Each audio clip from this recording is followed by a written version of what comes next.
Okay, I'm back. Finally. It's been a while. Again. Um I'm gonna beat the game this time.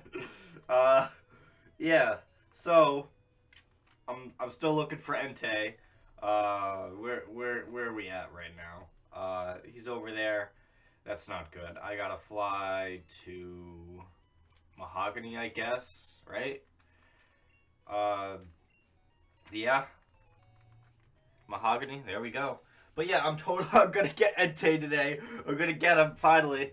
Uh, hopefully it shouldn't take too long. Yeah. So I'm gonna try to get Entei. It should take like not long at all.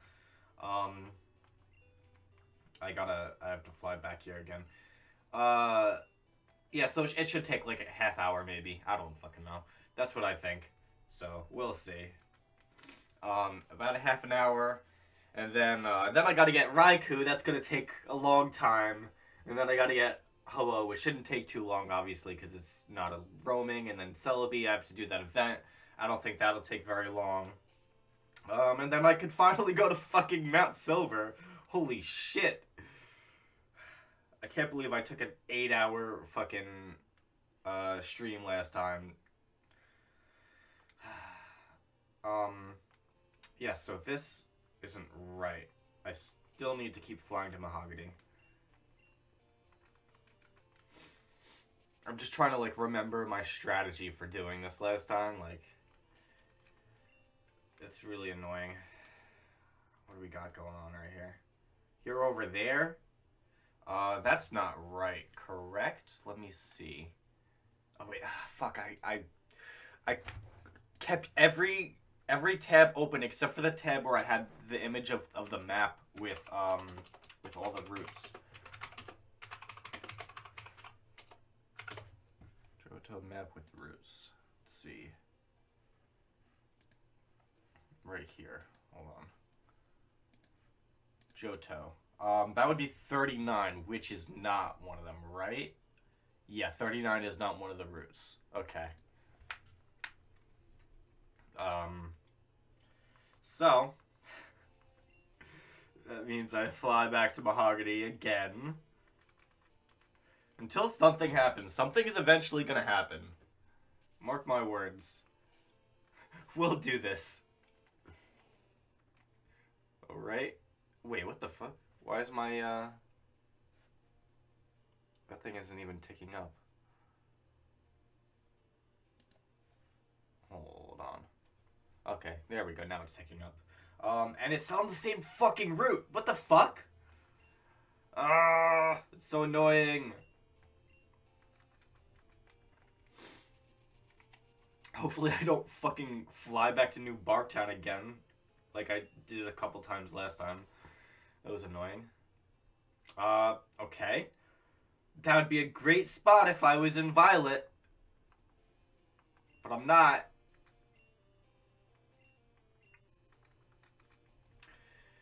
Fuck. This is so annoying. Yeah, I don't expect anybody to show up this time, unfortunately. Oh, there we go, finally! Route 45 means I go to the right, which is Route 44. And we'll see if it, moves over to this route. Let's see. Nope.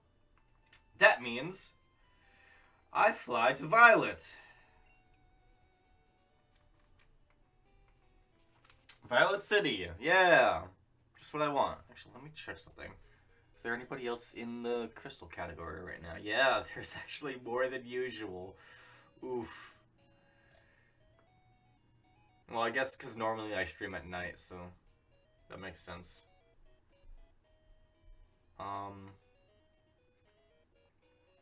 Yeah. Let me go back. Oh. Okay, so where the fuck are you right now? Okay, good. It's not bad.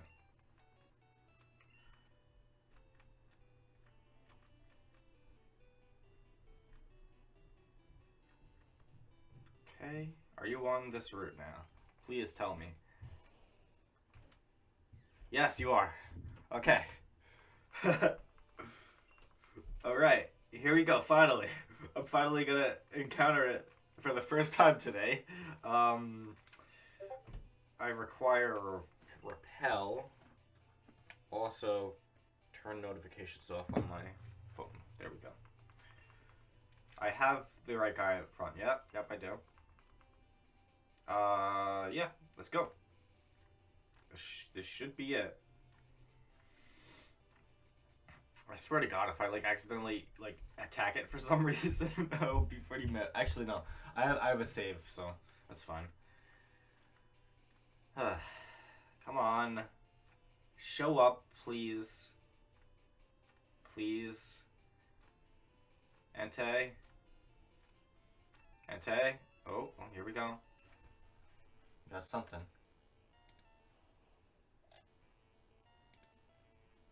Alright. We got Entei. He's at 1 HP. Just gotta throw some Pokeballs and see how it goes. Alright. Ultra Ball. Go. Go. Nope. Didn't go that time. I forgot to use Mean Look. I'm an idiot. Fuck. I'm sorry. I'm so sorry. Okay.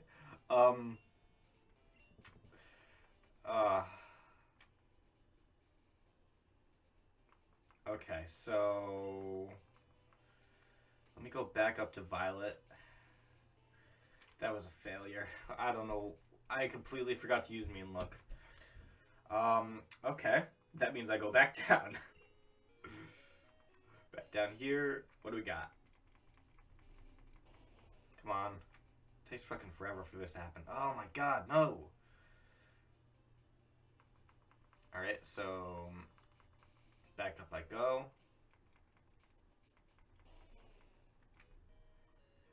It's back there again. Okay. That means I go down here again. And what the fuck? Why does it keep going between those two routes? Oh, why did I do that? I don't know. I should have checked before I came back. Okay, and it's far away. Okay. Now I fly to Mahogany. You know what? Wait, actually, did I actually go ahead and buy more repels last? Yeah, I bought a bunch more super repels. Okay. That's fine.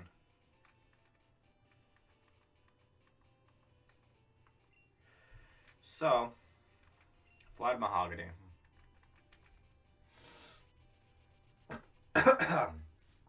Let's see what we got here.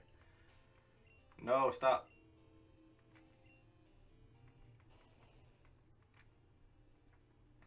Nope. Well, that's good. No, stop.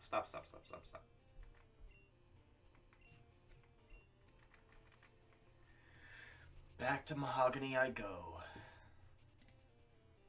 It's really gonna suck once I actually have to start looking for Raikou. Because with Raikou, I don't have it in my Pokédex. And so I can't do this trick where I can see where it is. So I actually have to like basically just randomly go through different routes and see if it appears. It's gonna require a lot of repels. A lot. Yeah. And nope. That's not it either. So just keep flying back and forth. See what happens. We'll get it eventually. Okay, you're there. So that means I go to the right. I go to Route 44. And let's see. Are you here, buddy? Yes, you are. Thank you. Thank you very much. I think I still have my repel active too, which is good. Hopefully it doesn't run out when I say that. That's nice. That's very nice. Super repel. Yeah. I'm going to end up having to buy a lot more super repels. Yeah. Once I actually have to go and find Raikou. But for now, we're focusing on Entei. Okay. Here you are, buddy.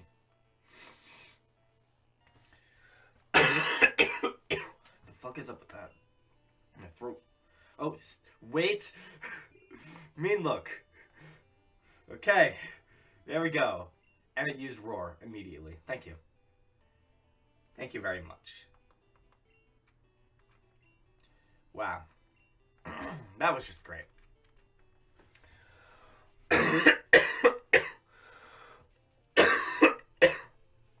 Well done.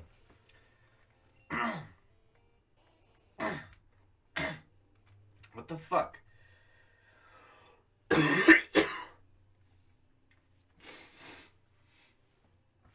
Alright, now I feel better. Okay, so I go to the right. Fucking getting shit stuck in your throat. Are you here? Nope.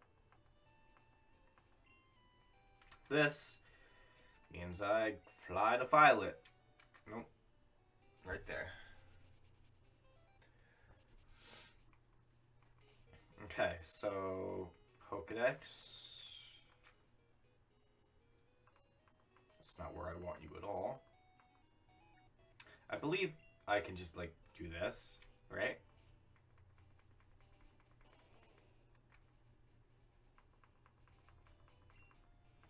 This would probably be faster to get it closer. Right? Nope, no, you're just,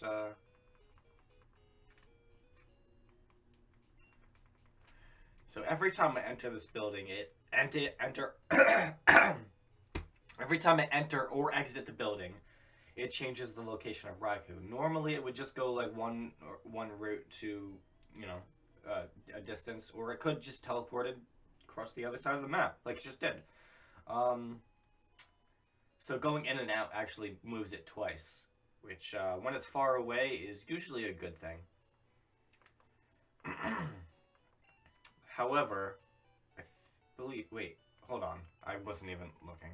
Is it one route away or two? I believe it's only one from... No, it's two from where I need it. So I can enter and exit the building. Well... Yeah. That's fine. Okay, there we go. It's on Route 31, meaning I go down to Route 32, which is, you know, to the south, which is this way. Let me see what we got here. Will it be here, buddy? Please? Yes, yes, yes, you're here. Route 32. I believe I still have a Super Repel active.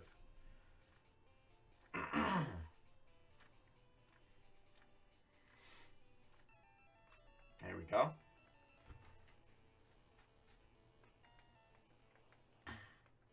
Entei appeared. Level 40. Mean look. Can't escape. It used Ember. Good, good, good. That means I can do at least one Ultra Ball. Honestly, I might end up just using my Master Ball on Raikou. Because otherwise it's going to take a long time. Because exactly how... Okay, he fled. How hard is it to get Ho-Oh and Celebi? Because, I mean... It might just be better to use it on Raikou. Alright. So I go to Mahogany this time. And I'm going to heal up my dude real quick. I think also going into this building and coming out also changes the location of Entei, so that's a little shit, but whatever, I don't care. Or maybe not shit, but whatever. I don't care. I'm gonna see what happens. Where are you, Entei? I love how it just says Volcano. There he is. He's right there. Doesn't say like Volcano Pokemon or anything. Is he really the Volcano Pokemon? That seems weird. Okay. Are you here? Yes. I actually want to see this real quick. Is Entei the Volcano Pokemon? That just does not sound accurate at all. Entei. Volcano Pokemon, as according to Gen 2. Yeah, it's always been the Volcano Pokemon. What the fuck? That just doesn't, like, fit. How is it the Volcano Pokemon? What about, the others? Suicune is the Aurora Pokemon, of course. That makes sense. What about Raikou? Raikou is the Thunder Pokemon. No shit. Anyways. Let's go ahead and find our buddy Entei over here.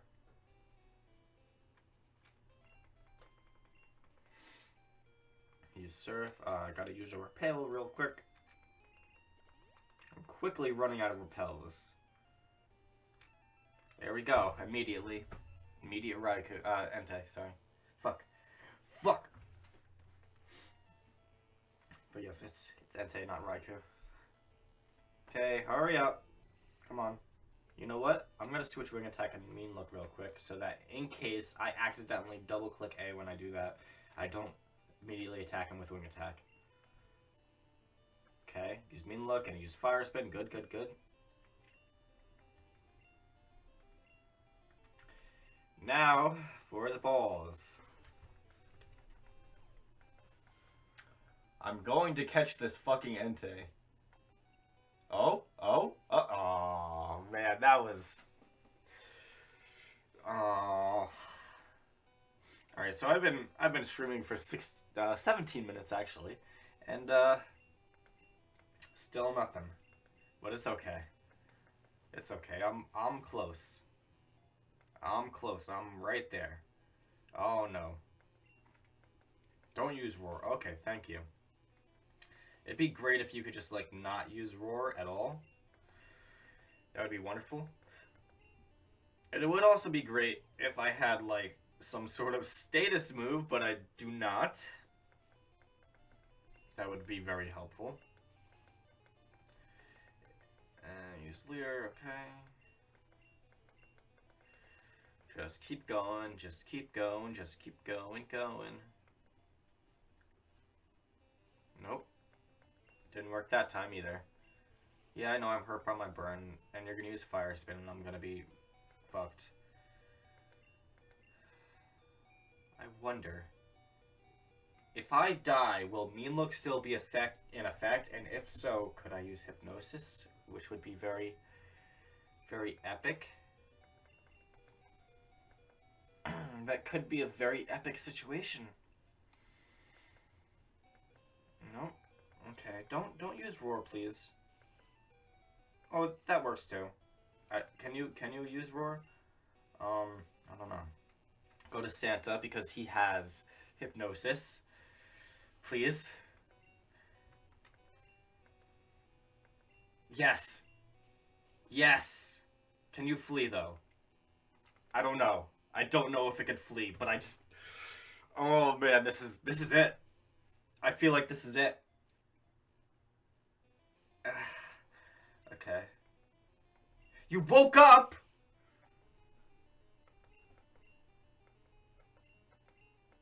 No, stop.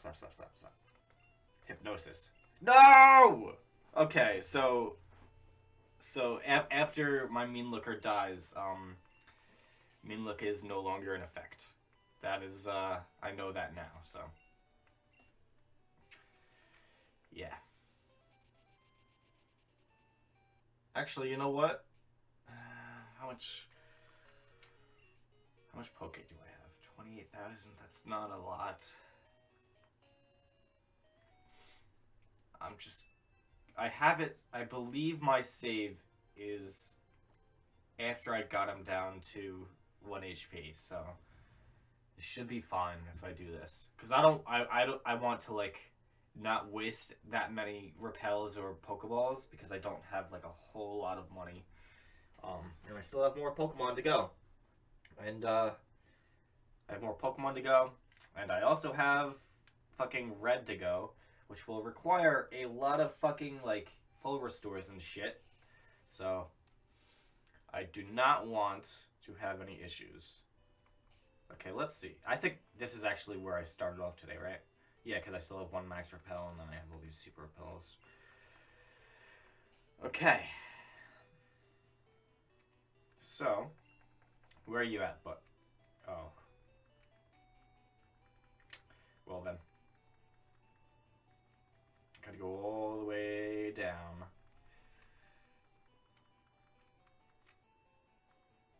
Nope.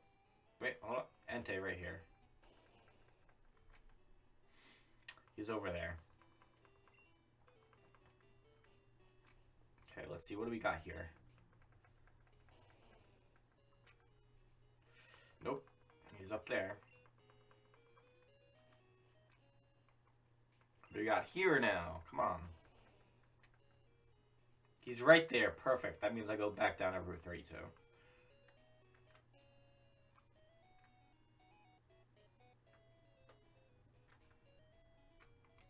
Okay. Is he here? No. Okay. I have to fly back to Mahogany. That was really close there, where I finally had him hypnotized. Yeah. Where you at, buddy? You're still over there? Okay. It's okay. Just do this. And we'll see what happens. Okay. I think that's actually the correct route, Route 37, meaning I would go to Route 42, which is to the left.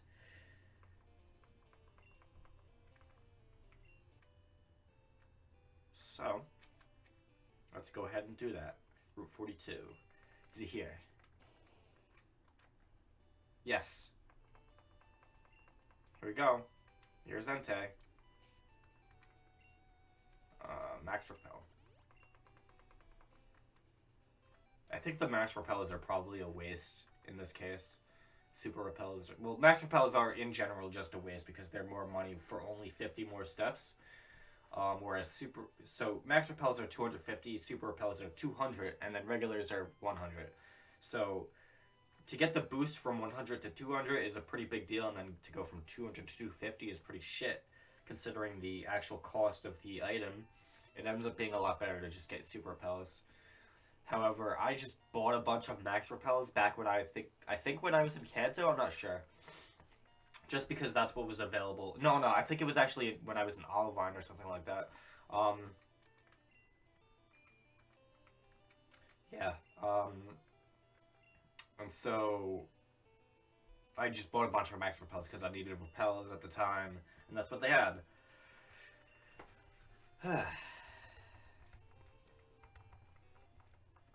Come on, go ahead. Oof. You broke free.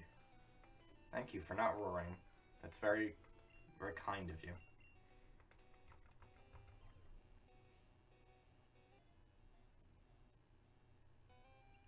Okay. Oh, nope. Not that time either. At least it's using attacking moves. Thank you very much. Thank you. I like it when you don't use roar, because that's very annoying. Nope. That was bad.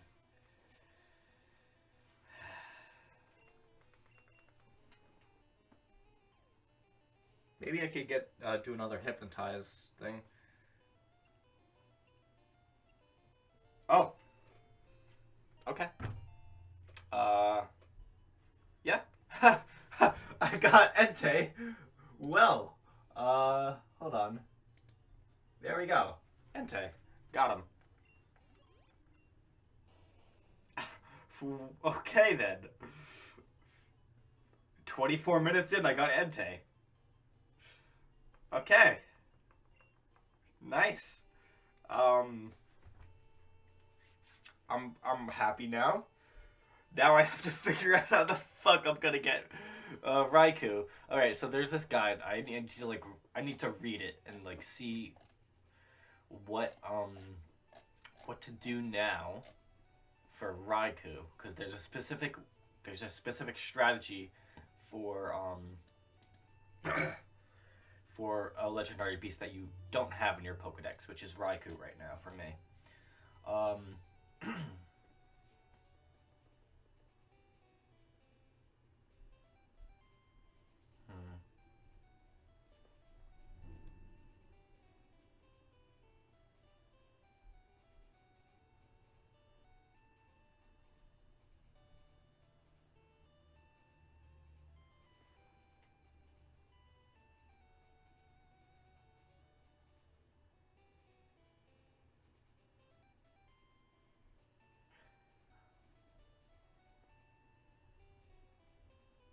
Oh, so apparently,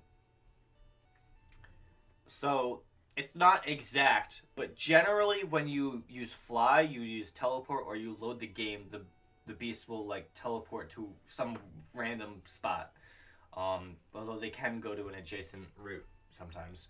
But if you move to the next area, if you move into or out of a building or cave, so basically go through a loading zone.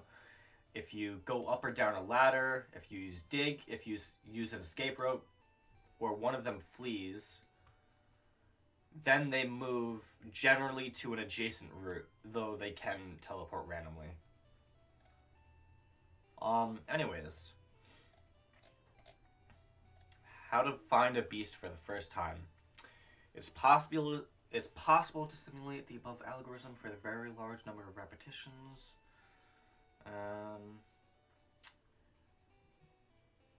Okay, if the player is not around, going in and around the buildings, the chance of the beast being on a particular route will depend mostly on the connection graph. Okay, I don't care about the math, I just want to know what the strategy is. I have seen in a few places the advice to move back and forth between two maps where one map has grass close to the exit. Route 37 going, okay. With Route 36 or 42 being the best. It seems plausible to search Route 36 and go in and out of the ruins of Elf. Okay. Wait, hold on. I'm just gonna like read this whole thing, not out loud, because I want to like get this.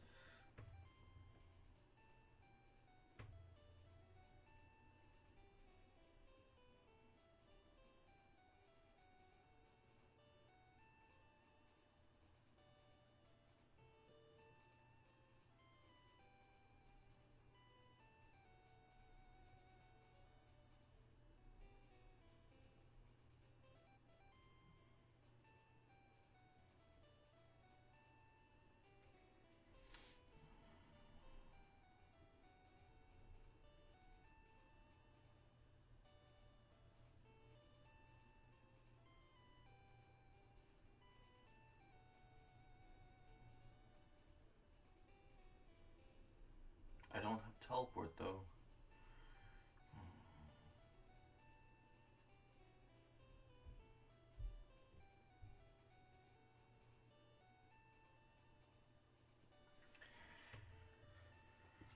Wait, Fly to Violet, go in and out of the Pokemon.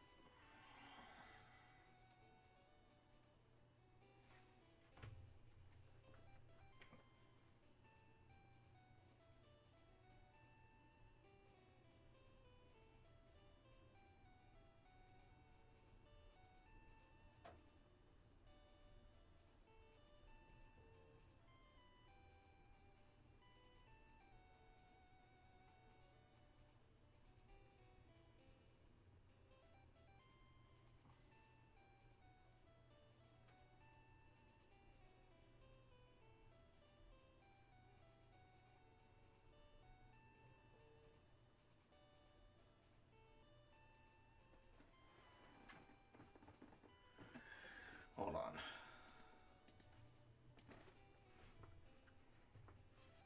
I'm going to look up a video real quick. Hold on.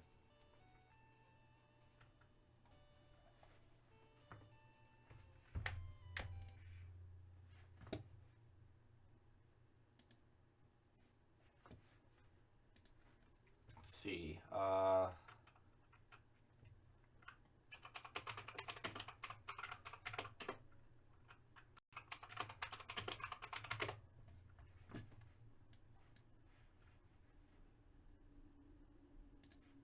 what do we got here? What's going on, guys? My name is John, and welcome back to another video. Today, I'm going to be showing you how to catch the 3 legendary dogs, Raikou, Entei, and Suicune in Pokemon Gold and Silver. If you'd like to see more videos like these, feel free to subscribe. Alright, on to the video. I want to start by saying that obtaining these Pokemon is really tough, as I'm sure that's the reason why you're watching. If you want a longer but more guaranteed way to obtain them, watch my video on how to obtain every Pokemon. Some may consider that method as cheating, so this video is pretty much the only quote-unquote legit method for the game. I'll link the video below for those who'd like a less tedious option. When you first encounter them in the Burn Tower, the 3 beasts will hop around and disappear. From here you'll have to encounter them. Because they aren't registered in your Pokedex, you have to encounter all 3 in the wild. This is probably the most difficult part of the game, but hopefully my method will make it a little easier. Let's start with your party. You're going to need about 2 Pokemon to do this. The first one you'll need is Jinx. This Pokemon should lead your party the entire time. Its moveset needs to have Mean Look and Lovely Kiss if you'd like to make the Pokemon easier to catch. You can obtain this Pokemon at the Ice Path on almost every floor, but I'd advise to go there during the day, as its percentage goes from 5% to 10%. You'll need to also have it be at most level 39. I'll explain this in a bit. As for items, the only ones you'll really need are Pokeballs, Potions, and Repels. The Pokeballs can be whatever you'd like, as well as the Potions. If you can find white apricorns and are willing to wait, you can get Fastballs, which might help in the battle. Ultra Balls work just as well. Blackthorn City has Max Repels, which would be the most convenient choice. Now that you have your items, it's time to hunt. If you haven't encountered any or all of them, here's a way to encounter them. Lead the party with Jinx. Fly to Ecruteak City and head south to Route 37. This route, plus the more southern Route 36, will be the 2 routes you'll switch between. From my personal experience of looking at their movement patterns, they appear at these 2 routes very frequently. Save the game before starting this, so you don't waste all of your repels. Use a repel and go into the grass. Because Jinx is level 39 and the wild beasts are level 40, the only encounters in the area will be them if they are on the route. Ride around on your bike for a little bit, and if you don't encounter anything, head to the other route. Eventually you should encounter one of them. I understand this is extremely tedious, but unfortunately this is the easiest method in obtaining them.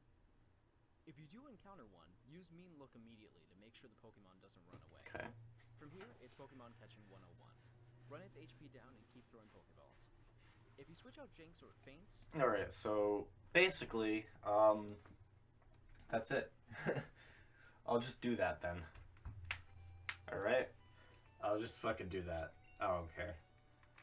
It's probably not the most optimal, but whatever. I'm doing it anyways. Oh, what? We got some messages here.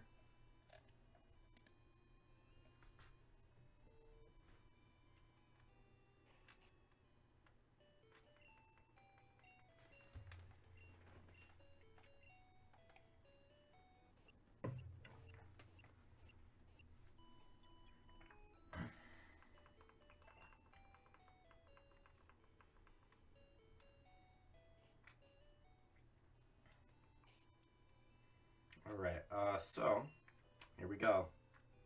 Right down here. I think I still have a repel active, so... where I want to be is down... Nope. Wait. Okay, whatever. This works. Just keep going, keep going. So after a little... I have to use another repel. Oh, fuck, I should save right here. So I don't keep, using my repels. Oh, wait, fuck, I forgot to use a repel. Fuck. I don't want to waste repels, you know? So. Yes, we're save again now.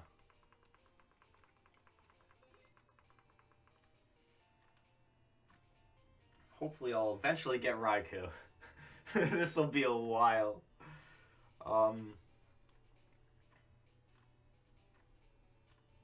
Yeah.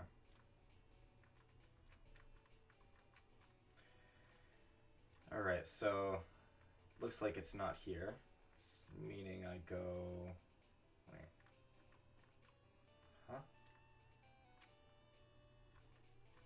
Looks like this was where that was happening. Really? Okay. Hold on. I need to, like, look at this video again.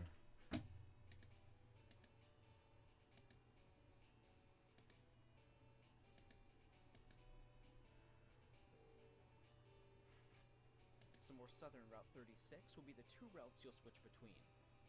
From my personal experience of looking at their movement patterns, they appear at these two routes very frequently.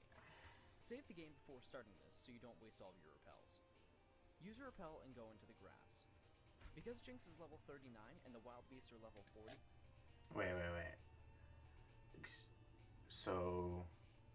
Hold on. Where the fuck? It would be 36 and 37, right? Not 30... The only encounters in the area will be them if they are on the Hold route on. south to Route 37. Now that you have your items, it's time to hunt.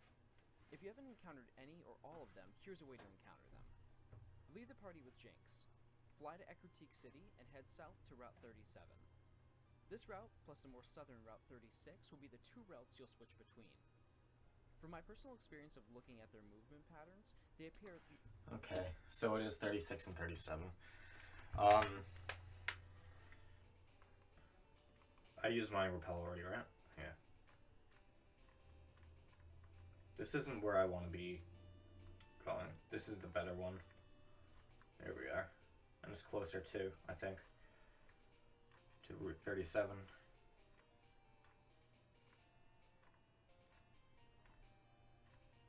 So basically just keep doing this over and over again. Wait, hold on.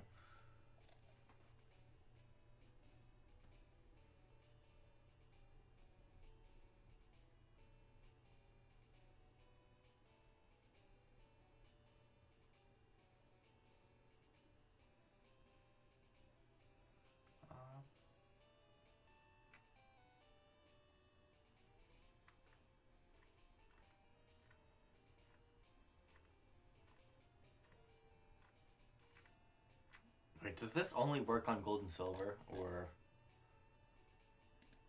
I don't even know, honestly.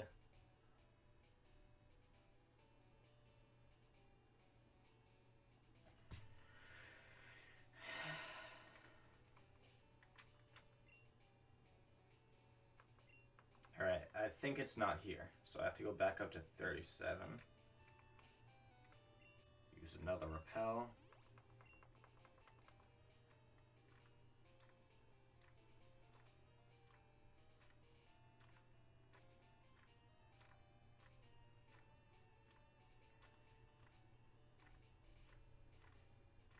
This is gonna take a lot of fucking repels, man.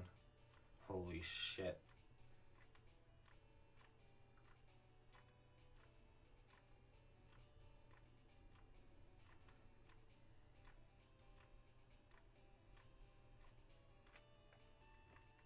Okay. Basically, I'm just going until I use up my entire super repel, which is 200 steps. If it's not appearing by then, well, fuck.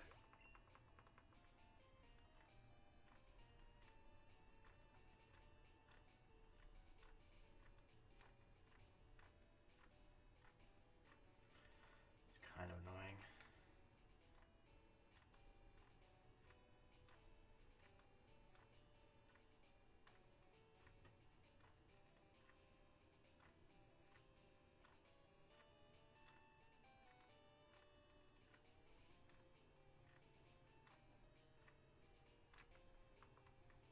Okay.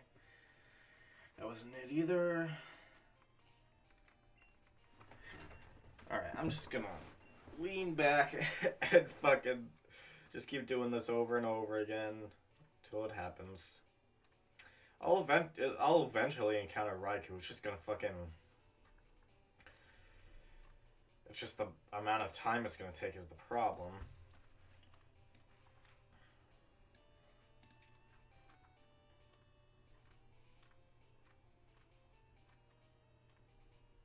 I'm getting there, though.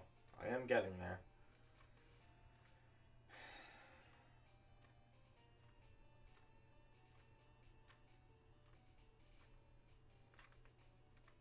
Okay. That one was not it.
running out of super repels right here. Once I run out, then I have to reset the game. So I get back to my original amount that I had. Oh, I got a message.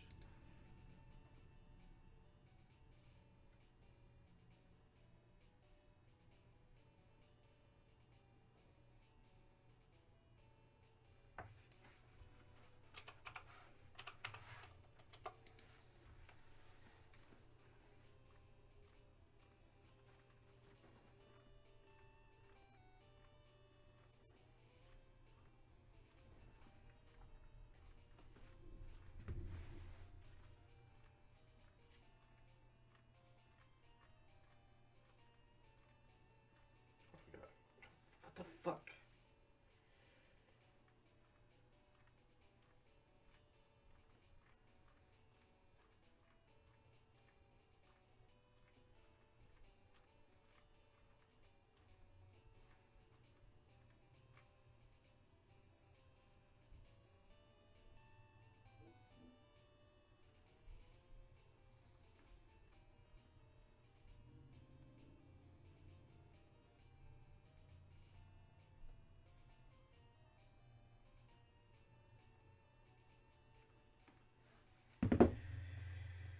Right.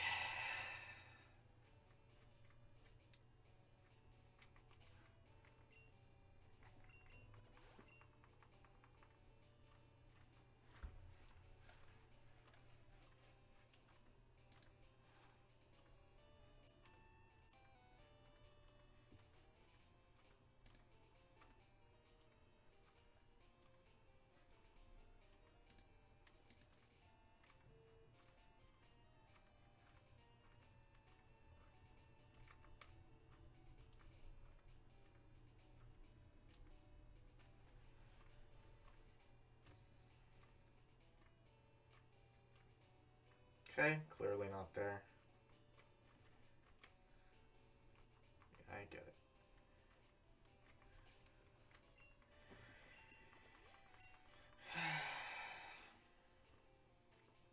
This is gonna be a while.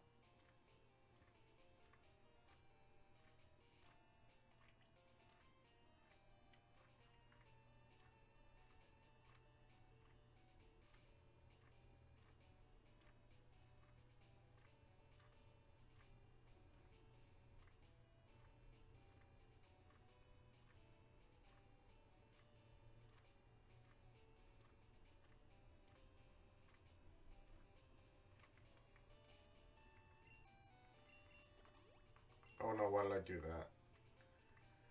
I'm a fucking idiot. There we are. I wasted a bunch of my steps, but whatever. I don't care.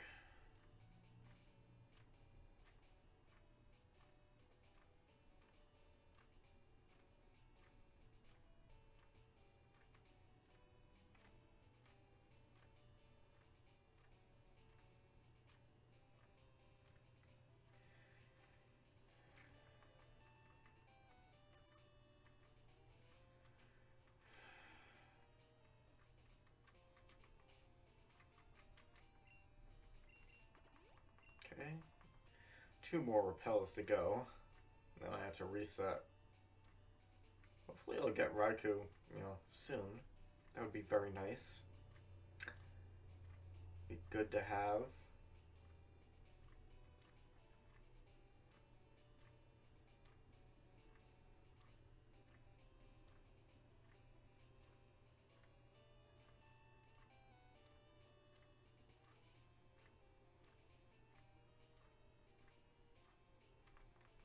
Okay. Still. Oh my god. Yes, I am. Right now I'm hunting Raikou. So, yeah. I'm, so with Entei, I just recently got Entei like 20 minutes ago. It was pretty awesome. With Entei, I had already encountered it at some point, so I had it in my Pokedex, so it was a lot easier to get. Now with Raikou, I haven't encountered it yet, so I just have to keep doing this over and over and over again until I encounter it once. And then once I encounter it, if I I obviously won't be able to catch it on that one fucking turn, but now that I'll have encountered it, then it'll be a lot easier to, locate it. Like I'll be able to do exactly what I was doing with Entei.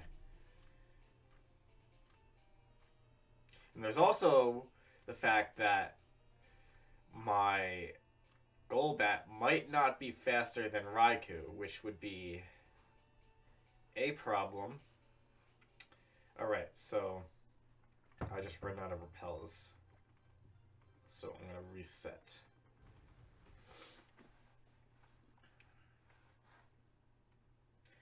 And then obviously after Raikou, then I'll get Ho-Oh. And then I can do the Celebi side quest and get Celebi. And then I can get fucking, what's it called? Oh yeah, then I could go to Mount Silver and fight Red. Is Long Island more than just New York City? Yes it is. Long Island technically, so the parts of Long Island that are part of New York City technically aren't considered parts of Long Island, like, from a jurisdiction standpoint. But geographically, yeah, there are parts of Long Island, like the island, that are part of New York City. But, like, 90% of the island is outside of New York City. That's where I live.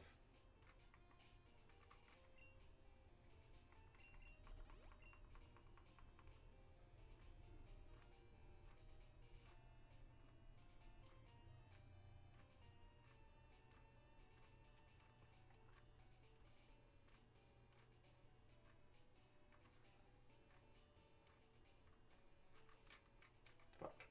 Go up here.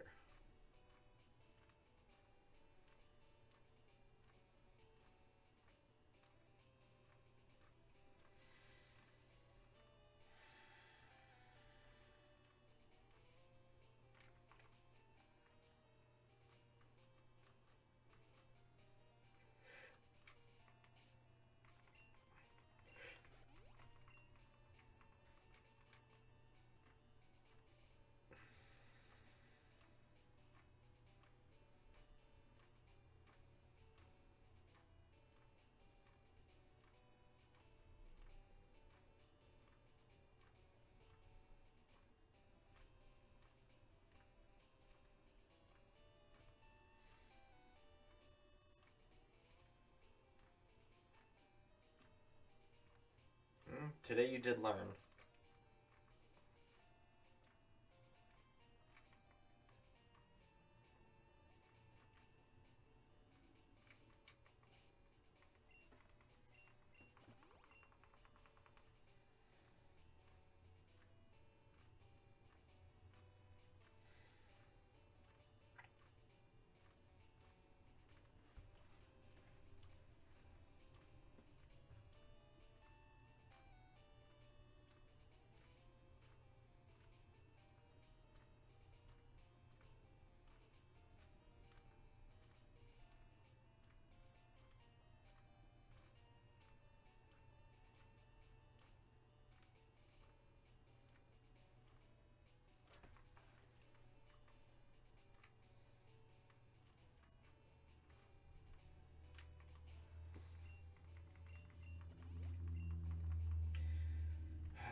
Yeah, so basically what I'm doing right now is I'm just swapping between Route 37 and 36.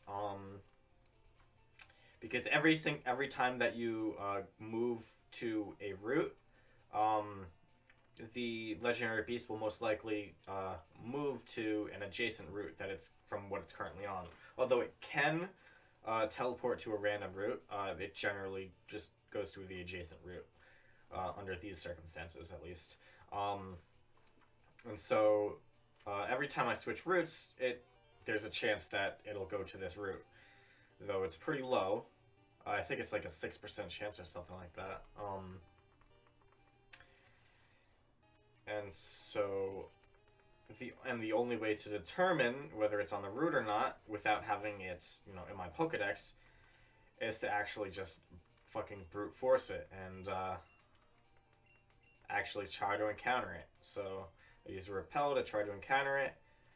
It gives me 200 steps, and if after 200 steps if I haven't encountered it, I have to just cut my losses and go on and go to the other route again.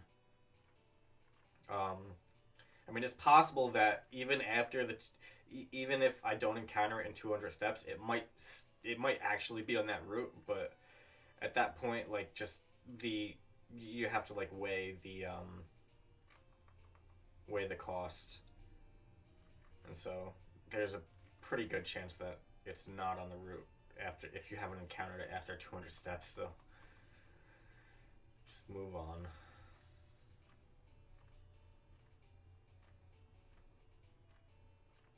There's just no indication. It sucks. I just gotta keep doing it over and over again.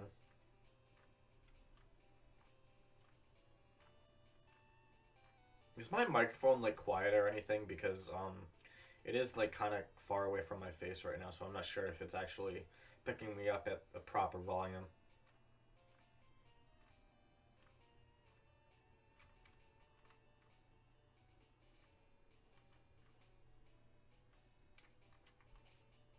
Okay, thank you.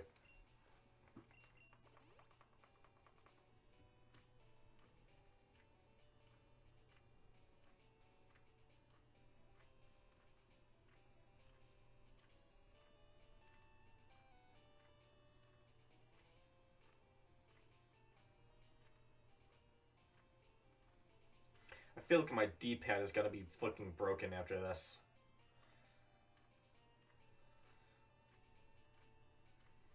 This is like what shiny hunters do all day. It's crazy. I can't imagine doing that.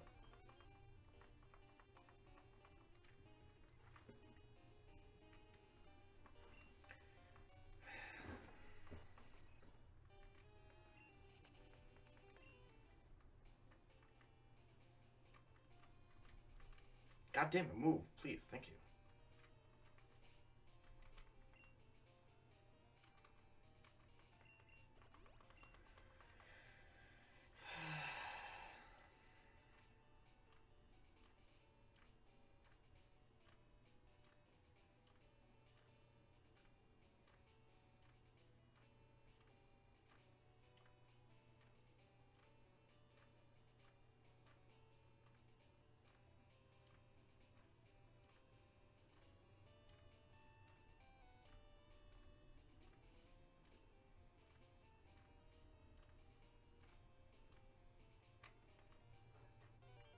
Damn it. I walk like 2 steps and a fucking Pokemon appears. It's annoying.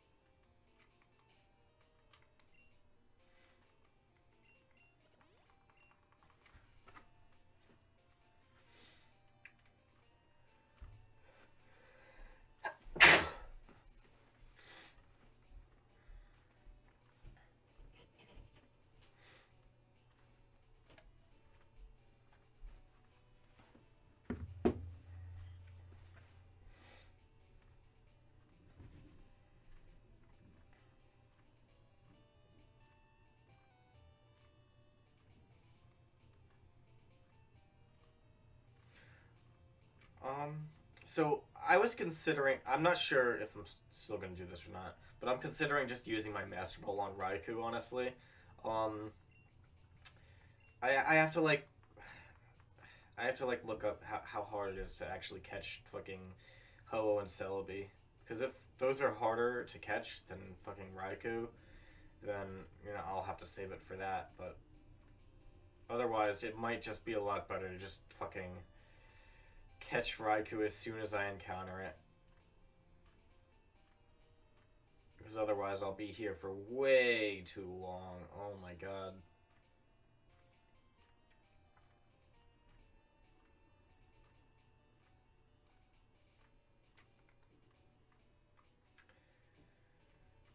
You know what? I'm gonna look that up right now because my fingers are kind of getting a little tired from doing this for so long, so I'm gonna give them a break while I look this up.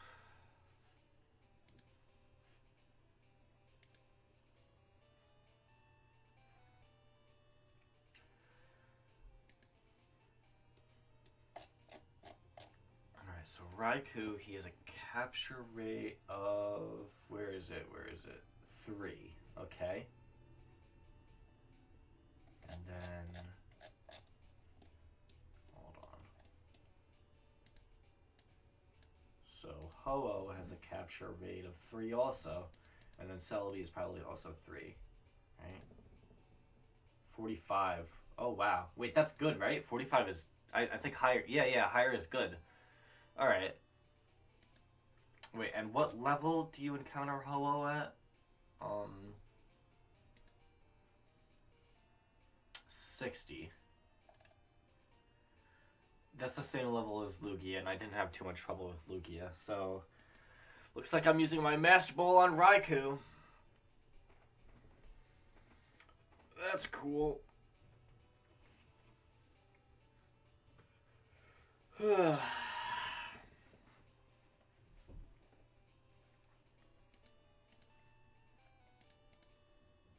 Whoops.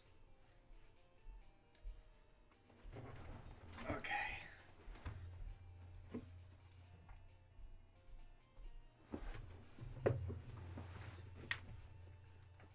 I think this is the route that I'm going to. I don't remember.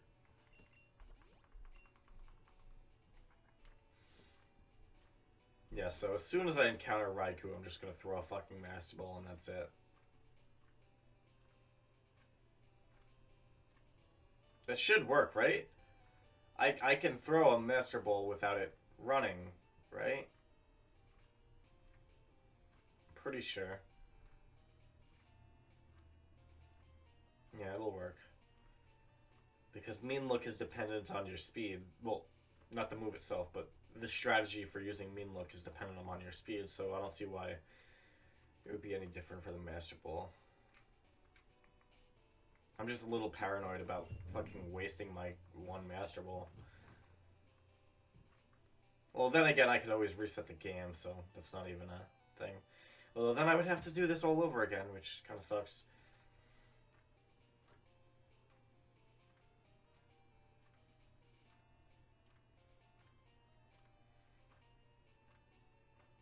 But it's not going to happen. I'm good. As soon as I find it, throw a Master Ball and I got it.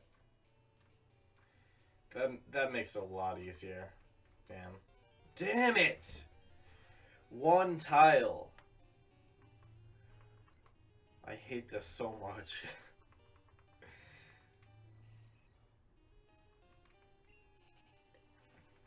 As soon as I catch Raikou, I'm gonna need to like take a break from using my thumb. It hurts. Oh wait, I did not use a fucking repel. That's my bad.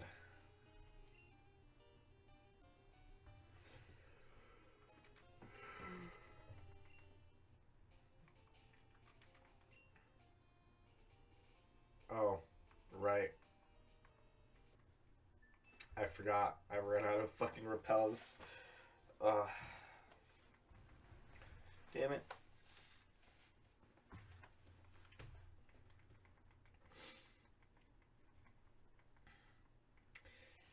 So it kind of sucks because they didn't. There's no virtual console release for the GBA games for Ruby, Sapphire, Emerald, Fire, Red, Leaf, Green. So the only ways for me to actually stream it is either to use an emulator, use the Game Boy player, or to get a DS emulator. Not emulator, sorry, DS capture card, which would cost me $150. And I would really, rather play it on, traditional hardware like the Game Boy player or the DS, but I can't. Well, I can, but I have the Game Boy player, but I want it to be like I want the video quality to be like decent, so I'm using it in emulator. Yet, no, they're not. They're not releasing the Virtual Console. They're done. They're done with the 3DS, unfortunately. But yeah, so I have to use an emulator for the Gen 3 games, which kind of sucks because I want to play on official hardware, but I can't really, so I'm not.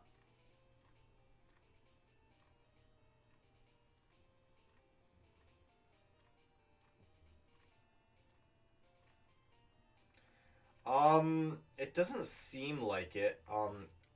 Right now there's the NES and the Super Nintendo are both on the Switch. There's like a program for that, but even if they do eventually like release Game Boy Advance, it's not going to be for a very long time. So and I'm doing this series right now, not in the future, so they don't really have that available to me.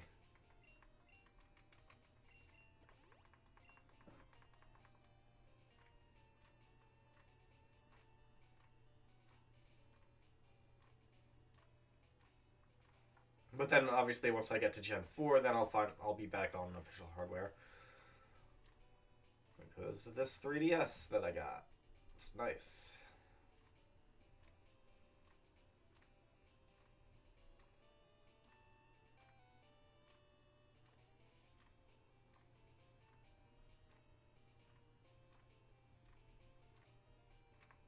Okay.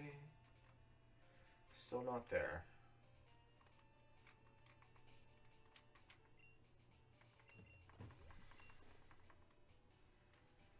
I'll eventually encounter this, hopefully. Oh my god.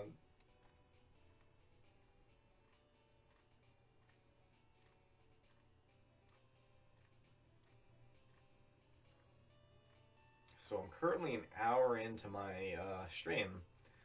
I caught Entei at approximately 24 minutes. So that means I've been doing this for 35 minutes, or rather 40 minutes at this point.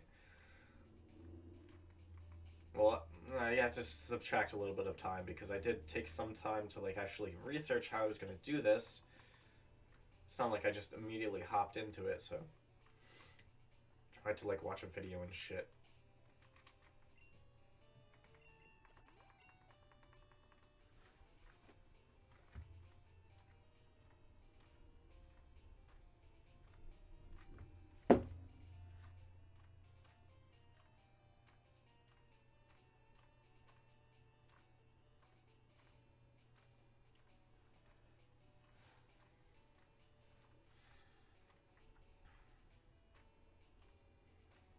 Kind of weird though. Normally I don't stream this early, but today I just kind of like woke up and I was like, I'm gonna stream.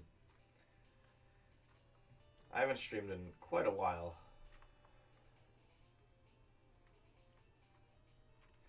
Well, looks like I just gotta do that. Okay, there we go. Made it.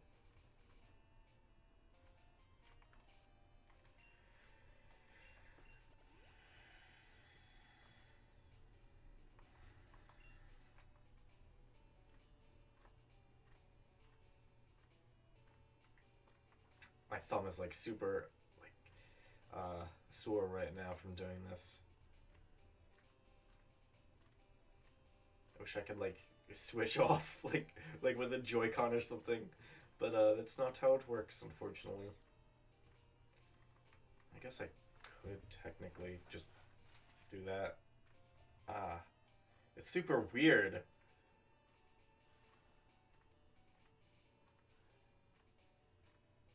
Right now I was okay. Just then I was pressing the D-pad with my right hand. It was super weird. But I'll just keep doing that because why not?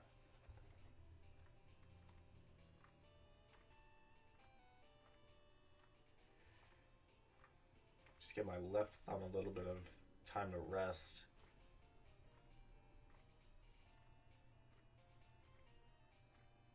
Oh, fuck.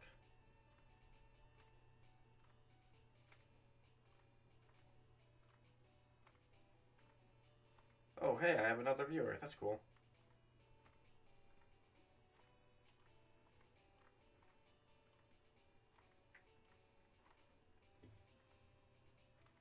Ah, repel off. No! Stop it. Why are you doing this? Hiji, no. I didn't say you could do that.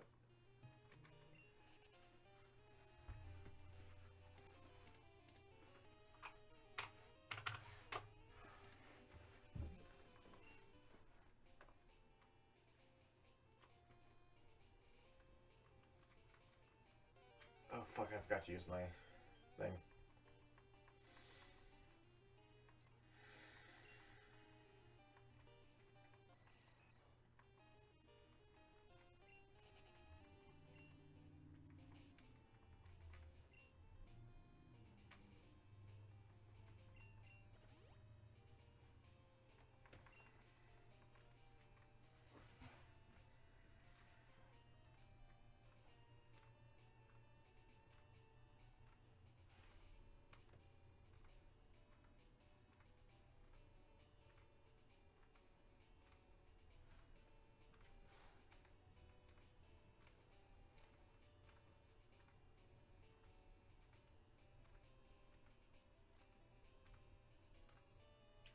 So lately, I've been watching a lot of anime.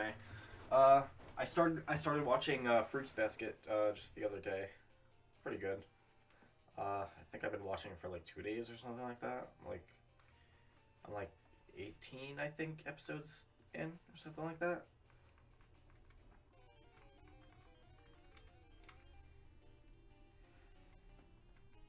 And also, I've been reading a lot of manga, as I do.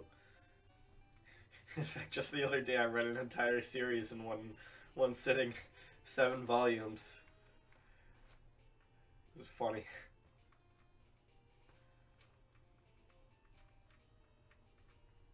Ah, fuck. That's the wrong thing.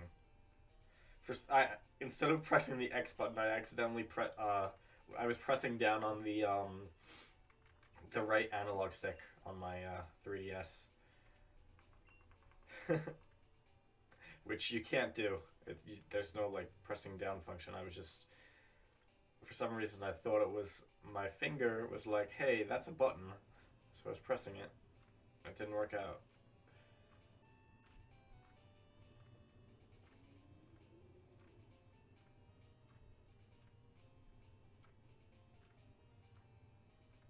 I still don't think I think I've yet to play a game that uses the right analog stick. Actually, no, that's a lie. I played Xenoblade Chronicles 3D.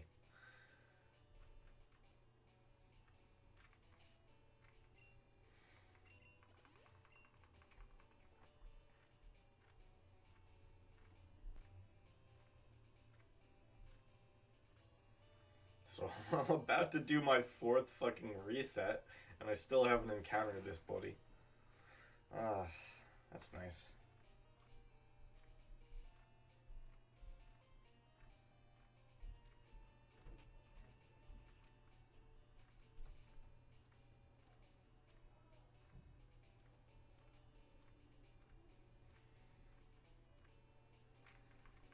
Still nothing.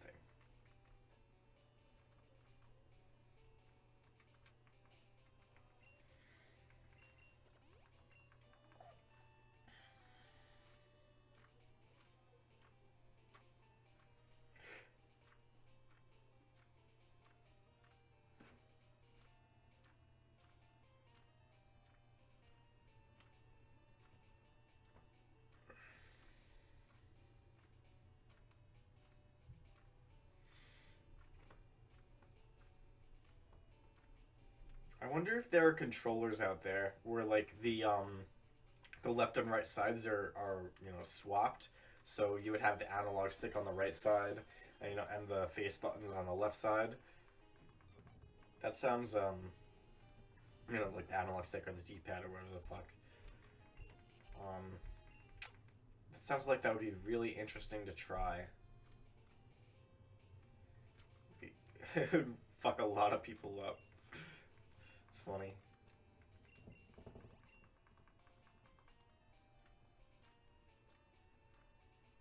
I guess you could technically do that with Joy-Cons if you wanted.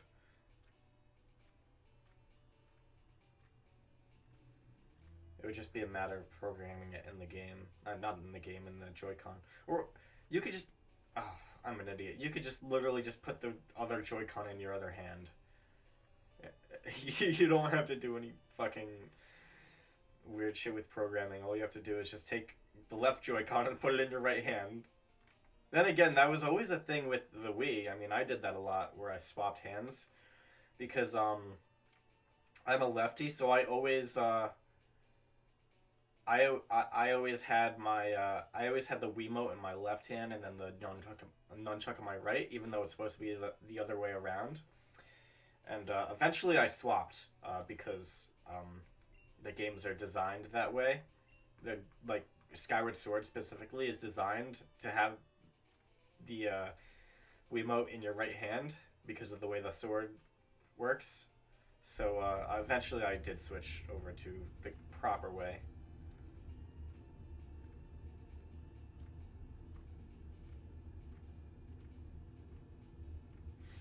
But yeah, for a long time I fucking held my Wiimotes the wrong way.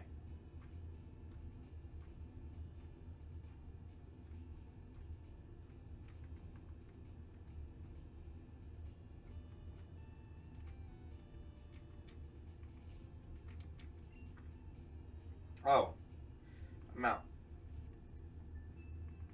There we go. Reset again. That was the 4th reset, and still nothing.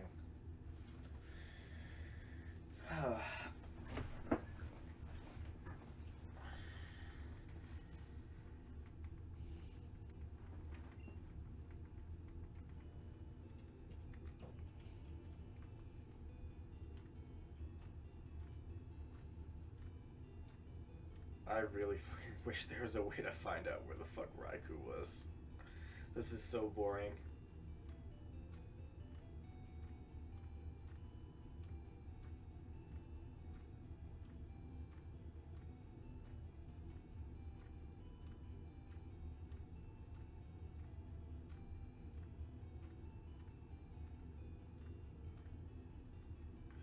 Okay, repel wore off.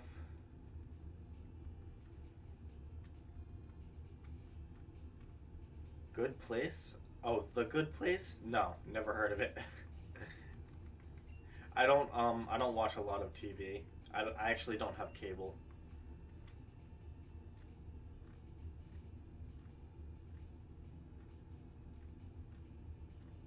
But yeah, I also procrastinate on a lot of things.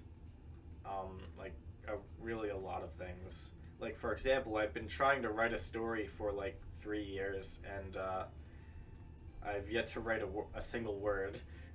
So, yeah.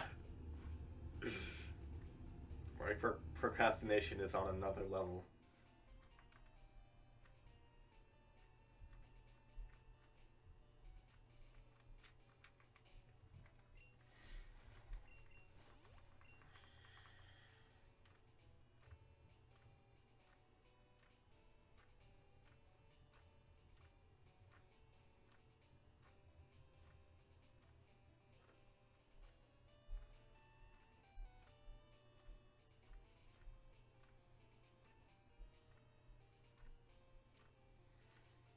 Interesting.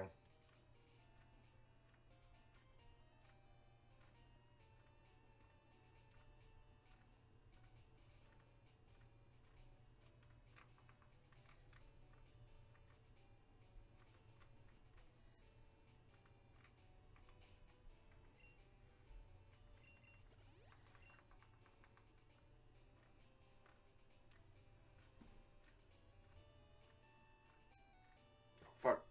I wasn't even in the grass for a little while there.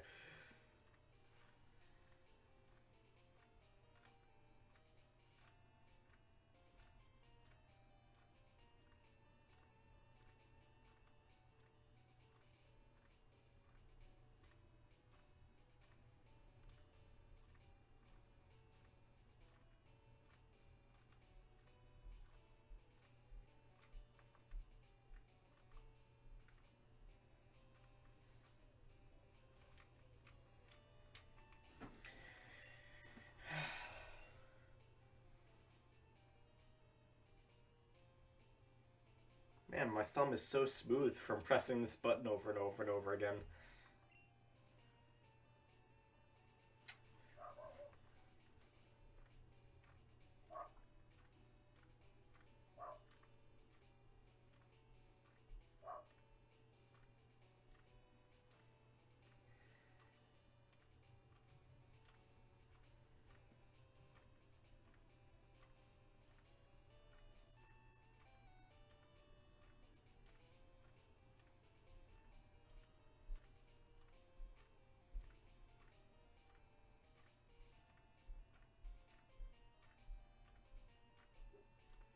So basically, they just decide to like help people go to heaven, even though there's no benefit to them. That's interesting. That's pretty cool. I could see myself watching something like that.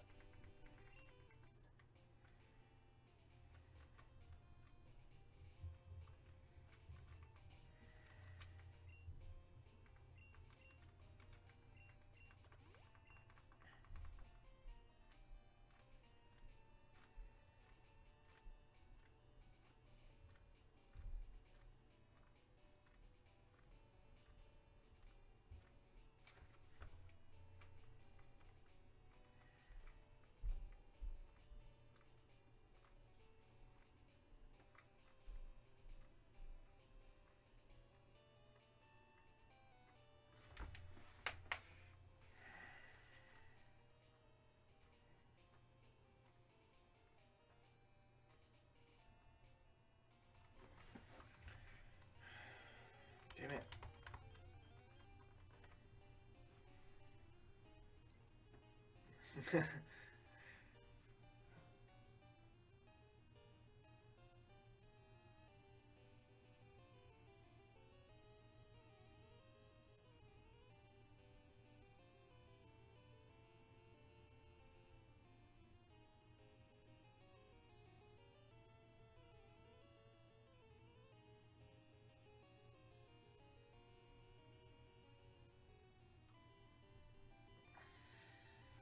Interesting. Well, I mean, yeah, it makes perfect sense to me, but I don't know. My thoughts just kind of like trailed off there.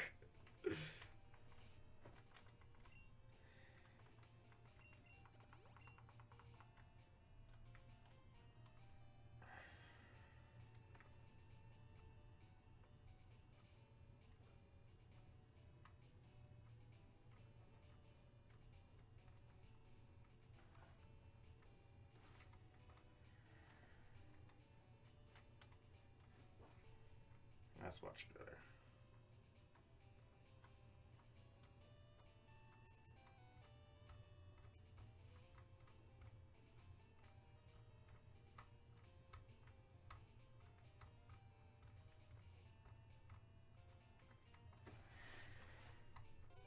Oh, fuck.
Um, yeah, I mean, I mainly the only podcast I listen to right now. Well, I have listened to quite a few like in the past, but right now the only one that I listen to is the Trainwreck podcast, which is the Scuff podcast or whatever. Uh, yeah, I've been listening to that the past couple months, but that's really it recently. but like as far as comedy podcasts go, I don't really think so. I don't think I've ever actually read any like listened to any explicitly like comedy podcasts.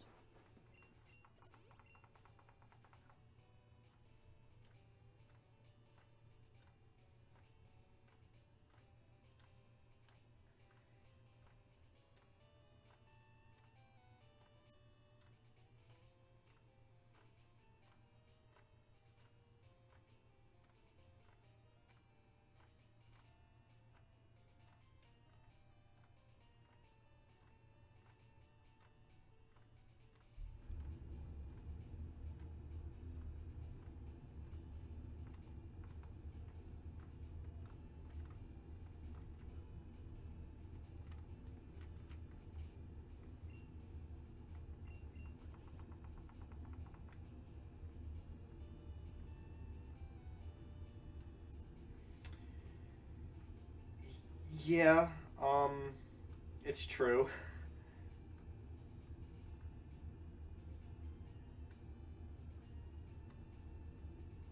I've heard of Jimmy Dore, but I've never actually like listened to any of his content or like seen any of his content or anything like that. So I don't really know too much about him.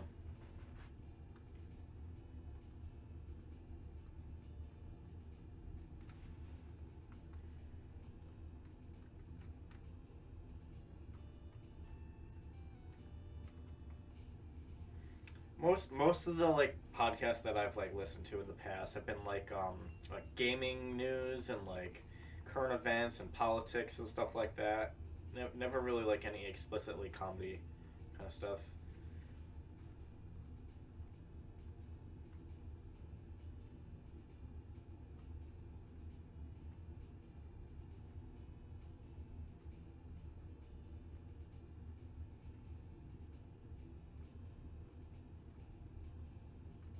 He was on Young Turks, really?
Let's repel again.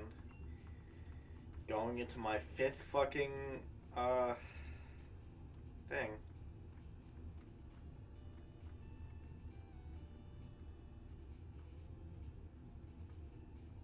Going into my 5th reset in just a minute.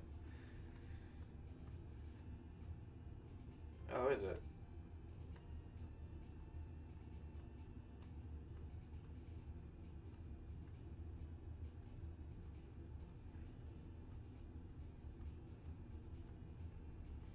Yeah.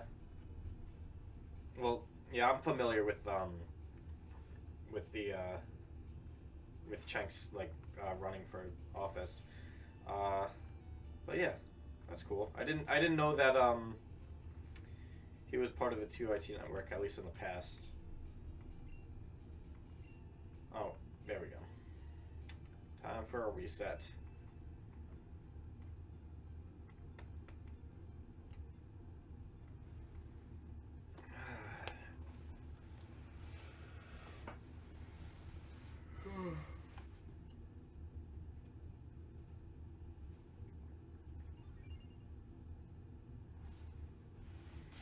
Oh, fuck.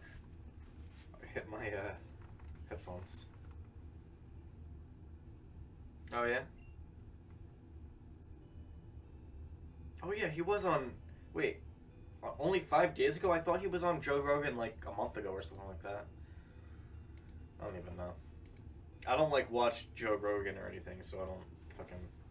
I'm just going by what I hear, or like the little clips that I get here and there.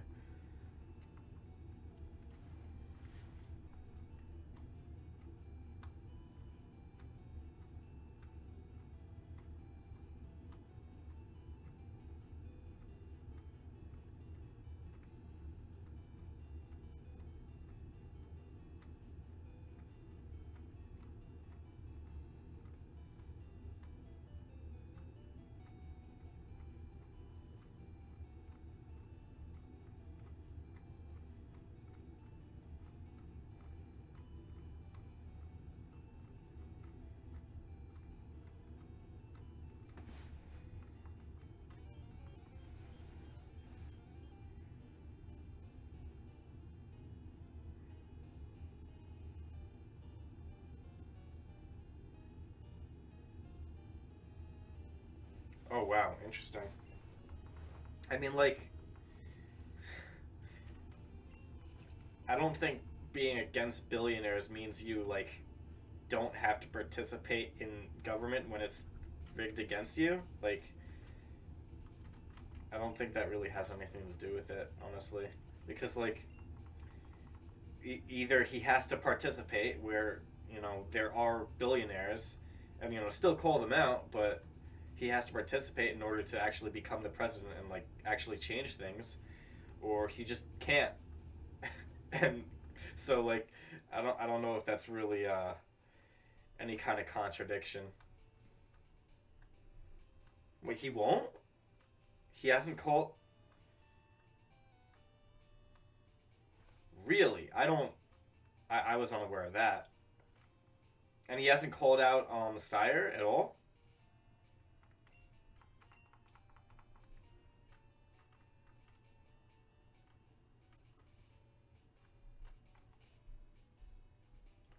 Well, of course he said Biden is his friend. Bernie is like really nice for some reason. I don't get it. He's just way too nice to everybody.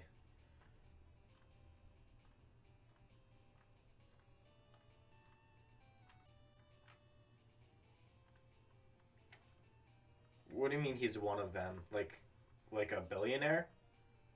I mean, he's not a billionaire, but he is technically a millionaire, but that's just because he like is a senator. Oh, a Democrat? Well, yeah, kind of.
But yeah, Bernie is like really fucking nice for some reason.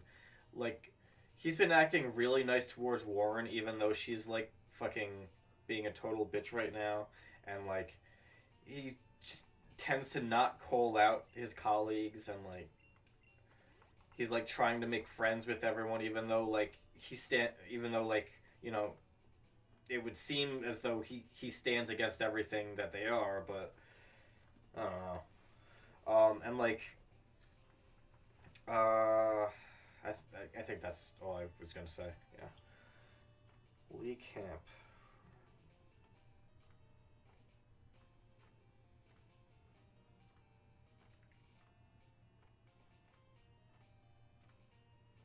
What?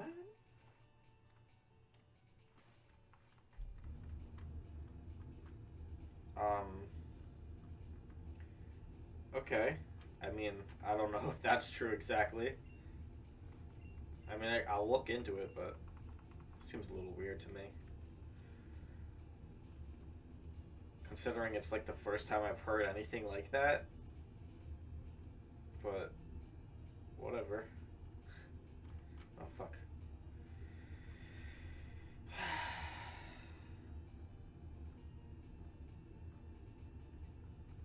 How long is it gonna fucking take? Holy shit. I've been at this for like an hour now.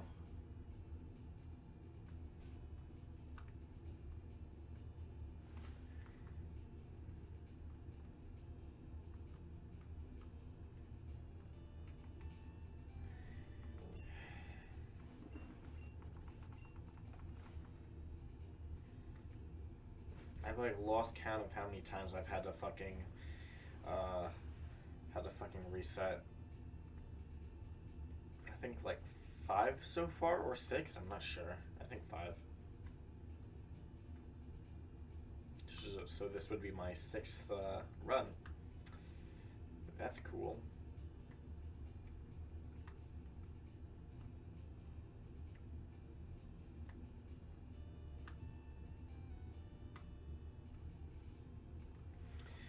Repel war off. No, stop! Why are you doing this?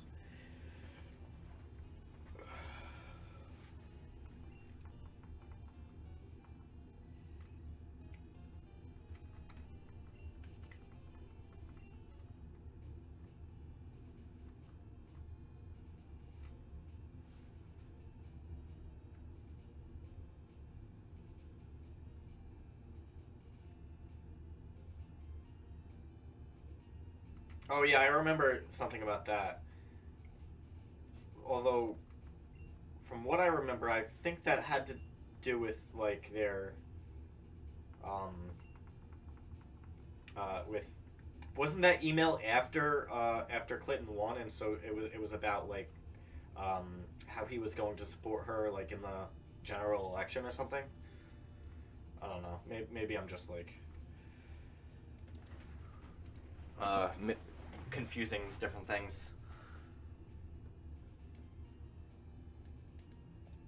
2015. Oh, 2015. What the fuck? Okay.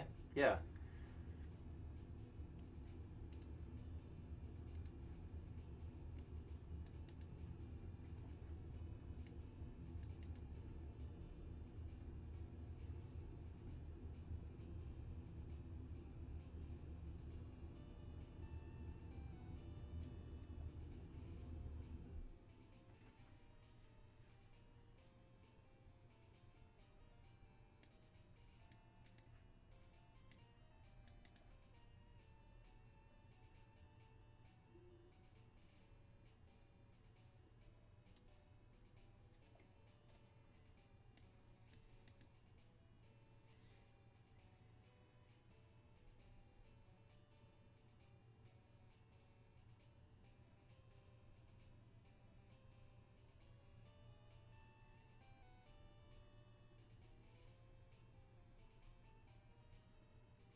Huh. Interesting. Alright, back to this.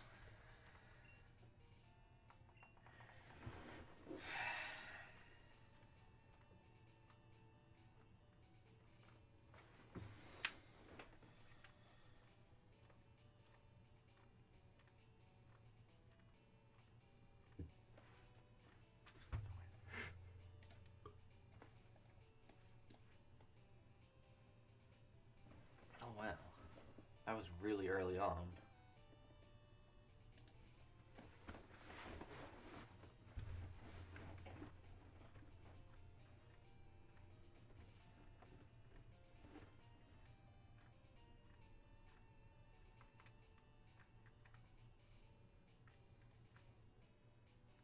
I think my thumb is just about returned.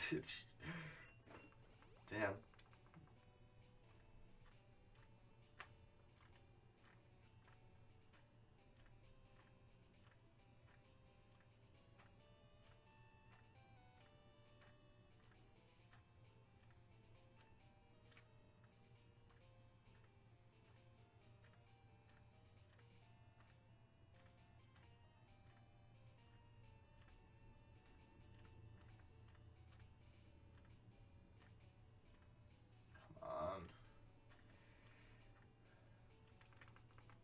Raikou still. I feel like I'm like super close. This, I'm like getting there. I'm just a couple minutes away from encountering Raikou.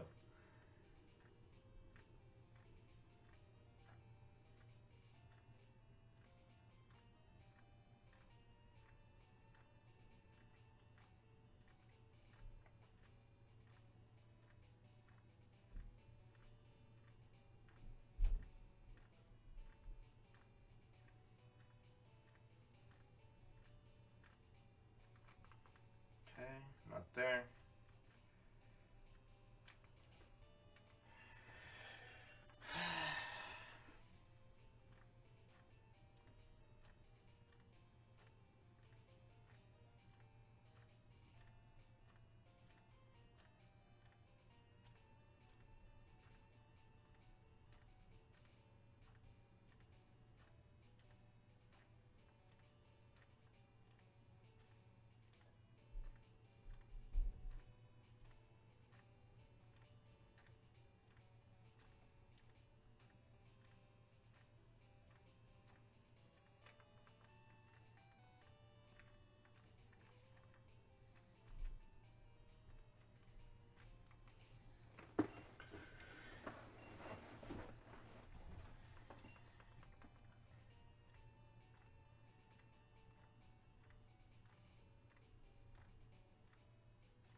Damn it.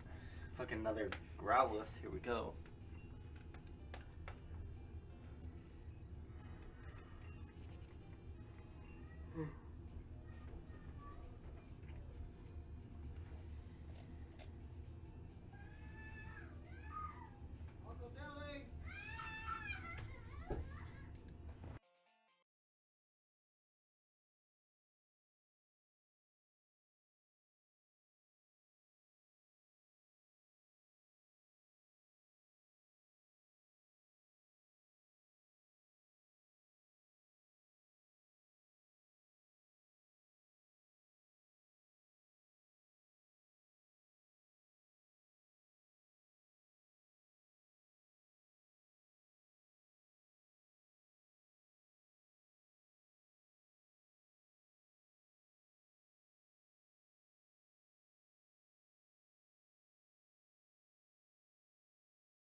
Alright, sorry about that.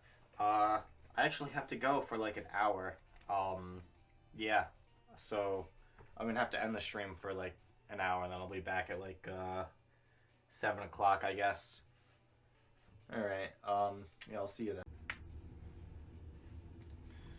Alright, looks like I'm back. Yeah. Time to, I guess, do this. I mean, it's gonna be fun. So, while I was gone, one of the things I did was I looked a little bit further into, into strategies for finding Raikou. It was nothing. This is it, basically. I just gotta keep doing this. That's fun, isn't it? That's a lot of fun. Oh, man. So I'm gonna be here for a while still. Oh my god. I'm not excited for this. Well, yeah, I don't know why I would be. But yeah, I did learn, however, that the Master Ball trick definitely does work, so that's good at least.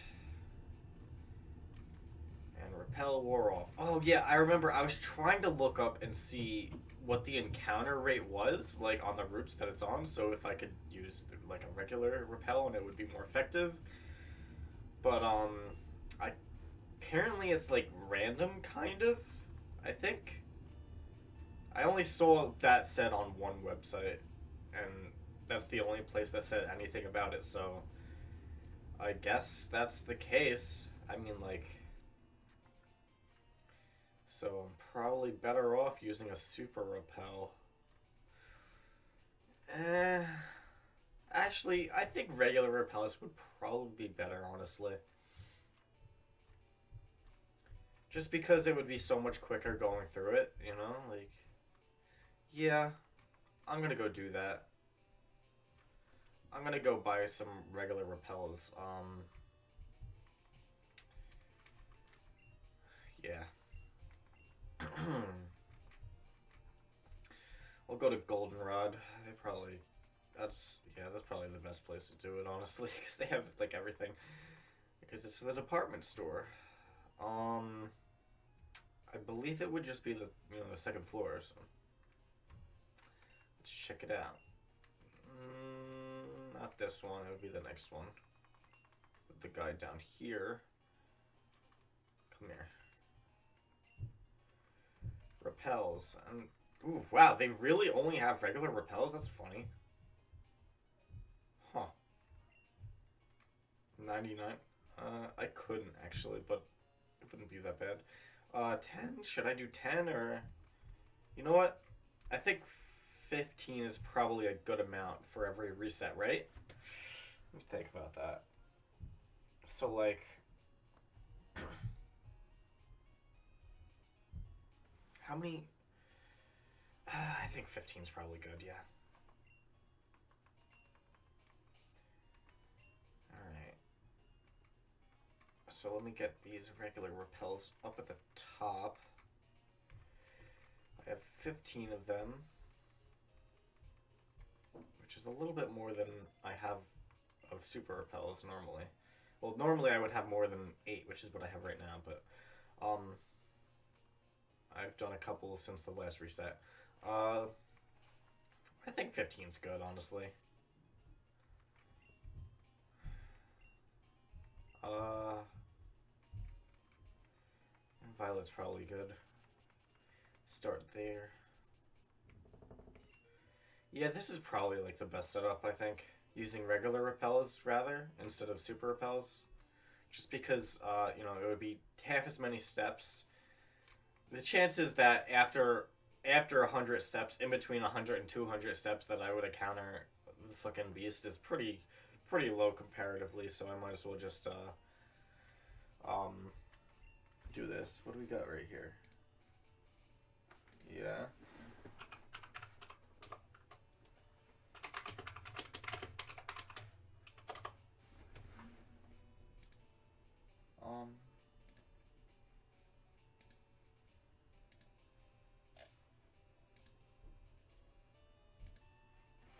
Alright. Looks like Cavan's coming in. Oh shit, I am, there.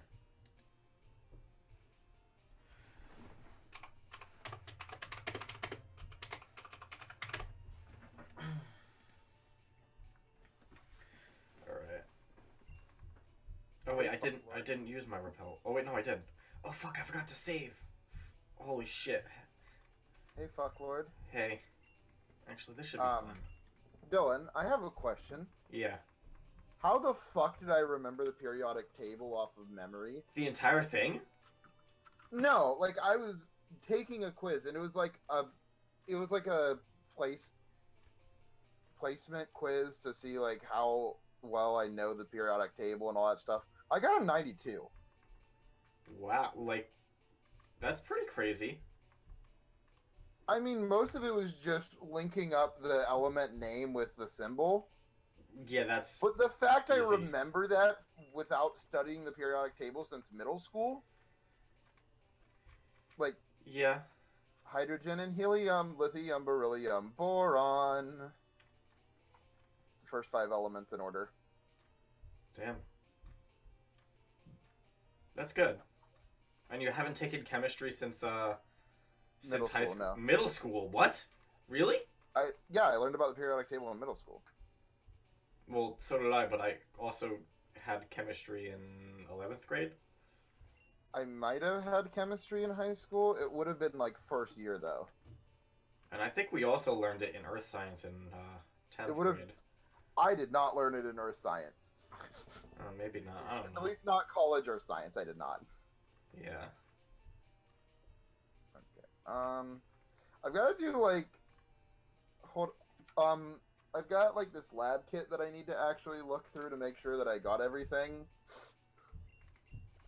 Cause lab kits are like the coolest part about science classes to me, and I was really upset when like I got to high school and they stopped sending me lab kits. Like one of the lab kits I got was like, for earth science, I got sent like 40 samples of different rocks that I could like sniff and scrap and just kind of see how they worked.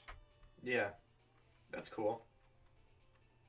Yeah, well, they had. I mean, they like, had, like quartz, sulfur. Yeah. You know, all the general types that you. I mean, like in slate, obviously. in fucking, obviously in public school, like that's just a thing. They have like lab days and shit, and so you actually experience once things. I got into high school, they were all virtualized labs. Yeah. But now that I'm in college, I get to do real life labs again. That's cool. With real life danger. Damn. So, I got Entei, earlier. So After... Unfortunately.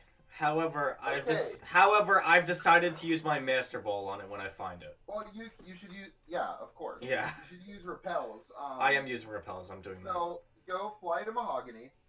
Spend about, like... Nah. I think it said... No. I know I saw that one, but I'm not doing that one. It's literally the most mathematically efficient way. Like, it's used theorems and formulas and stuff. I know, but it's only like a couple percentage points higher than what I'm doing. And what I'm doing is just easier to do. I don't know. Flying back to Mahogany was actually pretty easy.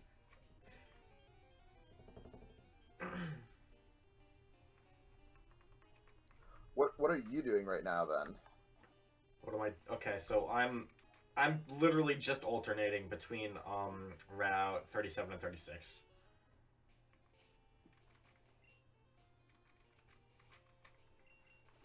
What I do is I use a repel. I go until that runs out, and then I go back to the other route. That's it. It's really easy. Fly to Mahogany, then go into the grass for 12 seconds, and then just fly back to Mahogany. Wait. That's the... Wait, which one is that? That's the finding method. Well... You'll find it within 5 minutes. Yeah, you're going by that image thing that I saw. Hold on, let me pull it up. Yeah, it's actually that calculated. One... the other one is better, actually.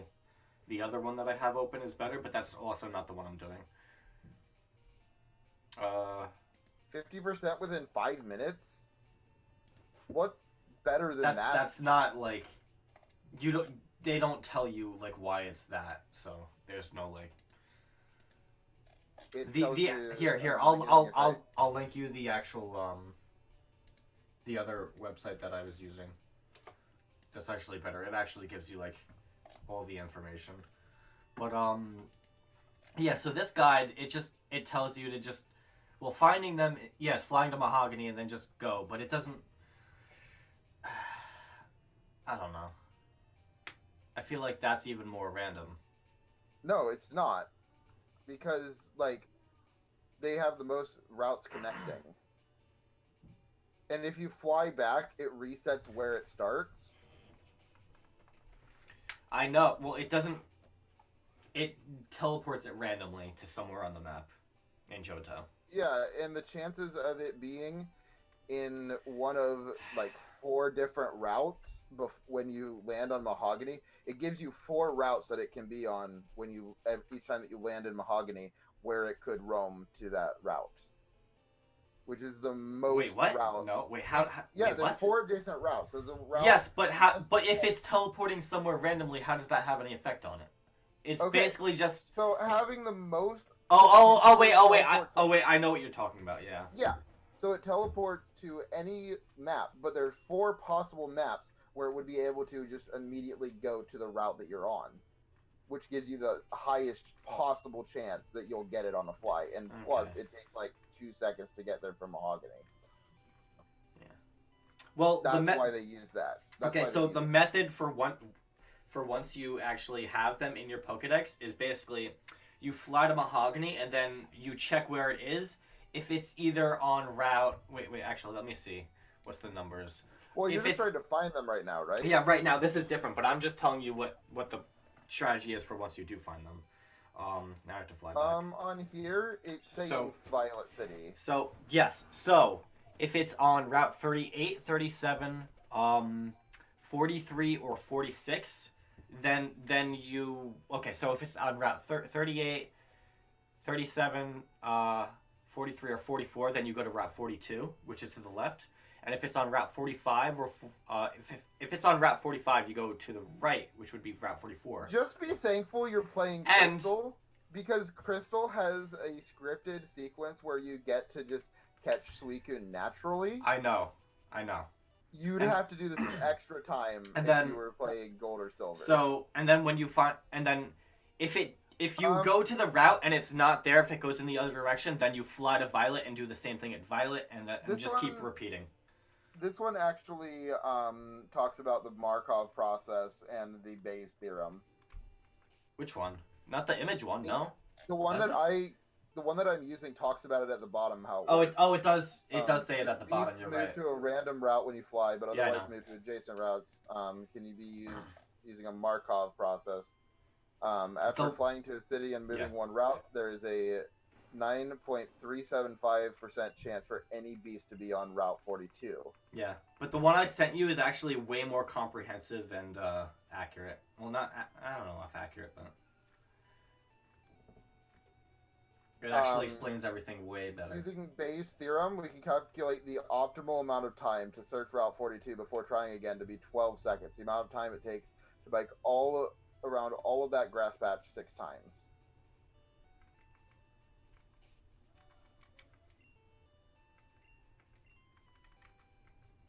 That's why it uses that.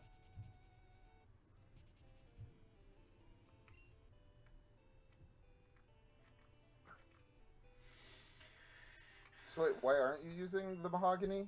I'm doing it now, but... Oh, okay. I don't really... I'm just doing it because you're bugging me. I am bugging you.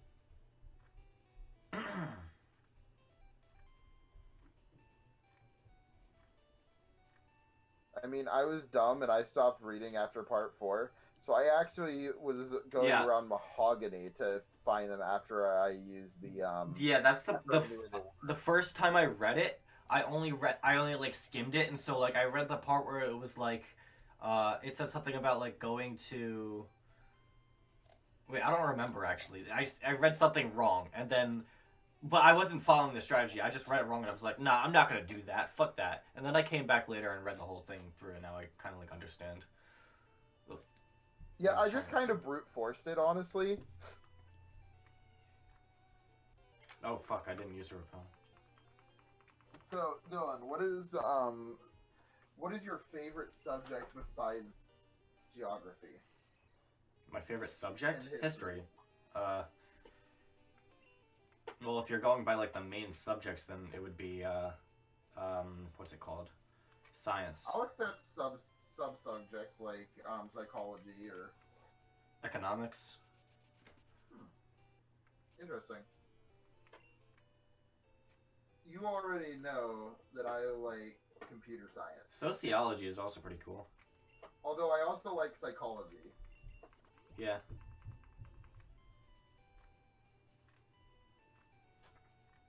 Specifically, I love reading about disorders. So my mom has a DSM-5, and I actually just read through it sometimes just because it's interesting to me. But it's like outdated, right? Didn't we go over this? Is the most recent the DSM-6? I don't even remember, honestly. I thought DSM-5 was the most up to date. Because it's not about what year it's made; it's about what version it is. Because they don't release a new version every year.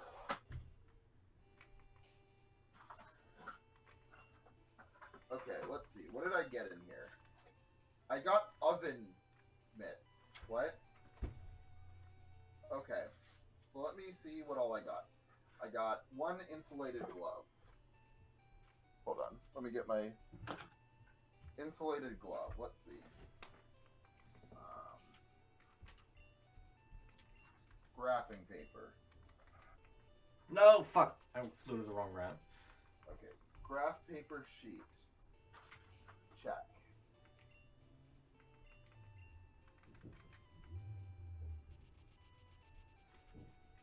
Oh, yeah, I saw that message. I'm sorry. I just didn't respond to it. Because I was, like, talking to someone. Well, I was talking to Kevin, so.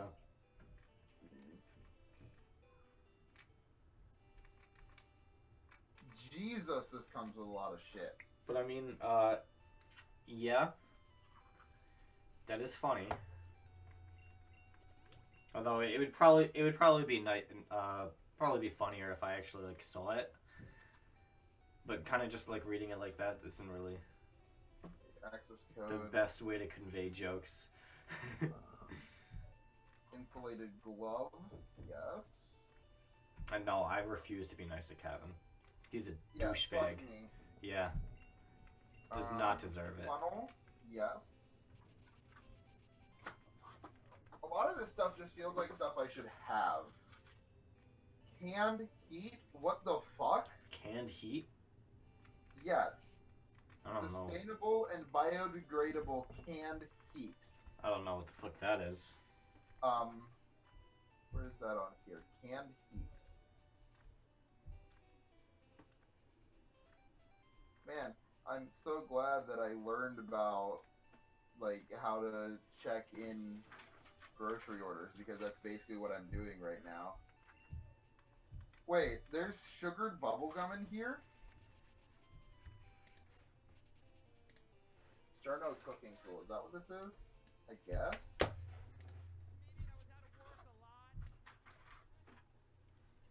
Friend, what's the worst thing about being out of work? What do you think? So that's in there. What the fuck is this? A multimeter? Answer. Oh, it's a That's not pH it. meter. It's not I don't know why money, they didn't. It's not poverty. It's not homelessness.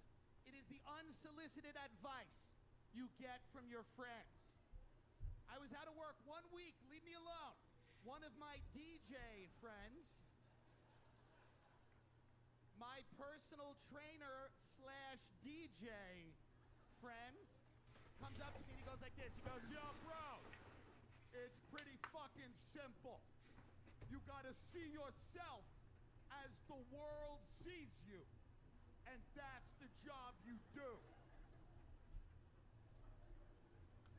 I was like, okay, that may be true, but you can't just be a retired detective.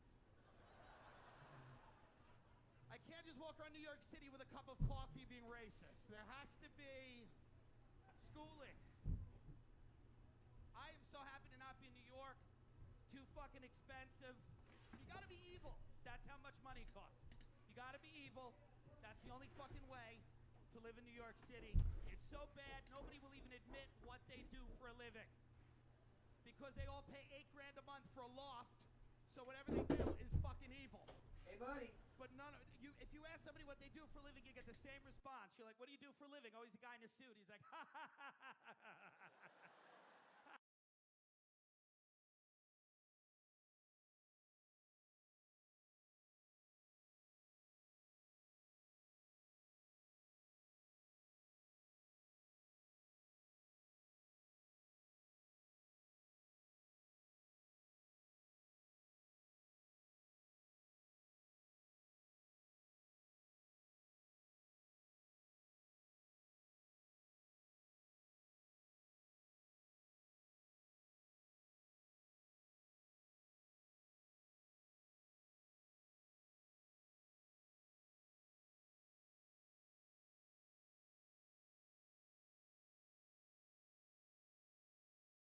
Alright, sorry about that.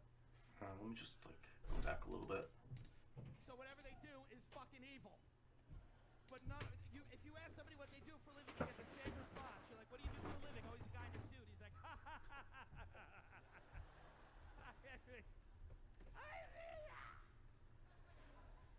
It's an experimental, you know, there's a multi-platform. When JP Morgan forecloses on a house, I burn it down. Come on! You know, I'm a designer. What do you design? I don't want to brag, you know? The uniforms at Guantanamo Bay.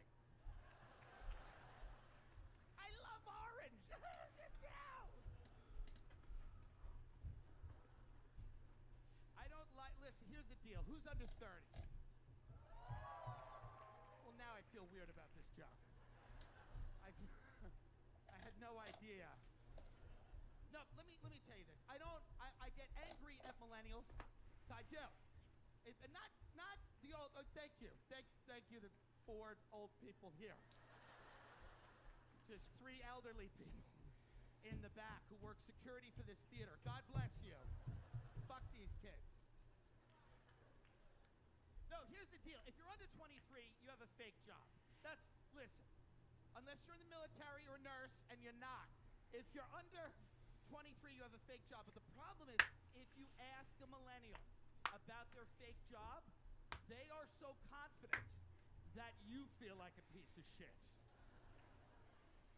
You're like, what do you do for a living? They're like, actually, I'm an Instagram filter. Excuse me? Yeah, I'm Valencia. I had no idea. I had a real job when I was a millennial. Okay, I didn't do any of this bullshit like manage the Instagram account of a tweet or whatever the hell you do. Okay, I had a real job. I sold subprime mortgages. Thank you very much. Thank you. I sold mansions to janitors, and they loved it for 6 to 8 months. And then I had to stop doing that because I was growing as a person and the FBI and all this shit. And I was evolving, and I moved from Long Island to New York City, and I had to get another sales job.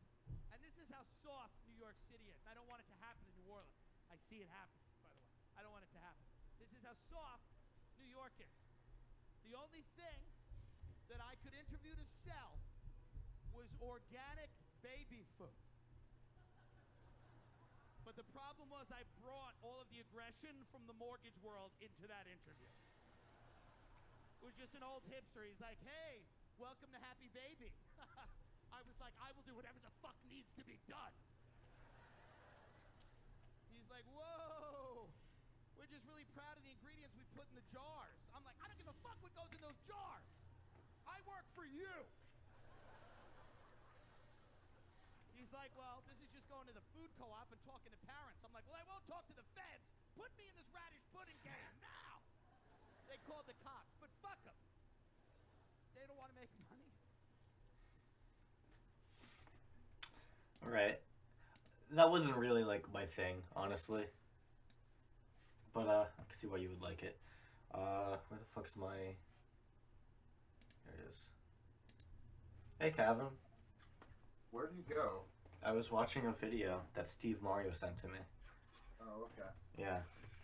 I'm busy inventorying my lab kit, which is Oh, I not see. fun. Dylan, have you ever had to inventory a fucking lab kit? No. Like that's 10. Yeah, inventorying is not fun. I have to do this shit at work, and I was hoping I wouldn't ever have to come home and do this bullshit. I only have to do inventory once a year. So there's the pipettes. What's in here? A candle. Tea light candle. Okay, let me find it. It's separated by bag, which is nice because it makes it a lot easier to check. Oh Okay. boy, there's ammonium in here. Ammonium. Well, ammonium carbonate. It's probably not. Oh, and they give me the fire diamond too, except in numerical form. That's weird. I've never seen the fire diamond written out in numbers.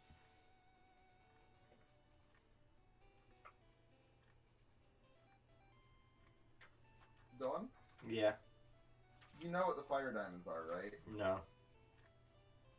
There's those little health things, like, with the different colors on them, red, yellow, white, and blue, that you see on, like, some chemical bottles. Oh, yeah. Yeah. They tell you all the information about how dangerous a substance is. Mm-hmm. Okay, so in here, tea light, yes. Zinc-coated washer. There it is, I see it. I would very much like to encounter this Raikou soon. I would too. It's Yeah. funny that Raikou was my first one, and it's your second one. Well, it's like literally random. No, it's not actually. You can determine where they're going to go. Well, the first time you find them... That's the only time you can determine. I know, but, like, you should have actually done that, Dylan. I didn't realize it would be like this. You should have gotten your first encounter when you had the chance. Yeah. Well, you can only get one from that. You can't get both You or should all have done three. it. Yeah. Okay, so I've got all my chemicals in there. That's good. All my dangerous chemicals. And I think even then it's still a 50% chance that you can encounter them, right? I think. No, you always will encounter it on your if The first you time? go, yeah, like right after you waken them. Oh. I don't have a butane lighter in here. Is the butane lighter somewhere else in here? Okay. So let's go looking for, what does a butane lighter even look like? Oh, safety bag. Cool. This is a granulated cylinder. To 10 milliliter.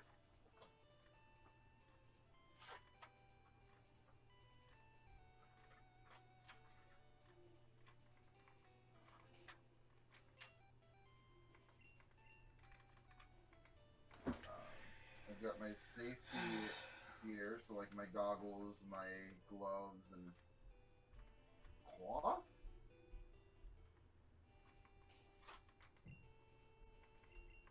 Safety bag, yep. Underpads are what they're called. What's in here? Types of matter. Dylan? Please remind me to never do chemistry again, because fuck this noise. Never do chemistry again because fuck this noise. Thank you. You're welcome. Are you going to be doing schoolwork again? I really don't want to. Do you want to go to college for, like, media? No, not really. If I ever go to college, it's just, it would just be to get a degree. Not like just any degree, honestly. Like. Okay, glass test tubes 5. These are all intact, I'd assume. I just I hate school so much. I would never willingly do it.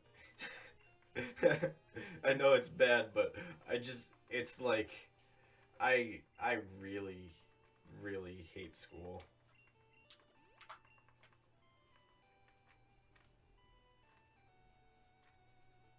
I mean, some school is fun. That's what I Yeah, like about no, college. there's You like can literally choose yeah. what you want to do. I know it's great. Like I love learning things, but like Yeah, you can choose having what you do. but like being responsible for like doing homework and like actually doing schoolwork and having deadlines and stuff and just like the whole all the pressure of that, it's just I just no. Get me out, please.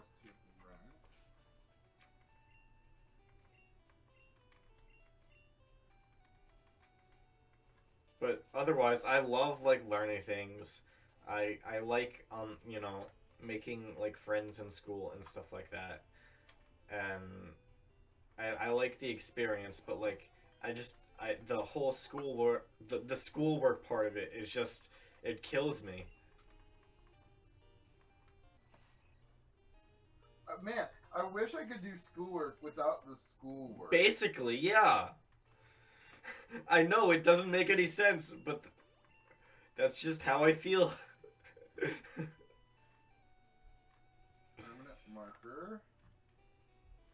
Matches. Modeling clay is not in here in this one. Special. But like, it's not even that I don't like to like do the schoolwork. It's that I don't like having the pressure of there being like deadlines and like if I don't do it, then I'm fucked. Because that just removes all the fun. At that point, it's not like it's literally work, and work sucks. But when it's like just like a hobby and like you know you're learning things on your own or like you know you decide to take like a little like trivia quiz or something, that's always fun. But like, and then when it comes to like it actually being work that you have to do, it's not fun. Glass stir rod. Where the fuck is glass stir rod? Oh, I found the butane lighter. Cool. Okay. Now where's the glass stir rod? Where's the gummy bears and sugared bubble gum that I'm supposed to have gotten?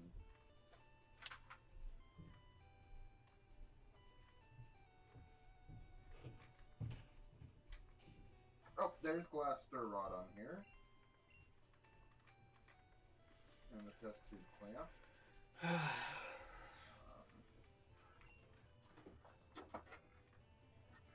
This is a plastic 250 milliliter beak. Wait. I think. I've never seen a plastic beaker before. But if I had to guess, this is a 250 milliliter plastic beaker.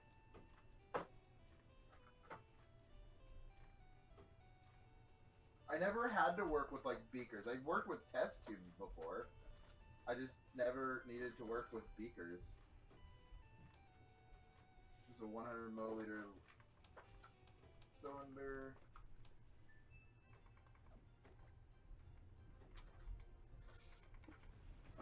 A pocket scale. Digital.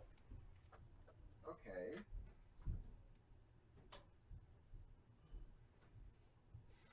So I still need to find the ruler in here somewhere. See, that's what I don't like about this, is I have to find my shit. Yeah. It's like, man, ain't nobody got time for that. Exactly. What are these? This is a beaker, and this is a beaker. So I really have to take these things out of the fucking... Man, I don't want to have to take these out of the bubble wrap because then they won't be super sterile. You know what I mean? Yeah.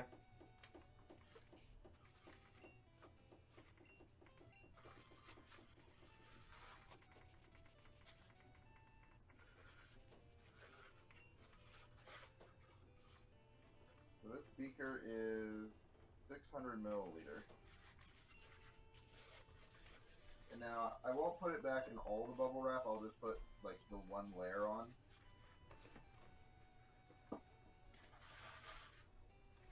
Before my father died, I had a baby with him. And we're going to, it will be raised in captivity. It will be raised privately to be the greatest Where did I put that other that has beaker? ever lived. My name is Megan McCain, and I'm No, on a actually, where did I put that? Donald Trump, that fucking riverboat casino captain, is talking shit about my I had another beaker. My father was tortured for 100 years Where in this did I- fucking country, and he came back and he started 7 wars. I He's a had veteran. another beaker Fuck you, somewhere Trump. here I'm gonna that wear I my put father's skin somewhere. mask, and I'm gonna primary Trump Oh, from no. the right. Come on the View, bitch. Oh no. If you're that tough, come on the View. You want an Alessandria Ocasio-Cortez? You want Oh, that there it is. shit? There's my beaker. Bitch, Trump, you wanna fuck these? And this is one of those, like, classic beakers. The... Oh my god. What? This fucking video. I'm sorry I'm doing an unboxing video of my lab kit, Dylan. Kill yourself. This is a 250 milliliter...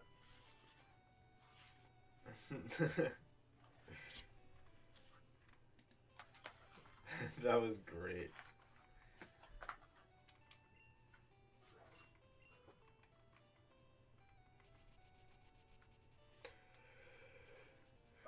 Oh, that's what it's called. It's not a beaker.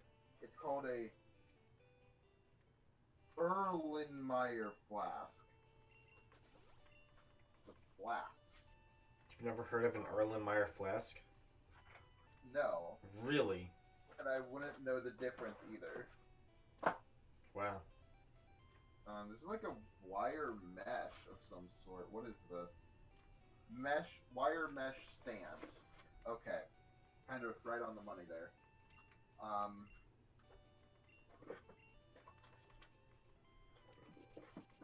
Dylan, you forget, I was homeschooled.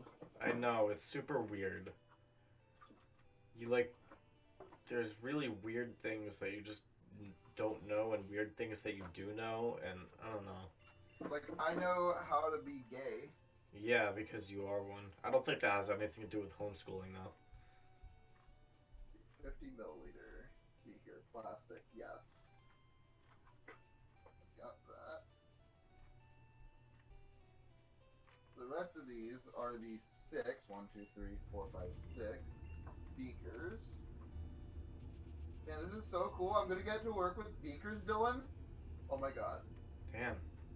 I found the ruler in there, so I have that. So I need the wash bottle. Oh, what is this? This is a 250 milliliter. Oh, wait. What?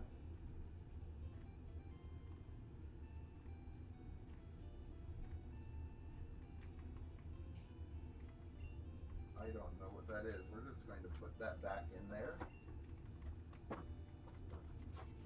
Pretend I definitely marked that off.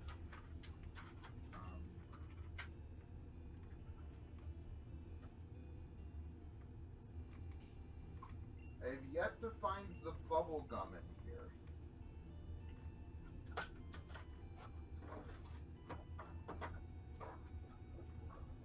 Okay, here's my chemicals. And it looks like everything's here. Yes, it is. Okay, great. We can mark all those chemicals off. Where the fuck are the bubble gum and the gummy bears in here? Because I'm supposed to have those.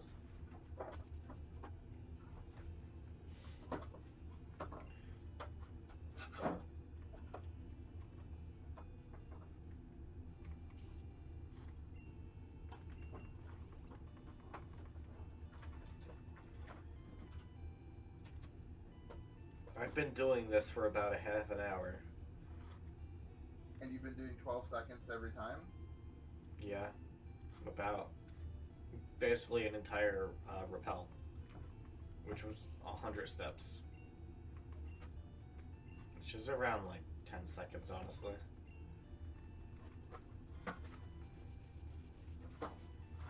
I don't know where the gummy bear is in all of this. Oh! Oh, they were over here. Sugared bubblegum, birthday candles, sodium acetate, modeling clay,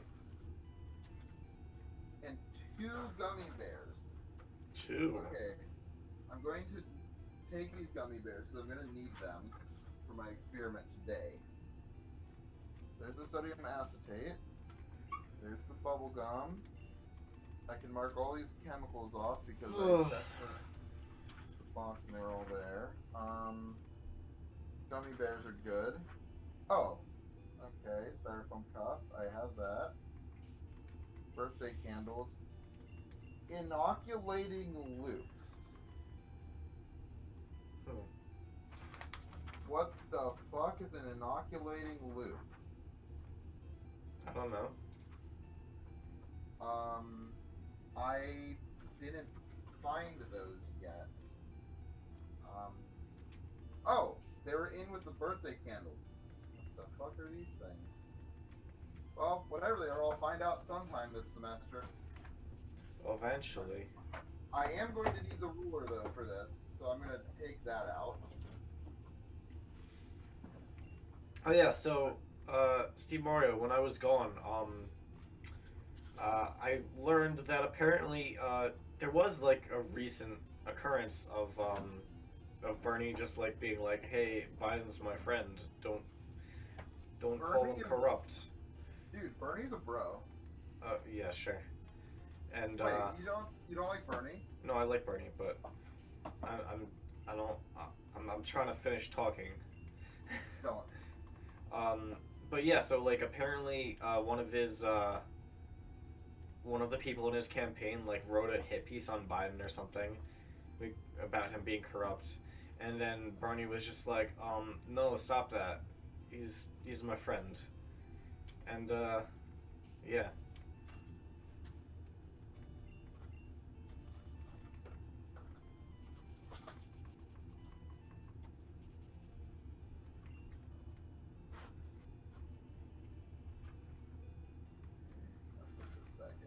This.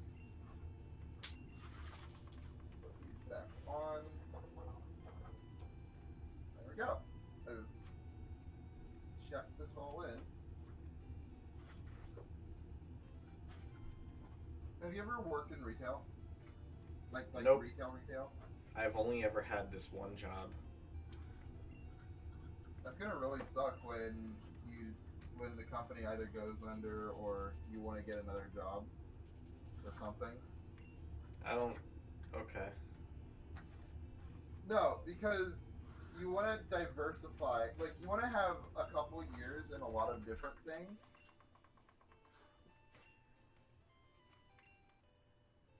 Because showing that you're very well-rounded is important.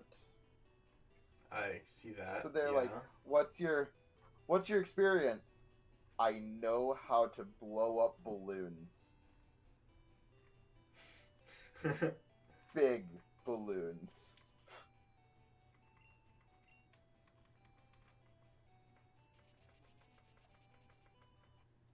Need distilled water.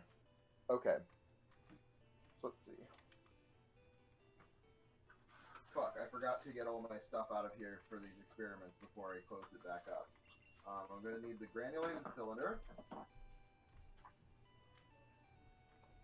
Wait, no. I don't. I need the 100 milliliter beaker.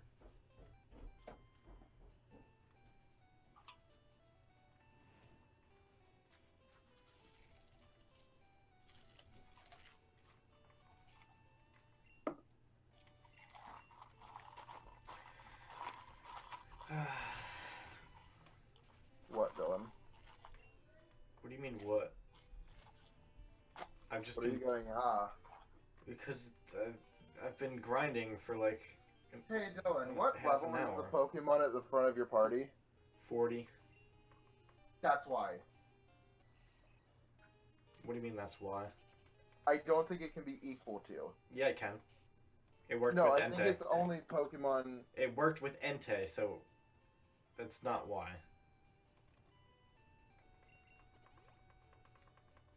40 is fine. Somebody's saying Jump Fluff is better because No, of I the speed know, reasons. I know. Jump Fluff is better. I fucked up. Well, Haunter is also better, but reason Jump why Fluff I is the said- best because of Sleep reason- Talk. Not Sleep Talk. Sleep Powder.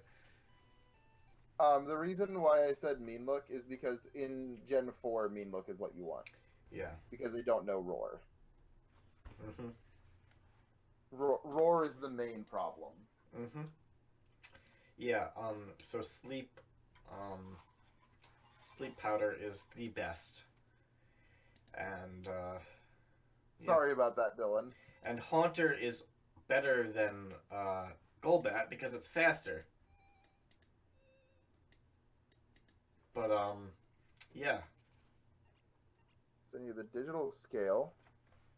I don't know why I let Vex talk me into Golbat. I don't know either. There's a 10 milliliter granulated cylinder. And now I'm going to need the digital scale. Okay.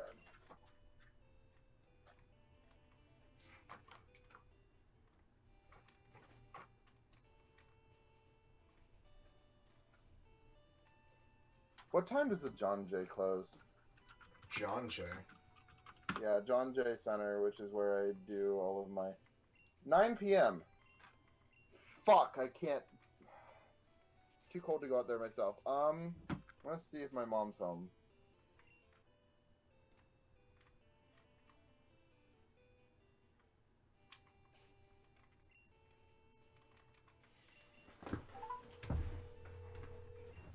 Don't. What? Don't what?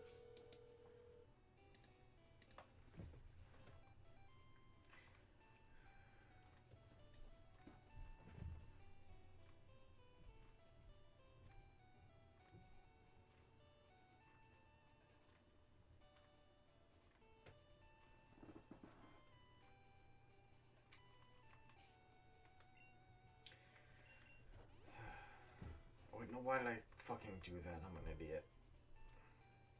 Whatever. Just keep going.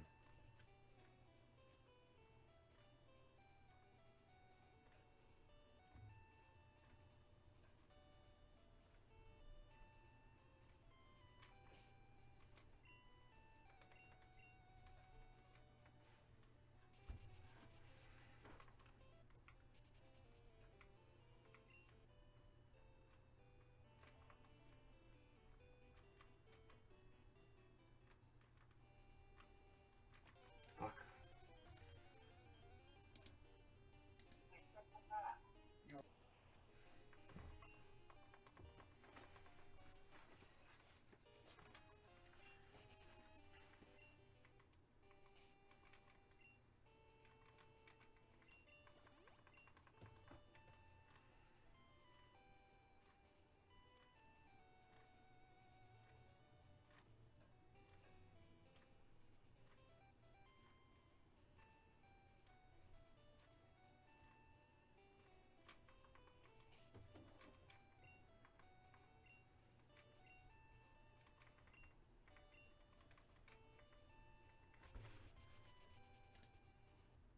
Calvin?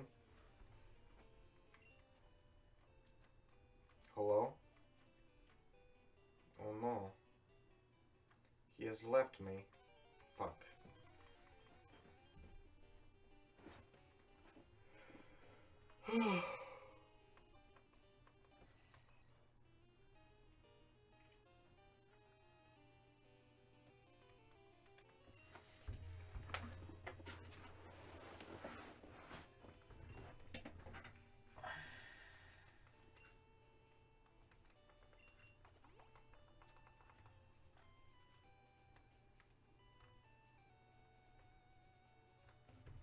I really hope I'm not like doing something wrong right now, and that it's just I'm just getting unlucky. Well, actually no, I'd rather that it's that I'm getting unlucky, because then at least that I have a chance. If I'm doing something wrong, then I'll never know, and I'll just be doing this forever. Oh no.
Okay, sure. I can listen to that.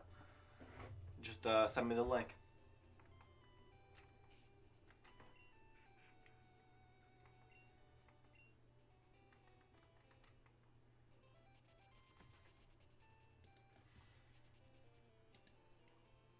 Start at this time or 4:15. Is that fine? Or do you want me to start at the beginning? Okay, hold on. Let me just go through my sound mixer real quick. Cause this game is a little loud right now, so I'm just gonna lower it. All right.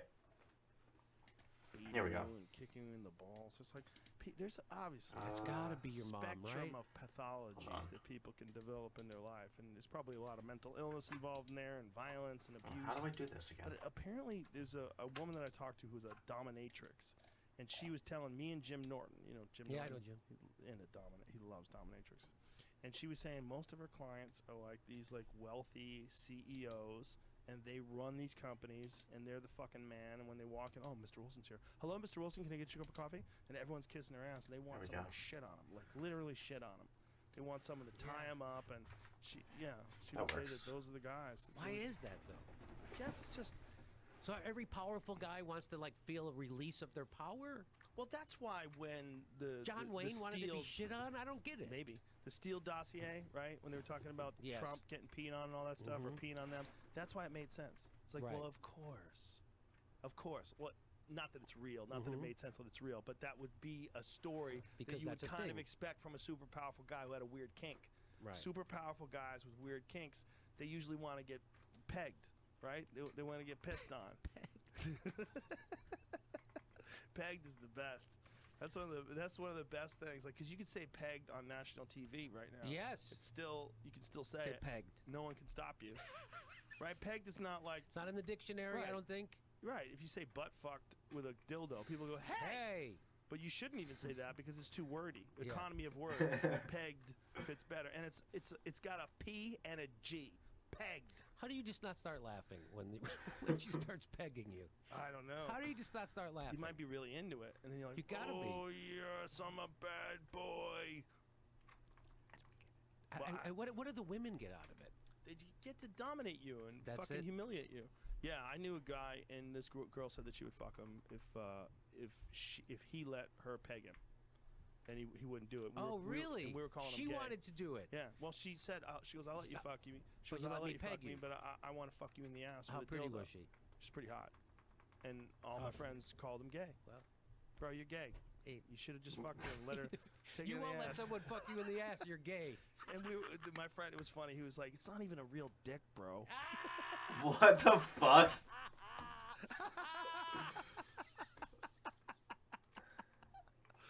There's no win there for this Yeah, guy. they're like, There's look, no she's win. hot, man. She probably doesn't want to fuck you, but she's willing to do it if you're willing to do something for her. She probably always wanted to peg a guy. You got to make some sacrifices. That's like your Yes. joke about the female version of who wants to give you a job in Hollywood movie. Oh, Harvina Weinstein? Yeah. Yeah. Sounds like If that. Harvina Weinstein came to my son with a solid contract, I'd be like, dude, you're going to be Batman. All right. That was pretty funny. So what's up?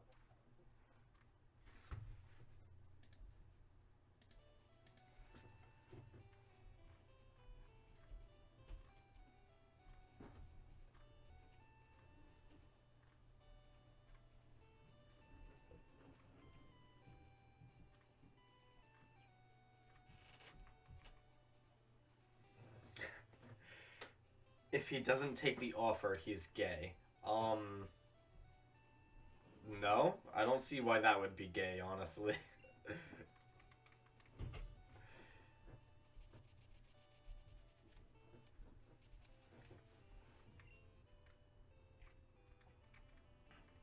I mean,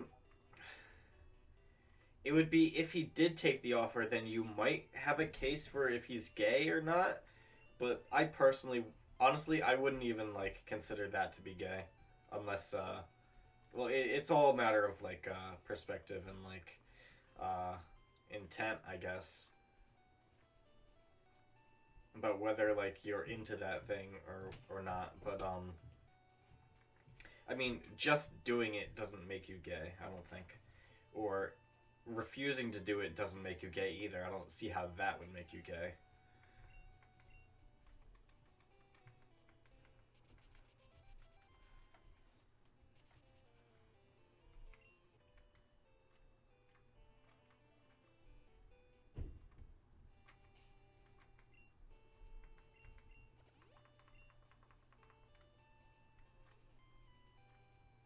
If anything, refusing to do it could possibly make you, you know, a homophobe, in fact.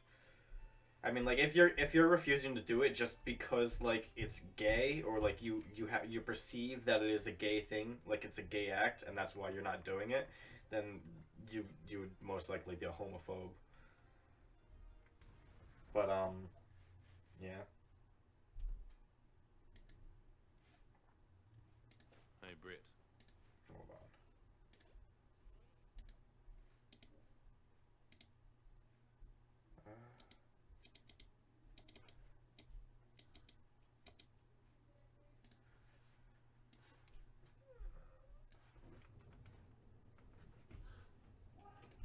Oh, hey man.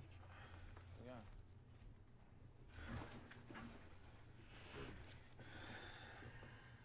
Your beard is good.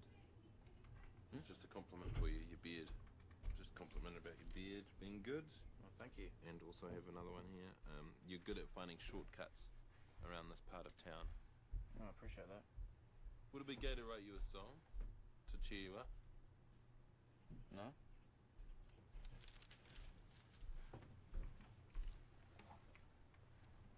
It's called Brett, You Got It Going On. Hey there, Brett, I see you looking down. Don't wanna see my little buddy there with a frown. Just because I get more women than you, well, that's only because they don't know you like I do. Sure you're weedy and kinda shy, but some girlie out there must be needy for a weedy shy guy. They want you as they needle when they're rolling in the hay. Just hear me out when I say, Brett, you got it going on. The ladies will get to know your sexuality when they get to know your personality. I said, Brett, you got it going on. Not in a gay way, just in a hey mate. I wanted to say that you're looking okay, mate. Why can't a heterosexual guy tell a heterosexual guy that he thinks his booty is fly? Not all the time, obviously, just when he's got a problem with his self-esteem. Don't let anybody tell you you're not humpable, because you're bumpable. Well, I hope this doesn't make you feel uncomfortable. If I say you got a boom out, come on, Brett, help me out now. Brett, you got it going on. Got it going on. That's the conclusion that I've come to, but that doesn't mean that I want to bum you. Brett, you got it going on. Got it going on. No doubt about it, we'd be getting crazy if one of us was lucky enough to be born a lady. Oh, if one of us was a lady, and I was your man, if I was your man, because sometimes it gets lonely, and I need a woman, and then I imagine you with some bosoms. In fact, one time. Sorry about that, Dylan. Oh, hey, Calvin. So what happened Hold is on. that I had to go print something, or I thought I had to go print something, and then I remembered I could just have it on the screen because I have a laptop. Oh, okay. I forgot that I had a computer that could just be moved because I'm Alright. not used to that. All right. Give me a minute, Kevin. I need to do something. All right. Let me go back. Need a woman, and then I imagine you with some bosoms. In fact, one time when we were touring and I was really lonely, and we were sharing that twin room in the hotel, I put a wig on you when you were sleeping. I put a wig on you, ooh, and I just lay there and spooned you. Oh, Brett, you got it going on. So, hopefully that made you feel better. Let's have a look at the lyrics. This is another one of your weird songs, man. In what way? But sometimes I put a wig on you when we're on tour. Put a wig on you? No. I didn't say anything like that. That's definitely a bit gay. What is? Putting a wig on me while I'm asleep. I think sometimes you hear what you want to hear. It wouldn't be gay to put a wig on a man and pretend they're a woman. How could that be gay if you were pretending they're a woman? Not that I did it. Okay. So, alright. So, I mean, if you're like pretending to, if you're like making, how am I trying to, I'm trying to word this like a certain way. So in this situation, he's, you know, he put a wig on him to pretend he was a woman, and he I guess he found that attractive. So I'm not sure, honestly. Basically, I'm not sure if it's gay to like like someone but only under the circumstances of that they were the other gender. I mean, maybe. I mean, if anything, that gives a signal that they're like closeted homosexual, right? Because like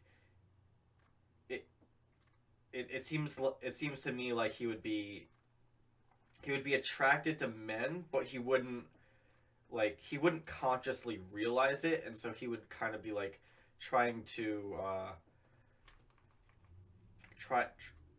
trying to recognize it in like a way that purports with his what is it called, with his ethical system. So like say if like if he was brought up in like a Christian household, for example, and you know taught like, you know, gays are like evil and shit, you know, if in that situation, if you're like gay and you're attracted to men, like you're gonna do whatever it is in your power to justify your attraction to men. So, but that doesn't remove the fact that you would then be gay, I guess. So I guess that's my answer. I guess he's gay. I guess that's a gay thing. Oh no, why did I do that? Fuck. Alright, let me put the audio back on. Hello. Hi. Sorry, So I gotta do an experiment, Dylan. Oh, cool, experiments. You like experiments? Yeah, they're cool. Haha.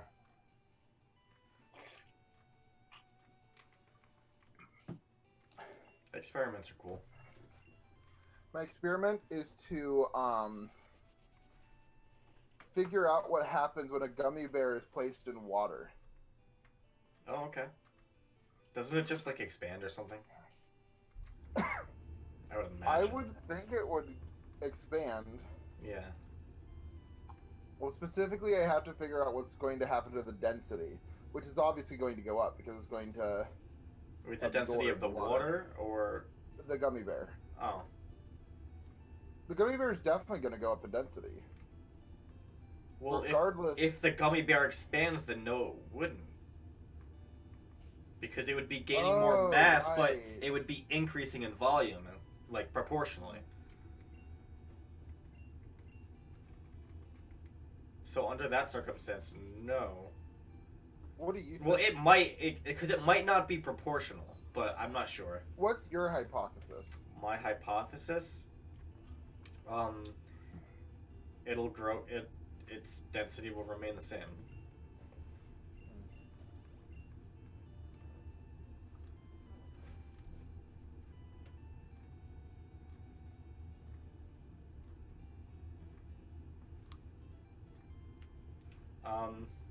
In the form of a question. Damn. Well, yeah, you all... Wait, no, you don't formulate hypothesis in the form of a question. What? I think that was a Jeopardy joke. Oh.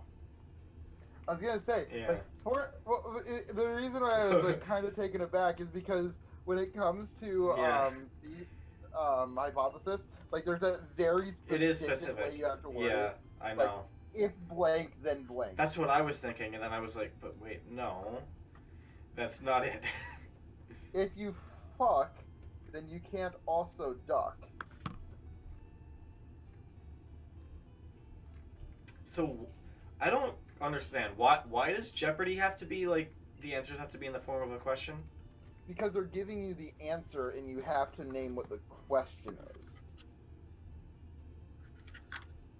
Oh, that makes sense. Yeah.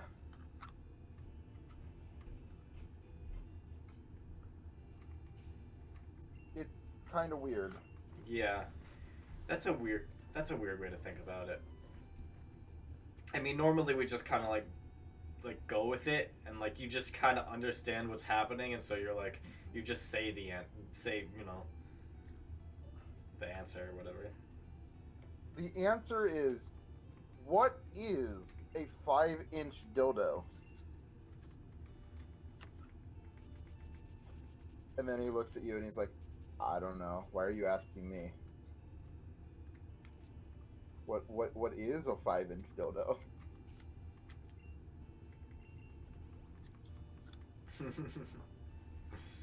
So who runs Jeopardy? Bob? Didn't he die? The guy that runs Jeopardy? What was his I name? thought Alex his name Trebek. was like Bob. No, it's Alex Trebek. He died recently. Well, no, I mean Like, the current person. Oh, I don't fucking know.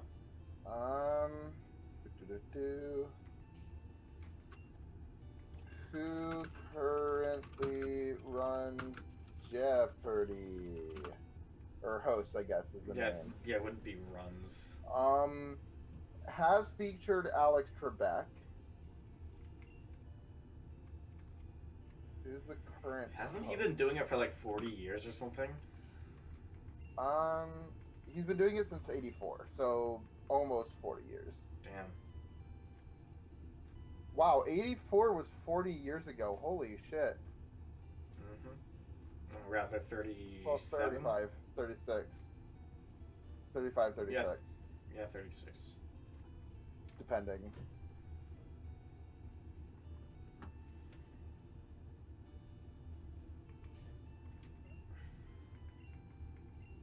Is Alex Trebek dead, though? Yeah, didn't he die like a couple weeks ago? Like 2 weeks ago or something? Maybe I'm thinking of something else. No, he got diagnosed last year, and then... No, and then I'm pretty sure he died just like a week or two ago. Pancreatic cancer was not... Oh, God damn it.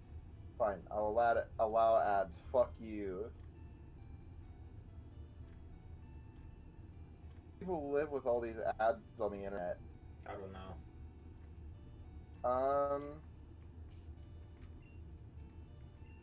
So he's had cancer update, but he has like a plan for when he dies.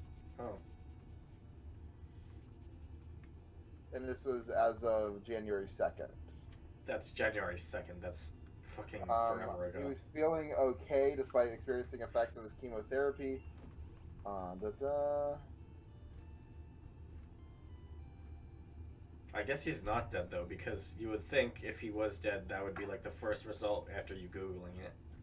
I mean, yeah, January 2nd is definitely the most recent news on it. And that was just saying that he no longer has an open-ended life and he's not scared to die.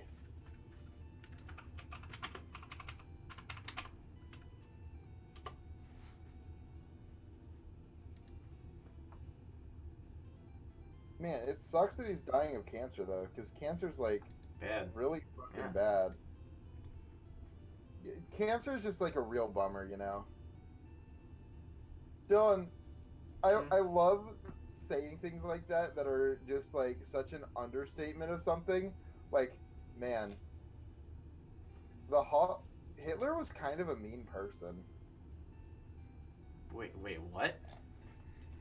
I like saying things in a way that, like, understates their importance, but is still technically true. Like, Hitler was a mean person.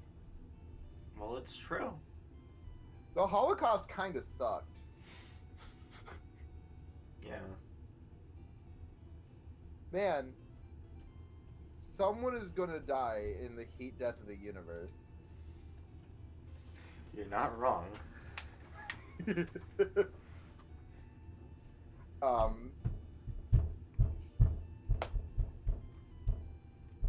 Isn't it great that Shakespeare was alive at least 50 years ago?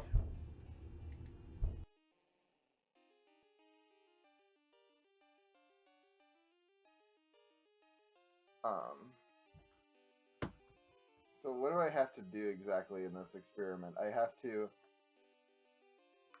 measure a penny, determine the mass of my objects, and then the volume.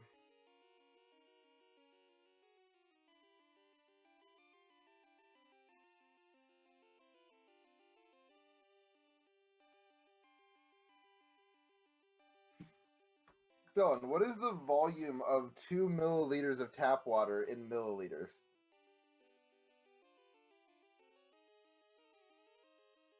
Dylan?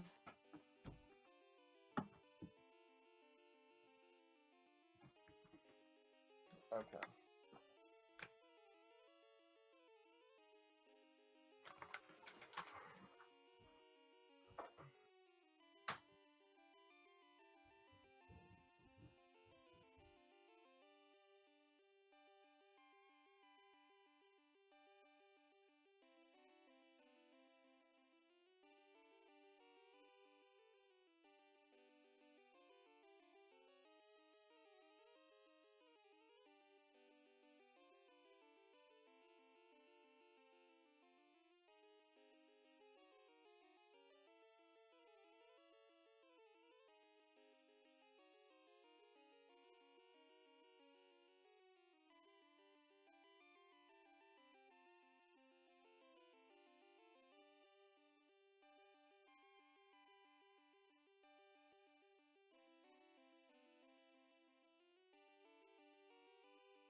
Alright, I am back.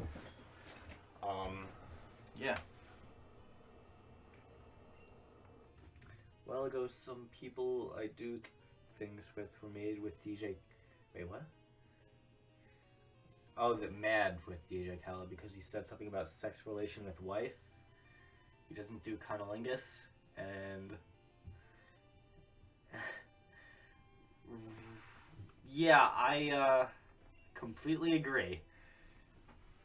Who the fuck cares?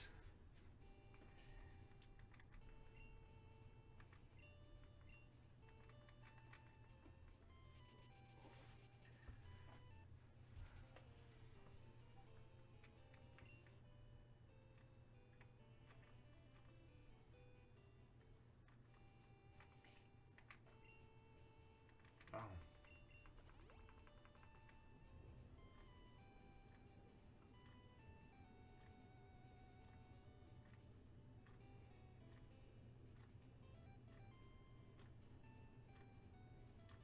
Let's see what we got right here.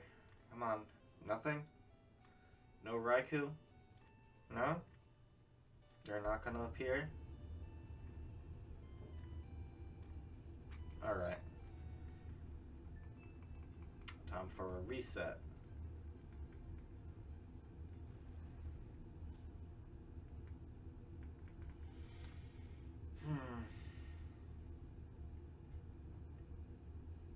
Yeah, I agree completely. You don't have to do cunnilingus if you don't want to. You don't gotta get pegged if you don't want to. And I have no problem with that.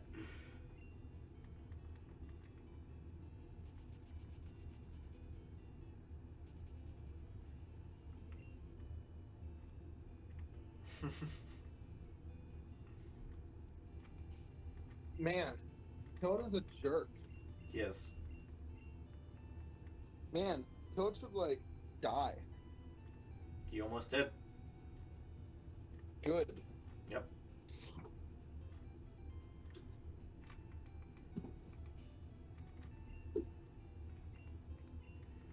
Oh yeah, so he's gonna be switching to a true neutral. Wait, really? Yeah. I mean, it's not gonna happen immediately, but... Wait, so you're going to try to not kill and steal? Yeah. You're going to... What was the change? Why? So, like, his whole thing is he wants to win. He wants to, like, kill people and, like, and just succeed in, like, doing bad things because it's fun. But, like, he has had his ass handed to him time after time for the past, like, I don't know how long, a long time. And so, like, eventually, you know, he's gonna crack, and, like, his worldview is gonna be shaken. That's the word, So shaken. what eventually shook up his worldview? He fucking almost died. Like, he got really close to dying. And so now he's going through a metamorphosis at the moment.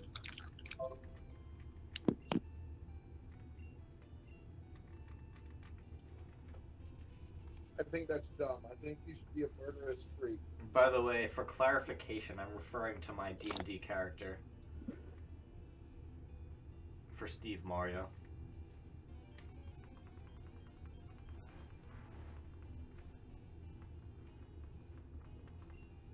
I mean, Shu seems like he's been getting more evil.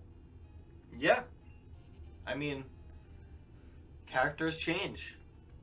Till went from a fucking a chaotic neutral to a chaotic evil, and now he's gonna be a true neutral. Wait, so he doesn't like want chaos anymore? No.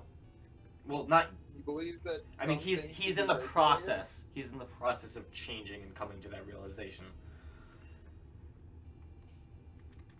I just can't see him as somebody who like understands and accepts laws. That's why he's not lawful, dude. He's gonna but be neutral. I mean, he sees the good in laws. Yeah. Or I don't know if that's necessarily what that means, but kind of. If you think of the average person as neutral, they're like, yeah, you know, laws are there to protect us, but sometimes we have to break them. I don't think that's exactly what the whole lawful chaotic thing means. I don't think just because the word law is used mean that that's exactly what it's about. That's well, law more refers to order. Yeah, I don't think he necessarily has any like opinion on laws per se, but rather It more so just means regulation. I'm thinking more along the lines of like acting respectful, or rather within the confines of societal expectation, I suppose. You can ask Rage about what it is. It's his world. I guess. Oh, I haven't even talked to Rage about this yet, so I don't know how he'll feel about You it. probably should. Yeah.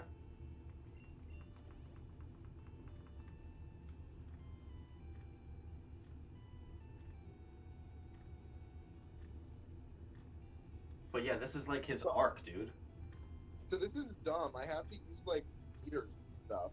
Yeah, fuck, man. Meters are stupid. Meters are dumb.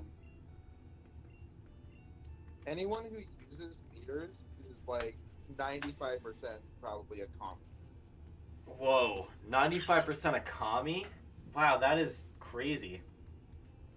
Yeah, That that's is- more than 95% of the game of commie. Damn. Oh, commie. You really wolfed that down. Oh, commie. Oh my.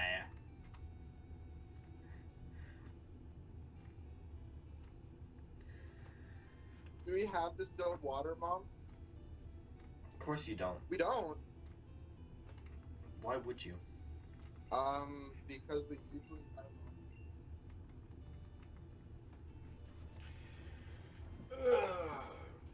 Yes, that kind of water is distilled. Yeah. Kevin. Where's the jug? Okay, I didn't know. I've never needed to know. I don't drink water. You're actually not supposed to drink distilled water. It's unhealthy. Wait, when were you supposed to use like the bottled water for? That's not distilled water. Okay, what does it mean when it says distilled? Distilled means that it's been like complete, like 100% purified. So like there's absolutely no no minerals, no additives, nothing. It's just pure H2O. Okay, what the fuck? I have a question. How does the air weigh -2 grams? -0.2 grams. Okay, this is like Because you have to adjust the scale so that it's 0 when there's nothing on it. You can do that, right? Because that's what you're supposed to do. You have to change it. You have to adjust it every time. Whenever if there's nothing on it, it has to. If it doesn't say 0, you have to adjust it so it says 0.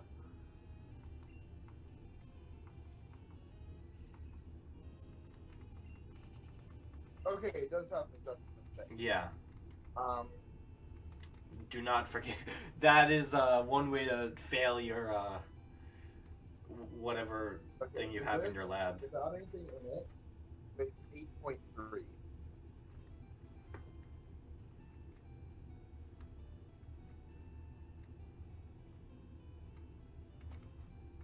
My granulated cylinder without anything inside weighs 8.3 grams.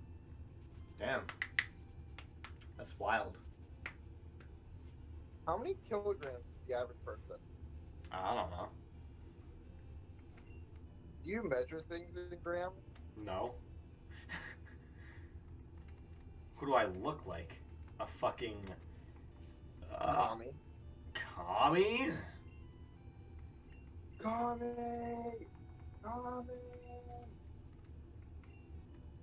Well, I've You never shall used now- the digital scale before, Dylan. Yeah. Like now the you're digital using it. pocket scale thing. Yeah. Now you're using it.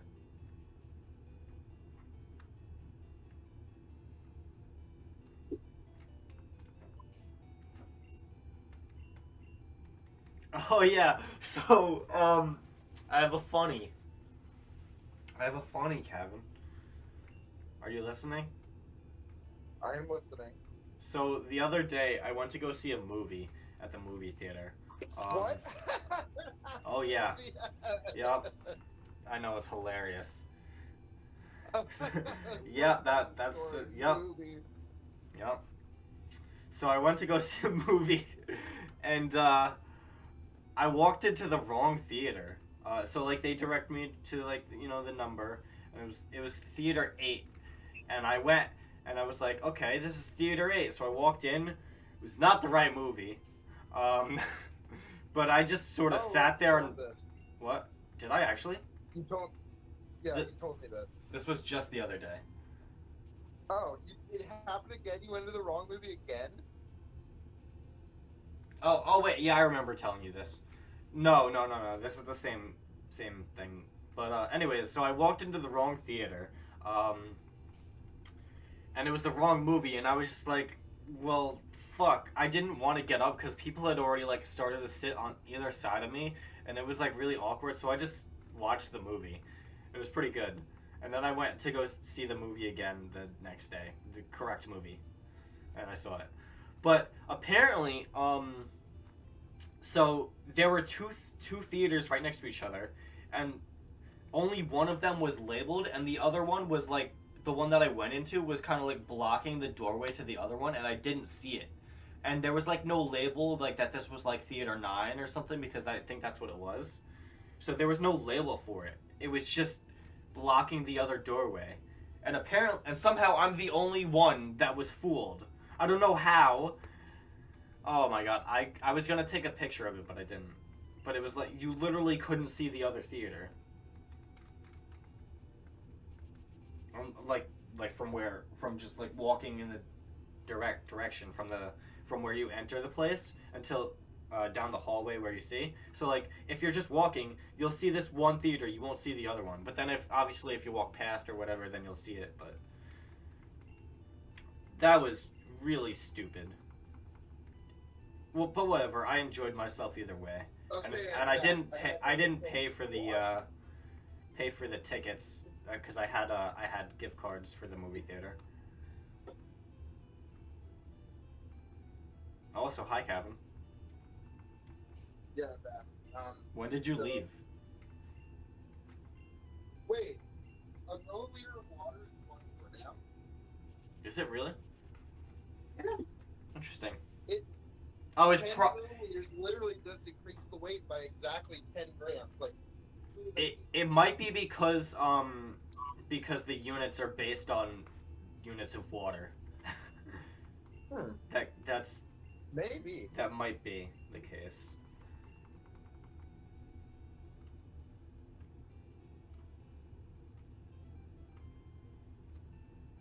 Then what is the mass of our penny? 2.5. Alright, cool. There's our mass of our materials.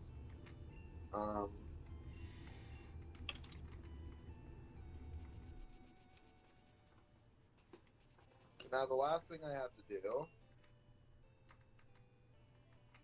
Kind of like how like our temperature systems, like Celsius and Fahrenheit, are based on like the freezing and boiling points of water.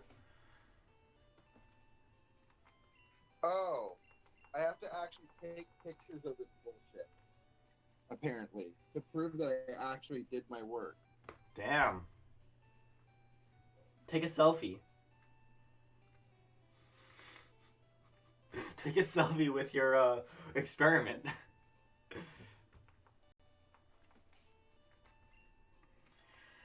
How the fuck have I not encountered Raikou yet? Wow, that's interesting. I haven't changed. Like, my scale is actually like still the same. It's still like whatever you call it when you make sure that everything works Equilibrium. right, calibrated. Yeah. But Calibrated. like the mass of the pencil and the mass of the penny are actually changed by 0.1 gram since I last measured.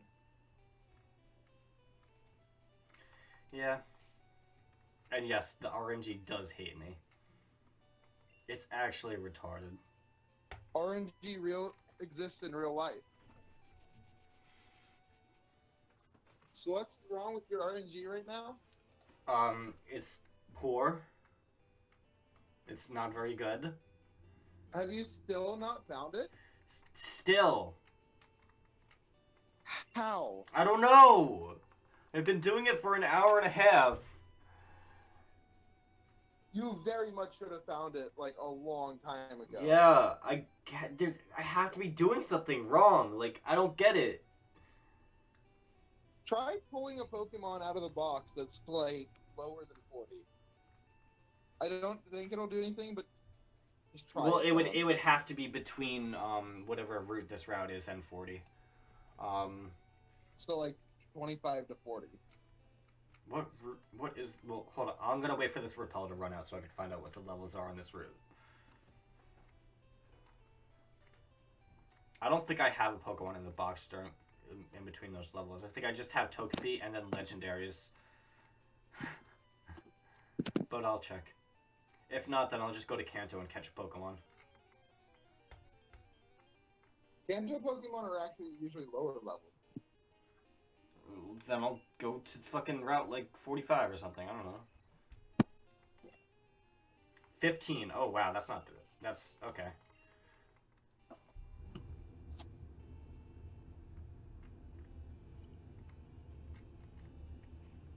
Well, actually, first I should reset the game so I get my repels back.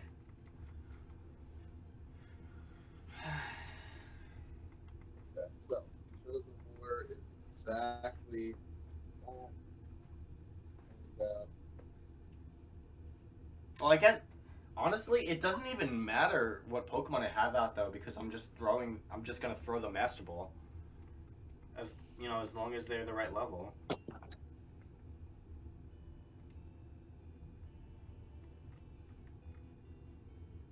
Yeah.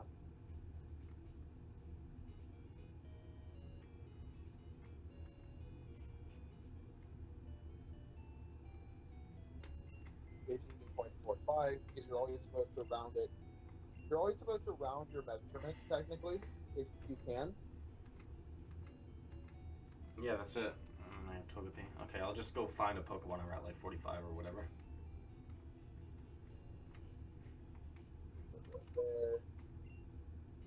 Diameter of a penny.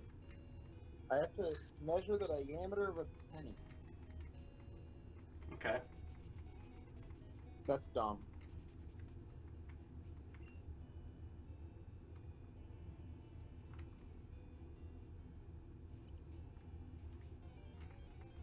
I mean, the diameter of a penny should be consistent, right? Yeah.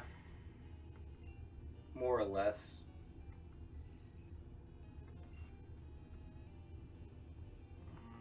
I don't know about this. 23. There was a trainer down here? What the fuck? Yeah.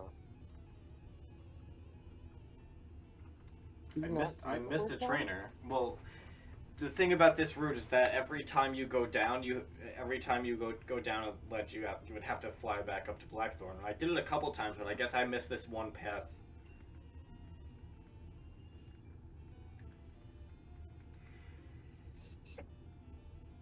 So it should be diameter of a penny is how many centimeters? 1 point.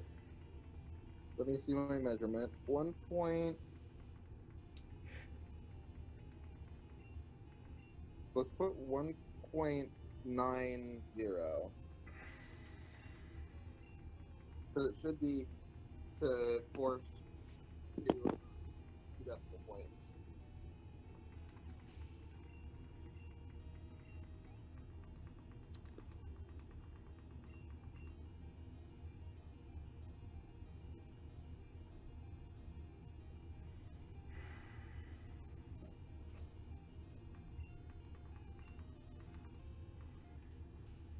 Length of room.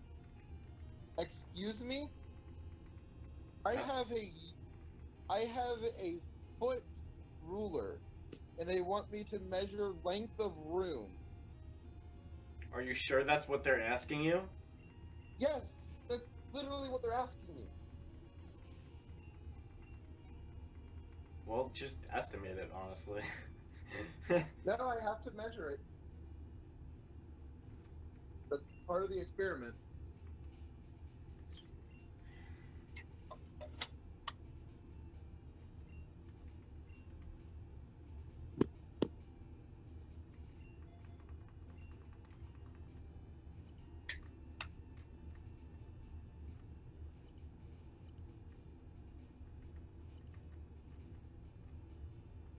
I'm having veggie pot pie, by the way. What? I'm having veggie pot pie. Oh, cool. I'm actually making chicken pot pie right now. Oh my god, no, you're not. I am, literally. It's in the microwave.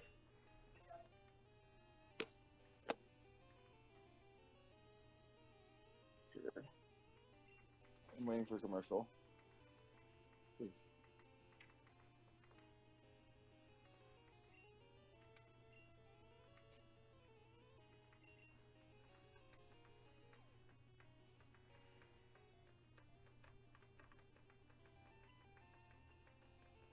What does that smell? Okay, I got a Gligar. Mom? What does that smell? Oh. I know what the smell is now. Nothing. I was waiting to talk to you. I was going to tell you Dylan is having chicken pot pie.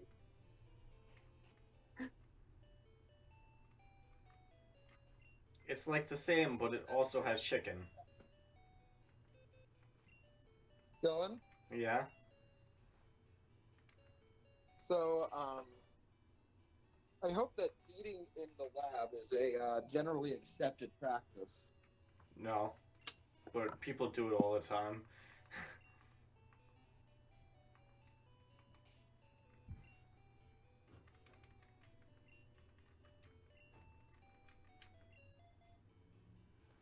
That won't contaminate anything, right? It might, but who cares? Well, what are you doing right now in your lab? Curing cancer? No, literally.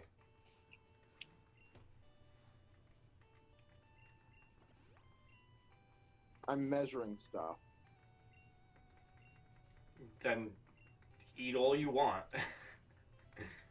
It's not gonna matter.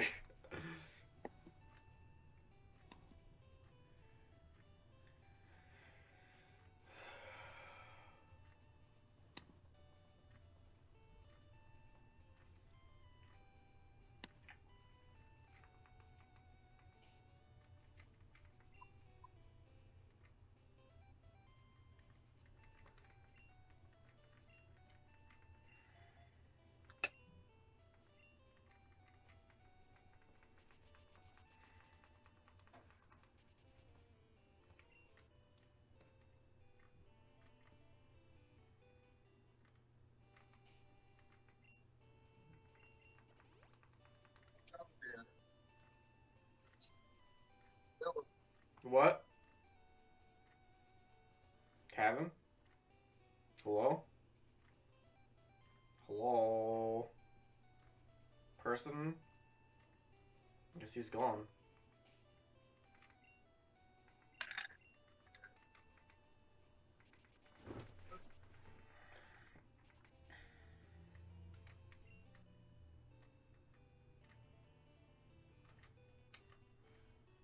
Those aren't dummies.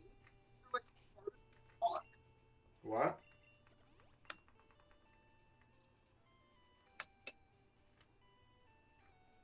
Okay. No answer again. Guess I'll die.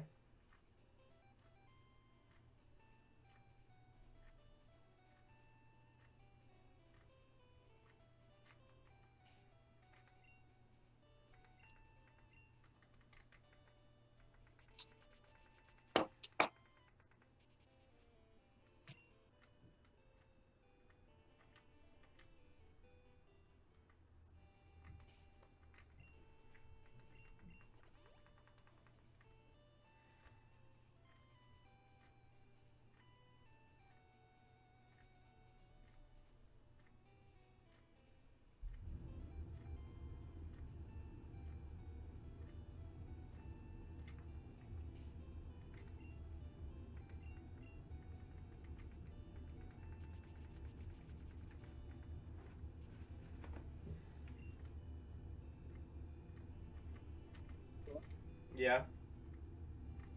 Hello? Yeah. What?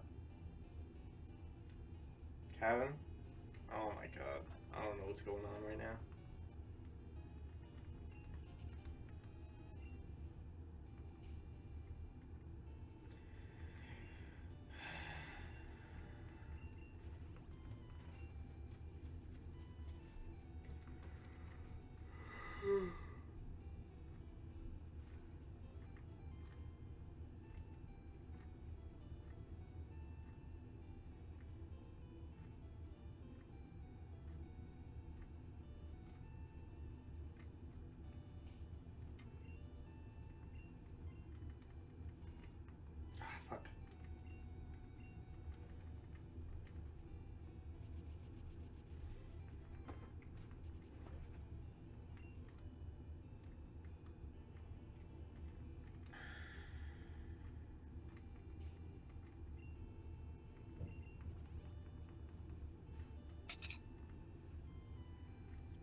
I fucking hate this, man.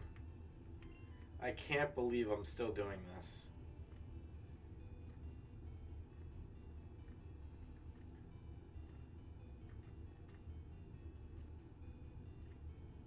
So, you know how I've been streaming for an hour and 40 minutes? I was streaming earlier too, and I had to stop for like an hour. I streamed for like an hour and a half or something like that, and I caught Entei like 25 minutes in. So that means that I've been trying to get Raikou for almost 3 hours now. I've spent approximately 3 hours, well, almost 3 hours, trying to get Raikou.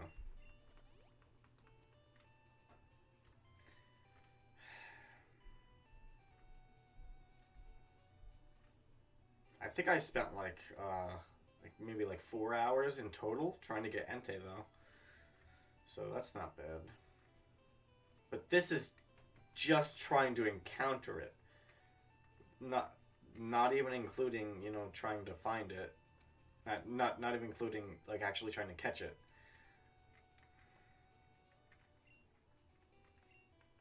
Of course, once I find it, I'll just fucking throw a Master Ball and that's it. But fuck.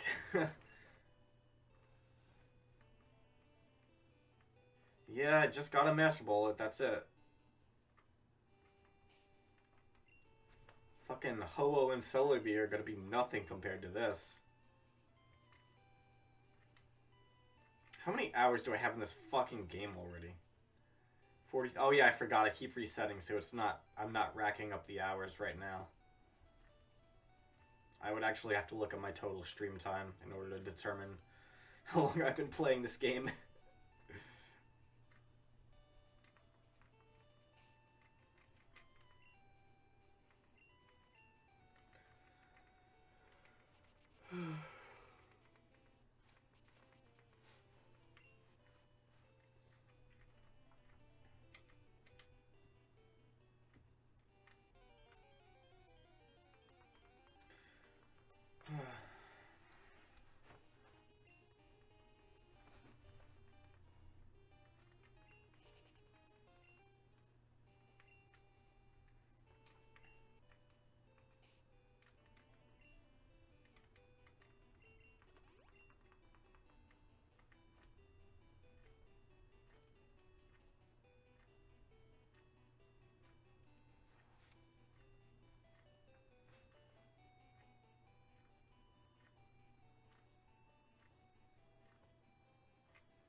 So, Dylan? Hey. Dylan? Yeah. What's up? Dylan? What? Yeah? What do you want? Hello? Oh my god.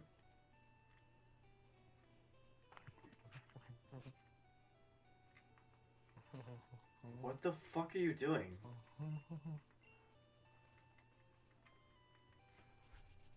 Do you want me to leave the call? Like, what the fuck? What is wrong with you?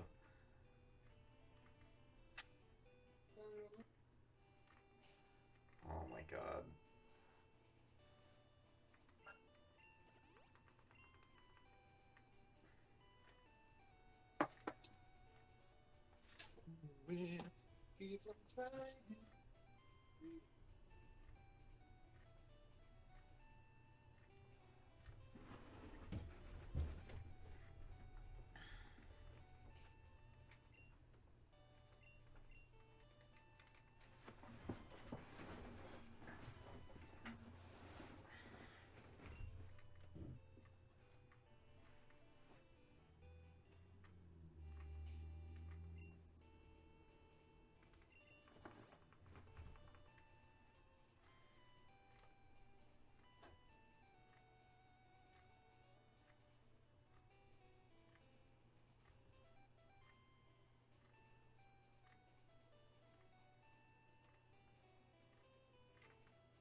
Agreed. How about that local sports team? Calvin, what do you think about the local sports team? Calvin? He guess he's gone again.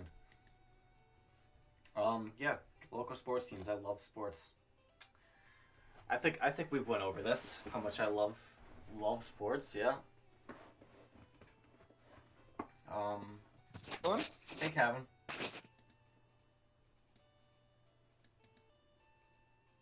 Dylan? Yes. What? Oh I my can't God. hear you for some reason. What? It's your fault. Hold The on. fuck is wrong with Somehow, it changed so that it's not using my speaker. Talk. Hello. There we go. I hate you. That's why I couldn't hear you this whole time.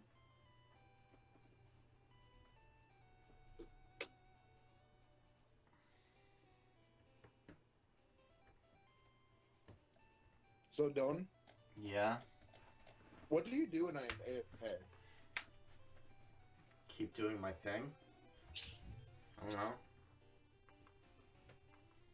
Talk about some That was things more sometimes. referencing the video, Dylan. What video? That video I recorded of the voicemail you saved me of you What? just like eating Choritos or something, Choritos. or something. It's You're it's eating, called like- it's called a taquito, actually. Okay. Fine. Damn, Yeah, I need Dylan sent me, I wish I like- had taquitos. Dylan sent me like a minute and a half long video way back when Skype was still something that we used of him just eating taquitos. Yeah. It's nice. So I recorded it and put it on YouTube. Yeah.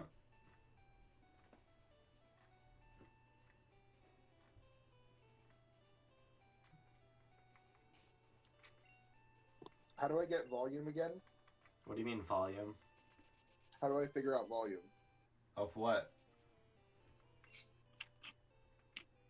Anything. I don't know. That's a very vague question. Oh, I just take the length, width, and depth and just multiply them? Oh, that volume. Yes. Yes, that's how it works. I thought you were referring to, like, sound volume. And I was like, what? What are you talking about?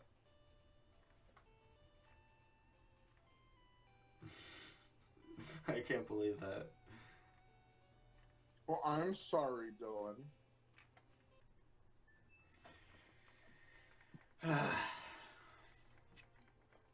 So, yeah, So what? what's 1.8 times 0.9? It would be like 1.7, no, 1.6, right?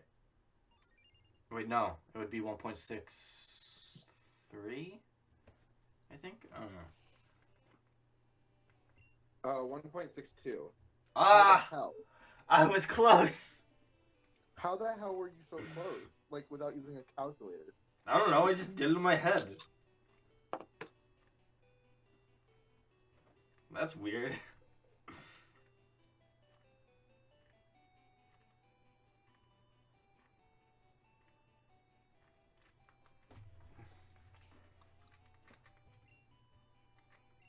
Oh, whoops. So, round out to a volume of 1.6. So I take 2.2 divided by 1.6.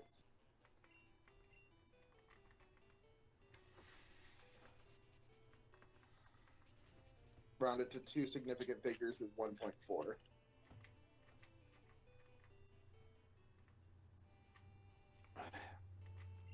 You know about all that stuff with, like, significant figures, right? No. Yeah, I had to relearn it as well. Okay. The weather? What do you mean, how about the weather? The weather is amazing. You know what? F the weather. Alright, so I put my chicken pot pie in the microwave like quite a while ago. I've been waiting for it to cool down. It's probably done now. So I'm gonna go get it real quick.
am back with my food. Alright, I'm gonna watch a video or whatever while I'm eating. Yeah, I'm gonna find something to watch.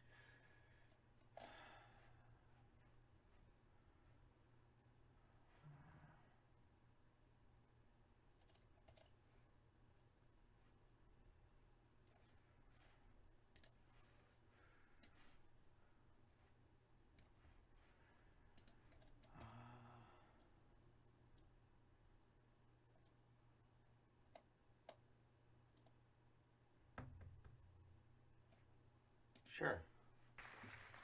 Alright, so what's the file name? The file name is Banjo.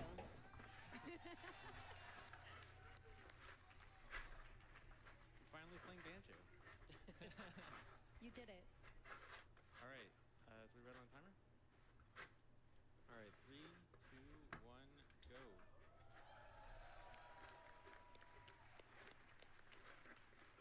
Alright, so this category is Ocarina of Time 100% no source requirement. That might sound like a kind of weird name. A lot of people might not be familiar with this category. So, Ocarina of Time is unique where it has two different 100% categories. So Dylan. And What's up? Dylan? Yeah. My paper towel doesn't even have a fucking mask. Mask? Mask. Oh. Okay. How does it not? How does a paper towel not like record as a mask? It's probably just so low that it's like low. I don't know. It's 0.0. It's not even like a decagram. Well, that's pretty low. That's funny. Whatever. Actually, since it records decagrams, that would mean it's not even like above 5. What would that be? Centigrams? I don't know. And it's not decagram. Maybe it's decagram. Maybe the specific scale that you have is just really bad at recording like really low really low weights or masses I should say, because weight is a different thing. It's personal. Yeah, let me get back to this. So grams. this run. The reason for these two different categories is this game has a lot of glitches that kind of blur the line between what really counts as 100%. There's a lot of glitches where you can like just glitch an item into your inventory or duplicate an item and get it over and over. And you know, hypothetically, if you could do all those kinds of glitches and just get every item that way, would that really count as 100%? So we actually made two different categories. So regular 100% has what's known as the source requirement rule that says you must get each item from their original location. That means stuff like if you want to get the hammer, you have to get it from Fire Temple, you have to get each individual gold skulltula, stuff like that. In this category, no source requirement, that rule does not apply. That means I can get items however I want. Any glitch I want to do to get items, anything is fair game. And so what was really cool about this category is that there are a lot of glitches that are really cool that can glitch items in your inventory, but originally you couldn't really do that for like everything. There was actually a really good balance between getting some items from glitches and then some items normally, or like normally in terms of OOT glitches. The reason I'm speaking in past tense though is because very recently, just 2 months ago, a brand new glitch was found. Basically the biggest glitch the game has ever had, and you actually can now glitch all the items you want and just get everything kind of instantly.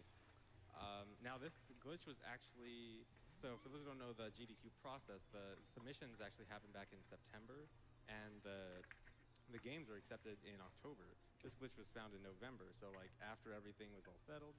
And so if I were to do a completely optimal run with this new glitch. So, I actually didn't see the full thing of Ricky Gervais, but I've seen a couple clips here and there. So yeah, it's actually pretty funny. Funny dude. it would actually be significantly faster, but also it would kind of skip a lot of cool glitches that made this category really cool. But it was also a really cool glitch itself. So for this run in particular, I am actually going to be using the new glitch a little bit, but not to its full extent. That way I can still do a lot of the really cool stuff that was in the run before and kind of mix it up with this also new glitch. Just so, you know, the new glitch doesn't kind of take over the entire run. We'll get to explaining that when it comes up. It'll be a little over an hour in. But yeah, so onto the run. So one interesting thing to note about this category is that I'm running on the GameCube version. So a lot of Ocarina of Time speedruns, most are actually done on either the Wii Virtual Console version or the N64 version. They usually have like, there's a few version exclusive glitches on N64. VC has less lag and faster loading. Also has a few of its own exclusive glitches. The GameCube version is very rarely used, mainly because it's pretty similar to VC, except it just has really slow reset times. And a lot of the time, that just means GameCube is kind of just the worst version. In this category, though, there actually is one particular thing that the GameCube version is very good at, and that's loading a lot of stuff. So there will be some points in this run where I'm trying to load a lot of stuff, a lot more than I'm normally supposed to. And the GameCube version is actually the best at that. And so that's the reason I'm playing on the GameCube version, which is an unusual version. There are also some little things here and there I'll note throughout the run. So for general movement throughout the run, you'll see me doing backwalking a lot. Backwalking is very fast, generally the fastest form of movement for longer distances. Slide hopping is also pretty good. Actually a bit faster, but hard to do perfectly. So it's usually used for like turning right after a backwalk. Rolls are also used for like shorter distances. And so beginning of this run, just kind of collecting the sword, getting some rupees, and gotta go buy the Deku Shield. And I guess before the rest of us start lecturing you about everything that's about to blow your mind, we should introduce ourselves on the couch. Oh yeah. I'm Glitches and Stuff. I find glitches in this game, including many of the glitches you're going to see in this run. And the big one that was found, all his fault. Yeah. And blame him. And Yeah, I'm Danny B. I run a lot of categories in this game. And I'm Fig. I run the game too and do a lot of research for the game. Alright, so normally after you buy the shield, you usually go straight to the Deku Tree. I'm gonna not do that. I'm gonna jump slash off that thing and do this really fast slide backwards. And I want to use the speed I just got to clip into this guy who's blocking the exit. And using all that speed, I can talk to him while sliding, and clip into him, and escape the forest.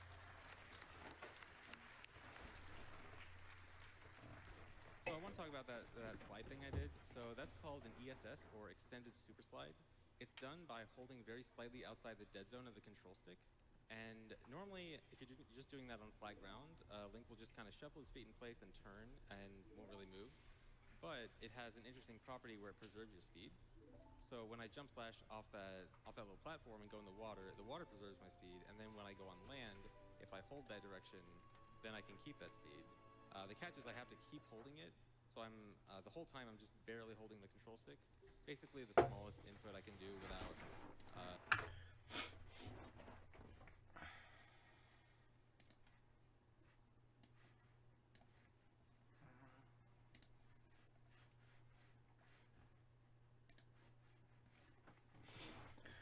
Alright, back to the game.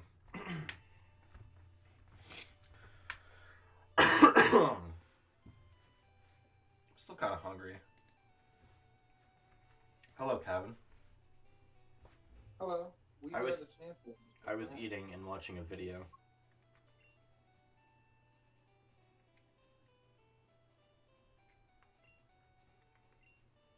Right. I don't know where I am. Oh, that's where I am.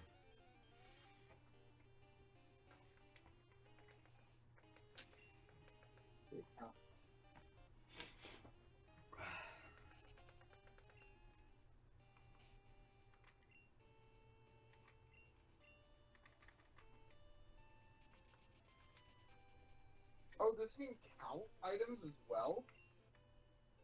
Sure.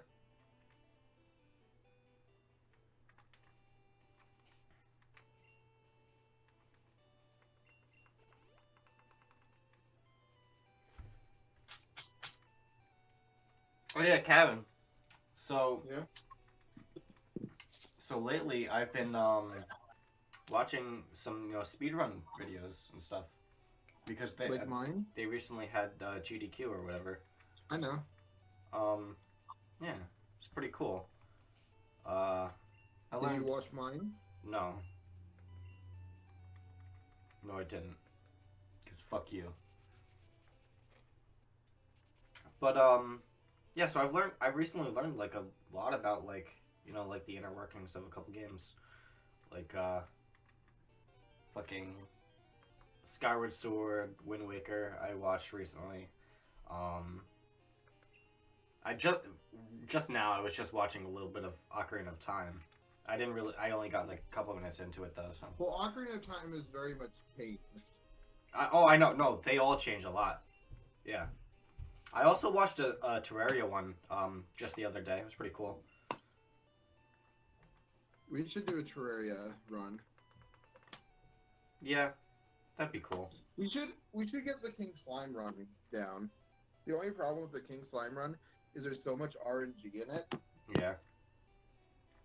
Like, that's what I feel like about Terraria, is that Terraria has too much RNG for a speedrun to really be... Well, it depends on... Yeah, it depends on whether you do seeded or not. It was the one that I watched was a seeded one. Oh, okay. It wasn't like... Yeah. Them not allowing a normal type of run in SGDQ, because SGDQ is very much about cutting down on RNG and runs. They don't normally do like actual like real speed runs. Like it's mostly just like to show off like the tricks that they have and like how the community has grown in the past year or so. I would love to show off a King Slime run, because King Slime runs are fun. Yeah. We did one, remember? Yeah, I know. We almost got the fucking record. We got to the fight. Oh, and then we lost, right? Or something like that. I don't even remember. We lost in the fight. Yeah. Because the world was actually really shit for the spawn. Yeah. Because remember, it was like underwater spawn. Yeah, something like that. Hey, Dad, what is the length of the room? Of that room? The dining room? I only have a foot ruler.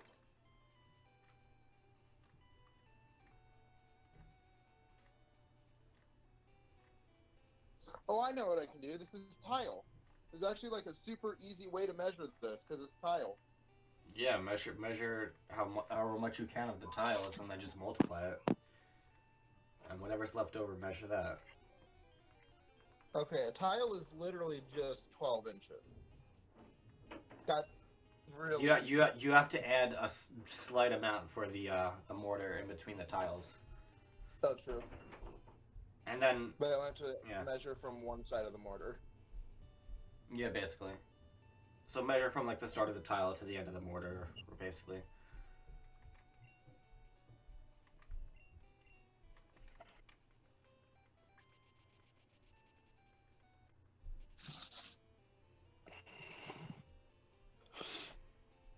So it looks to be about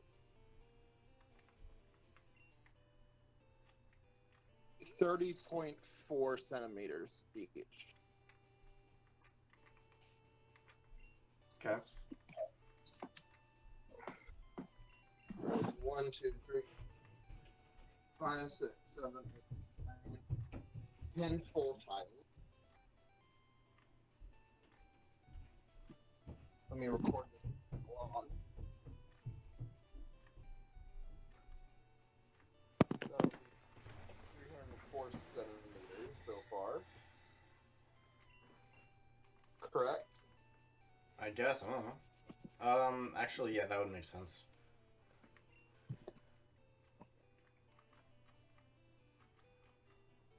Okay, now how much is on this tile? This is a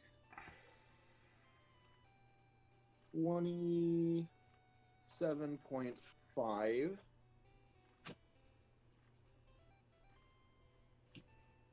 I'm so glad I'm never going to have to do this again. Yeah.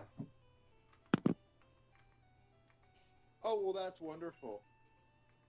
This room curves inward somehow. I hate that. Like, very noticeably. Yeah. Okay, let me I hate when that turn on my... happens. How does that happen? What do you mean, how does that happen? How does it, like, curve inward? I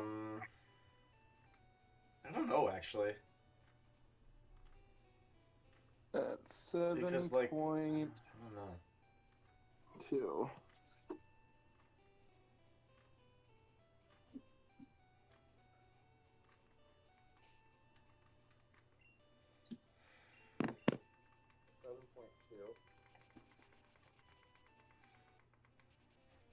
And then plus the 27.5.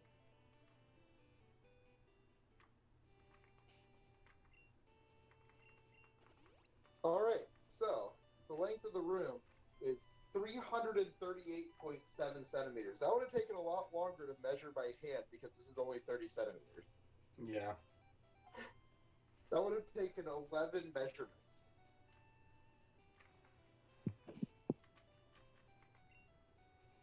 Also, you don't want to make that many measurements. That's so much room for error. Yeah, it is.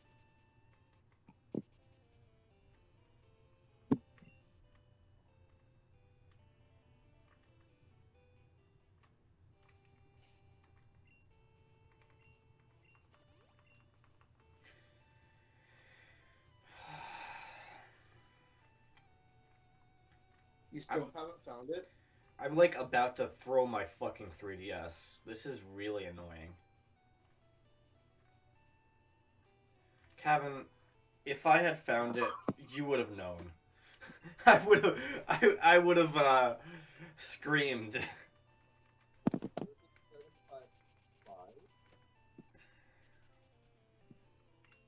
And in millimeters, that is 755. This is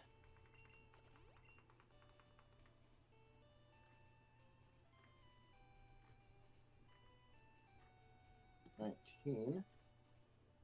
This is 184.5 millimeters. And then this one is 3,387 millimeters. In meters. God damn it, phone. Dylan, do you like custom rings? Like when things ring custom? Not really. So you don't like having like a custom ringtone on your phone? I always have my phone on vibrate. Well, I'm sorry that I want to have like my phone sing about being gay when somebody calls me.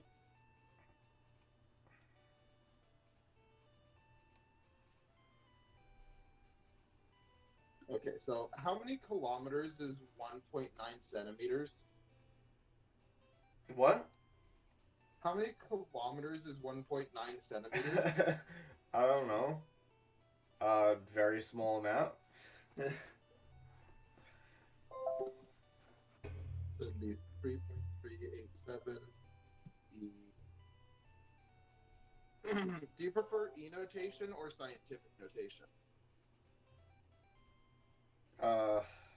What's E notation? E notation is the same thing except instead of doing times 10 to the blank power, you just do E and then the power. That sounds so much better.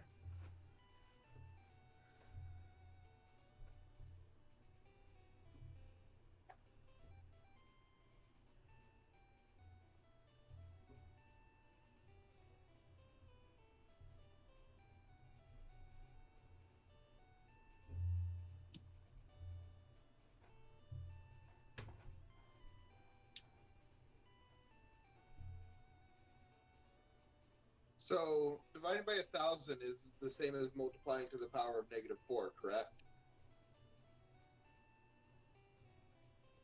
The power of -4? I think so. Is the same as dividing by a 10. Yeah, I think so. Okay. 8 to 5 times 10 to the negative 5.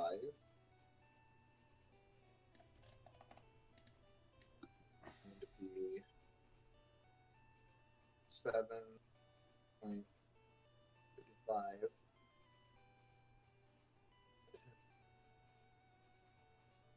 to the negative 5th. And then this is going to be 1.90 times 10 to the negative 6th power.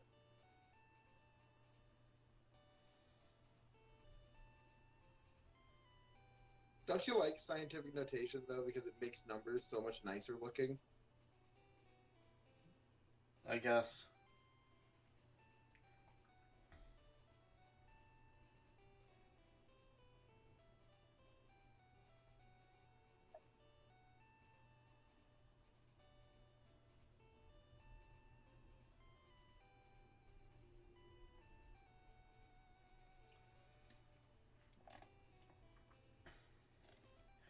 So apparently, every time I fly to Mahogany and then go to Route 42, there's a 6.3% chance that it'll be on this route. That's why you don't use Mahogany, use Violet. Well, no, you're finding still. You're still finding. Yeah. Okay. Yeah. And Mahogany is the same. 36 is 6.3 also. It's the exact same. The percentage chances are exactly the same. You know what else is exactly the same? What? How much I want to die. Yeah, I know. The only thing that's different is the distance between the Pokemon Center and the actual route itself. Okay, so in Gen 1, favorite route? Favorite route? Yeah. I think 11. Gen 1 only. I think 11. And in Johto?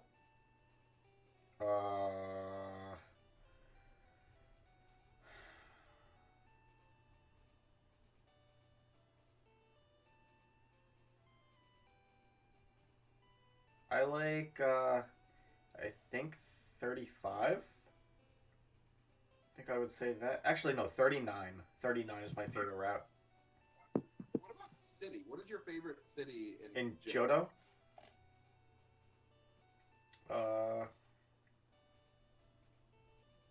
I really like Eckerty. I do also, but I think Olivine is my favorite. Oh, really? Yeah. I also really like Azalea.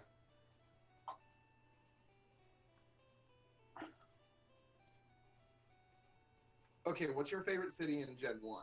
I think Fuchsia. That's a good choice. Yeah. I've always been a Cinnabar guy, though. Cinnabar's cool, I guess.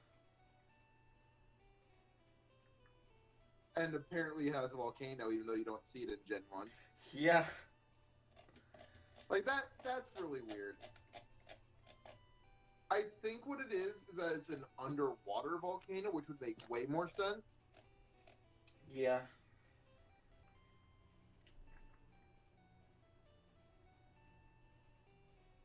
I don't know, it's kind of weird.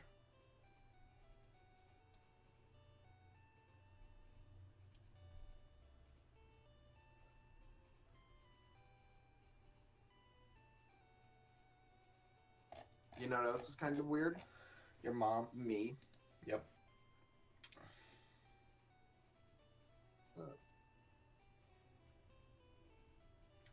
1830.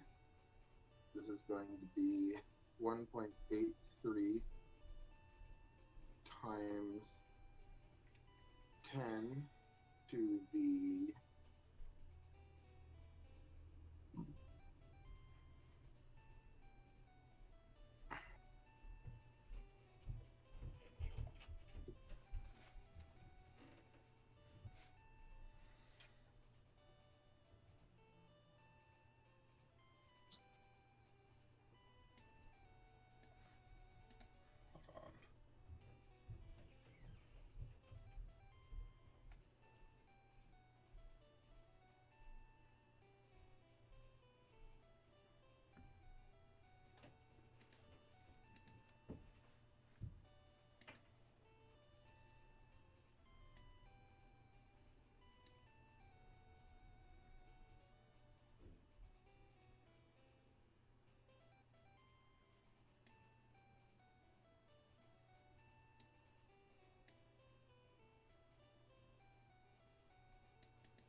Hey, Dylan. What? You work tomorrow? No. What day do you work next? Monday. Really? Yeah. Are you sure about it? I mean, what?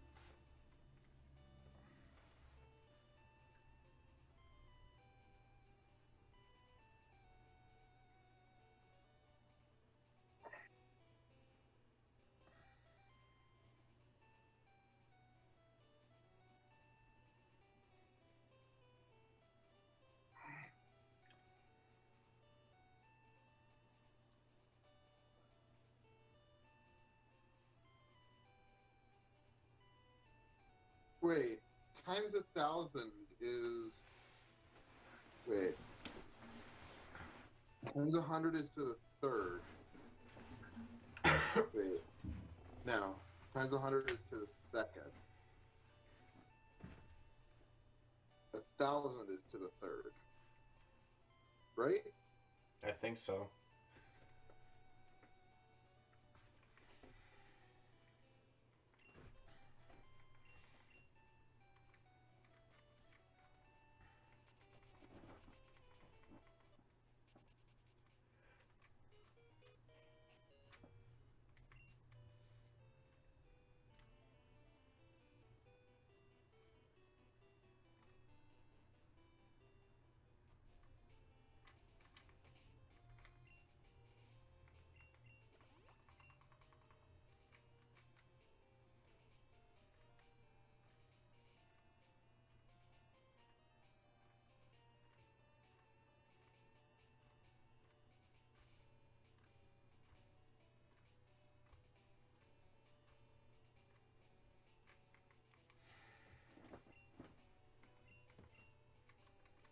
Oh, wait. I actually have to do 2.6 times 10 to the 10. So that's technically added.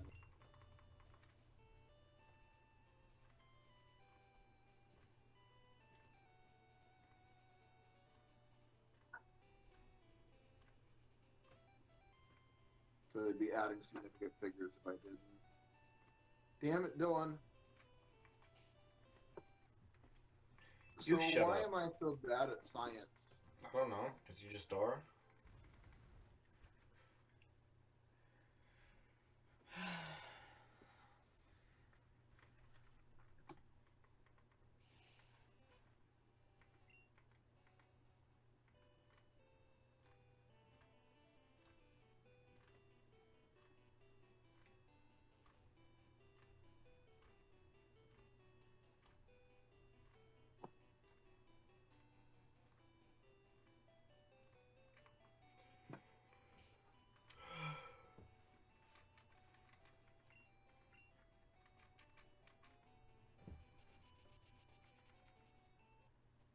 So that's 4.5 times 10 to the second. Milligrams would be times 10 to the third. 3 to the third.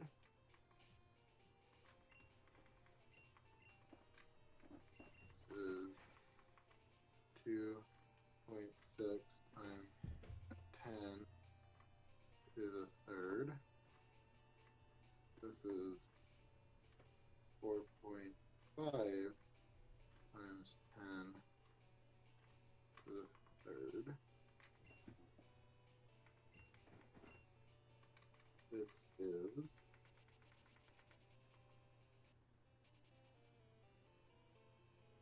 kilograms. 1.83 times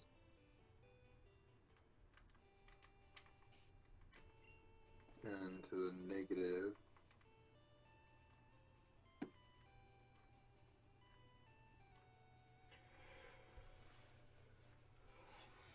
third.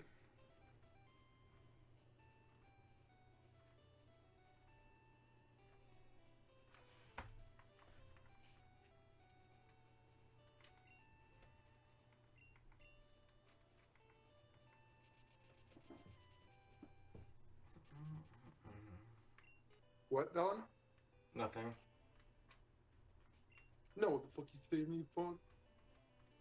I said you were a nice fellow. So are you almost ready to get to playing Generation 3? I've been almost ready for about, I'd say, like 15 hours of gameplay.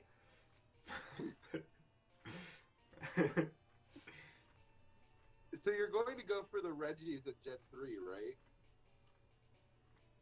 Yeah. Thankfully, there's only one roamer in Gen 3.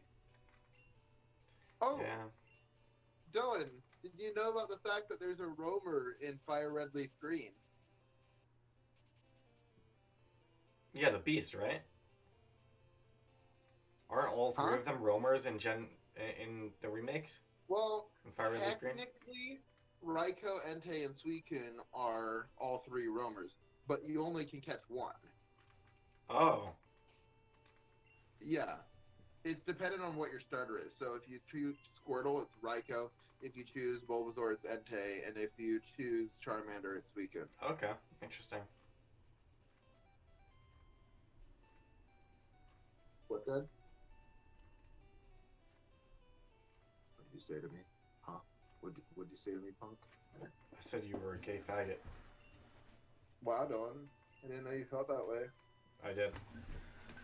I've always felt that way.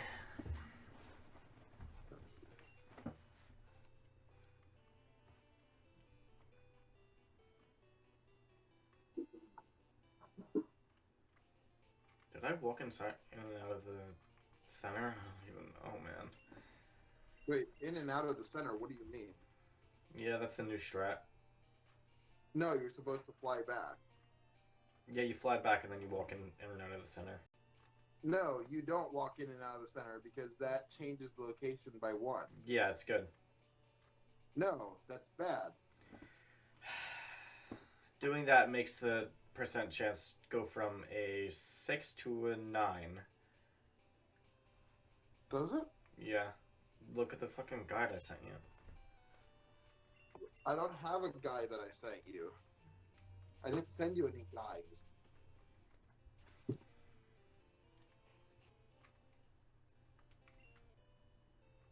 Oh wait, that's only to the -3. I'm dumb. I've tried so many fucking strategies. Still nothing. Have you caught it, like, and just not realized it? What do you mean have I caught it and just not realized it? Yeah, have you maybe caught it and then just been like, oh, right, I caught it already.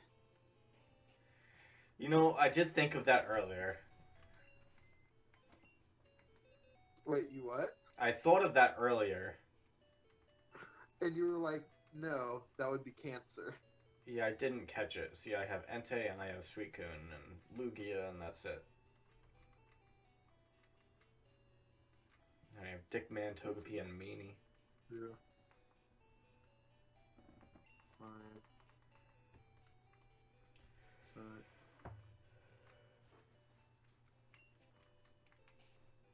Centiliters would be 0.2, 0.5, 0.6, 0.9. Liters would be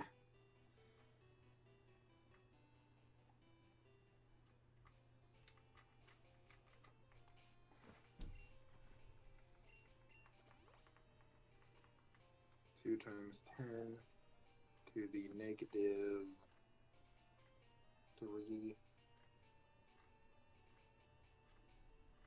5 times 10 to the -3.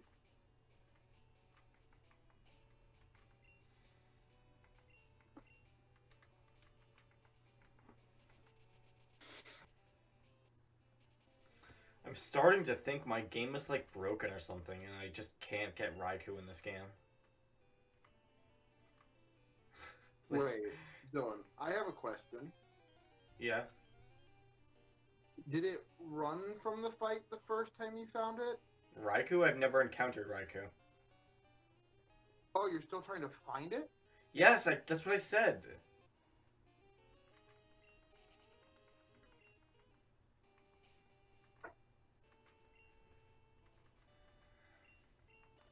Because once I find it, then I just throw a Master Ball and that's it.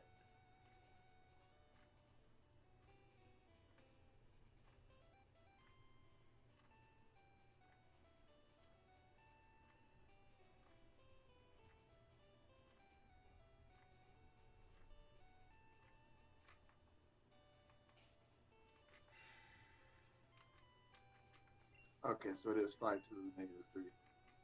This is 6 times 10 to the negative 3. This is 9 times 10 to the... Then for kiloliters, that's... Gosh. What's 0.005 divided by 1,000? That's an extra 3 zeros, right? When you divide by 1,000, you add 3 zeros. To the left. I don't know, man. I'm trying to fucking read. Going. Let's be honest, you're not doing anything like high focus. God damn it, shut the fuck up so I can read.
So, Dylan?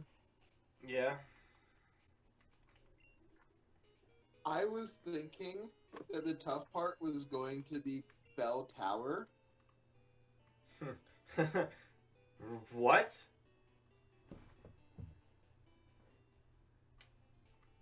When I was first playing through, I was like, oh yeah, I'm just gonna have to go to Bell Tower to get Ho-Oh. Wow. Like, before I got to that section, I was like, oh right. I have Dog. to catch the dogs. Yeah. Even though they're based off of cats. They're beasts. They are, but they're based off of cats and legendary creatures.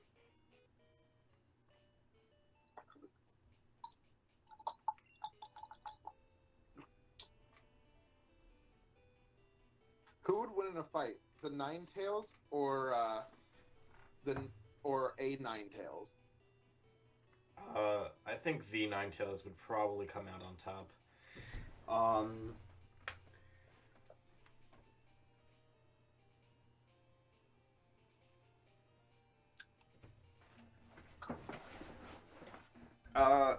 I've never been tested for autism, I think. As far as I know. You are autistic. But I'm not autistic. As far as I can tell, I'm not. Do you wring your hands a lot?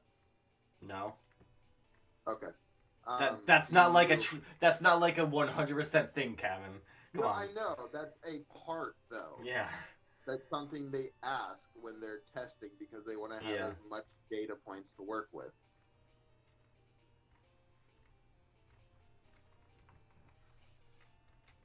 That, and it's one of the ones that you like can think of off the top of your head.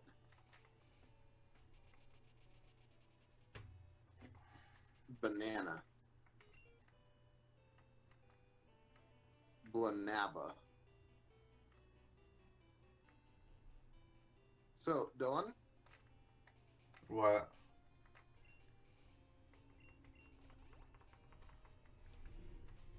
What? Yeah? What's up, man? Hey. Hey. What's up, man? What's up, man? So, Dad?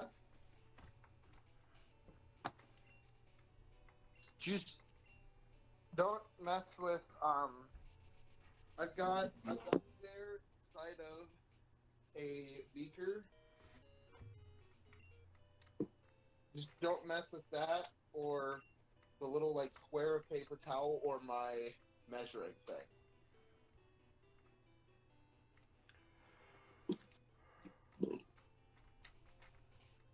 I am. You are. I'm conducting all the electricity.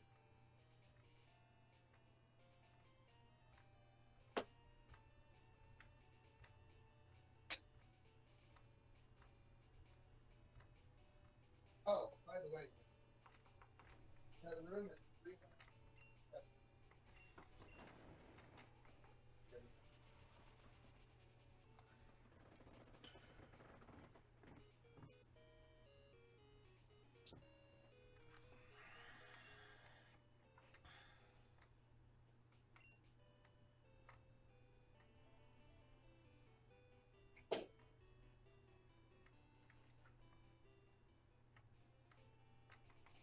I'll leave this here so that when I'm coming down for work or to work on this tomorrow, I can just open my laptop.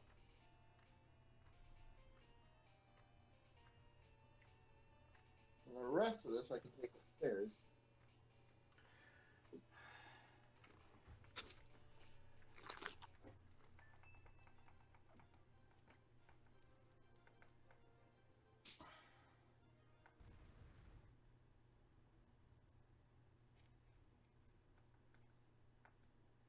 Dylan? Yeah? I literally just dropped a penny, and instead of taking the effort to pick it back up, I just tossed it under the fridge. Okay. Because, honestly, I don't feel like the time to pick it up is worth it. Damn. Well, you know what I mean, right? Yeah, I'm aware. And my mom is like a stickler for cleanliness.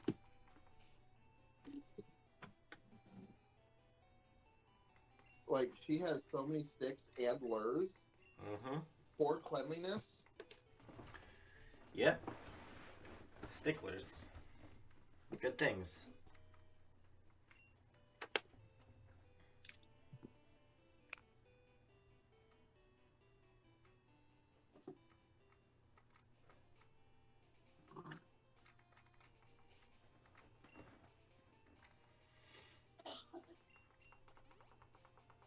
So when the fuck is this going to work? Holy shit. Dylan, I found it. I found Entei. And Cool. Raikou. Wow, I found neither. Well, I found Entei earlier, but not So right how now. hard was it to catch Entei once you found him? I had already found him. I know, once you found him, how hard was it to catch? Apparently kind of long. I mean, it wasn't hard, but it took a while.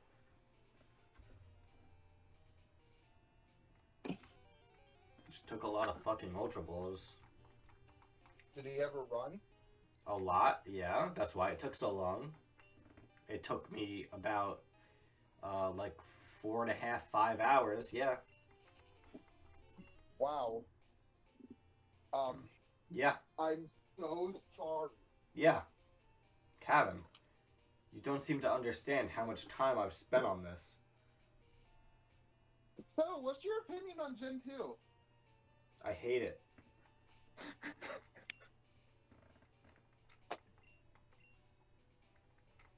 Why ever would you hate Gen 2? I hate it. I feel like your entire experience with this game has just been grinding. Yeah, you think? Like, from start to finish. Yeah, it really has.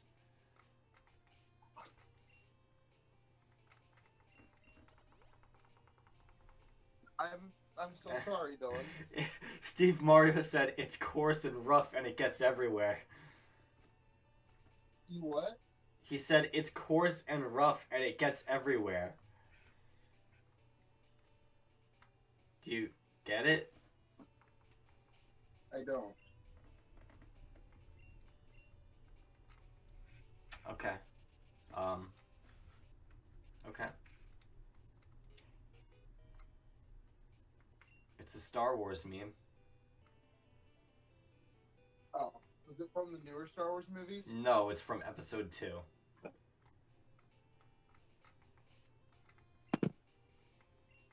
It runs and it gets everywhere. It's when Anakin was talking, he was like, "I hate sand. It's coarse and it's rough and it gets all over the place."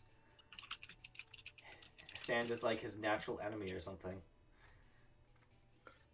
I don't remember that ever being a meme. It's So it always wasn't been really a meme. memorable to me. It's always been a meme. So it wasn't really memorable to me when I was watching. It was just a line. Okay. It's a meme. Why is it a meme? Because it's funny. I don't... Because he hates sand. Okay. It's just a meme.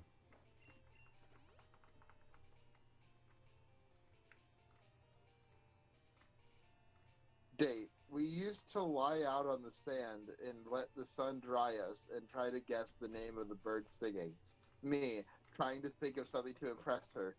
I don't like sand. Yeah. It's because it's funny, like, how bad the acting and, like, the writing is in episode 2. Where, like, Anakin's just trying to impress her by talking about how much he hates sand. Like, there's, like, a million other things they could be talking about, and he's just like, I hate sand. I mean, that's how usually my talking to people goes. I know, but it's not, like... It's meant... It's literally written that he's, like... He's not supposed to have trouble with girls, no. That's not... It's just poorly written, like... I don't have trouble with girls. Of course you do. You're an incel. Sex has nothing to do with anything. What? It doesn't have anything to do with sex. Yeah, that's what incel means. Okay, sure. Involuntarily celibate.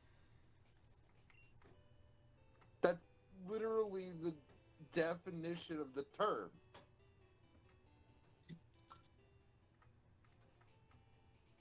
I'm so confused.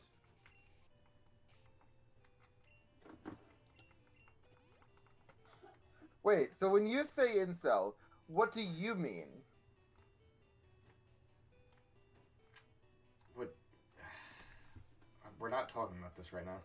No, I'm actually curious. God damn it, please, stop. But I can't stop, and I won't stop. Okay, now explain why that's a meme. Why is that funny? Tell me. Because lady on ball, and lady funny on ball because naked? Sure.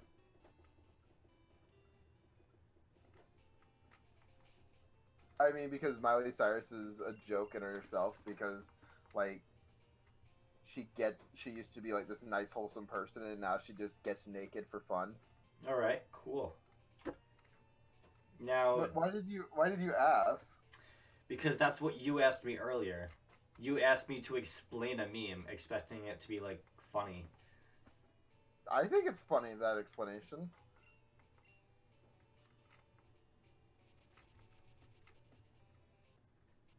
It's like explaining a joke. It's not funny. You either get it or you don't. I like it when jokes are explained to me, but okay. Apparently not.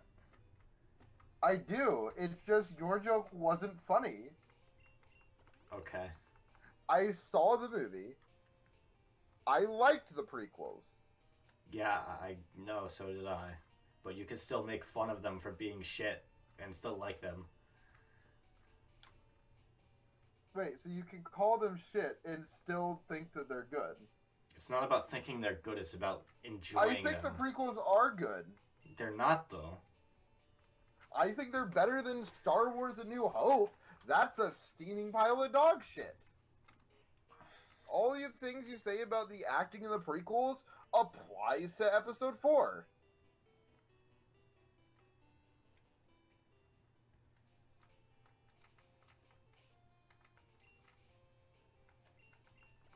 Tell me who in Episode 4 was a good actor.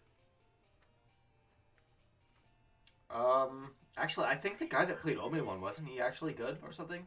I don't know, maybe not. The only person that was even somewhat redeemable was Harrison Ford. And that's only because I believe he was one of the few people that actually had an acting career by the time they cast. He actually had an acting career. I know, he did. But, like, he was, like, the only person. Yeah.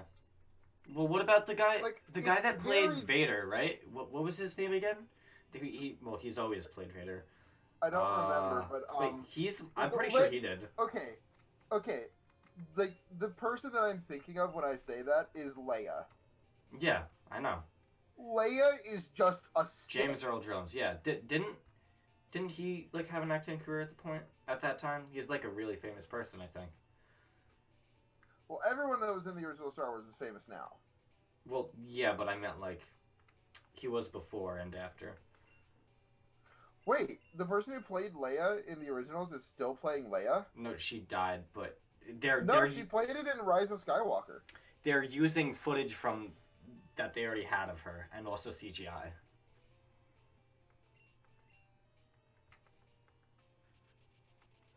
You know how like they did the same thing for they did the same thing for Arnold Schwarzenegger in the new Terminator movies. Dylan, if What? I die and you need to like make a movie about me, don't just make a computer be like, yeah, I think this is what he'd do.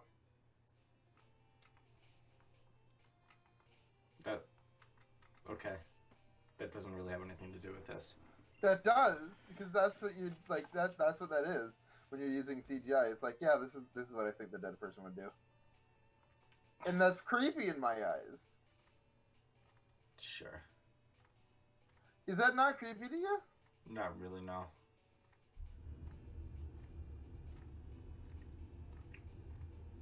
It's because the way that actors work, like it's not.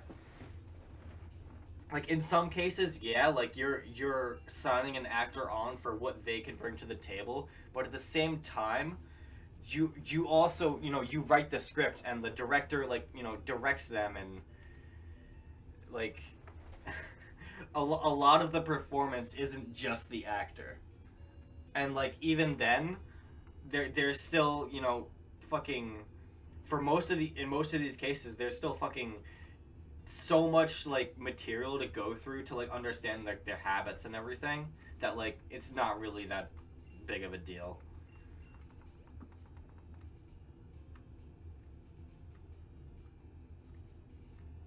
Like you can very easily have like a shittier performance from the actual actor just with bad directing than you can with CGI. CGI is dumb. Sure. Most CGI is done poorly because they overuse it. You need to mix effects in order to fool the eye.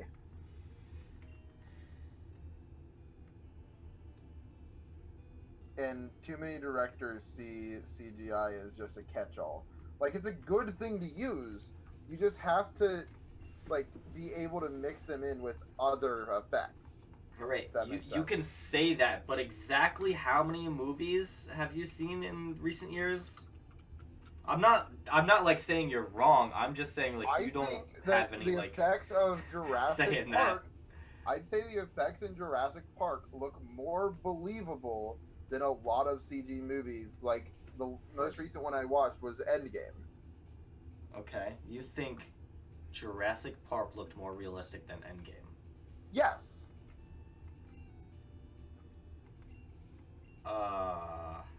Okay. The original Jurassic Park. Yeah. If you say so.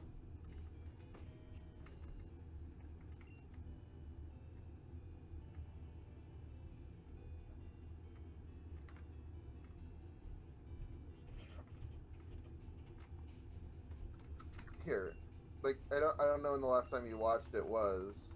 What, but, Jurassic like, Park? I know. I've watched it recently. Like, this scene right here looks really good.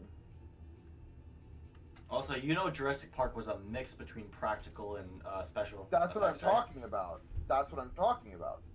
This scene was special effects. Yeah.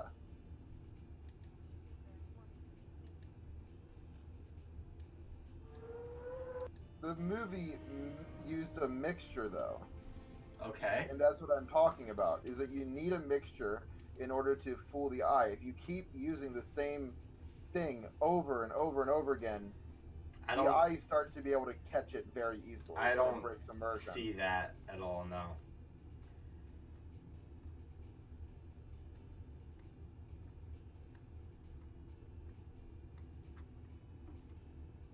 Ask any critic. I don't think that's really a thing.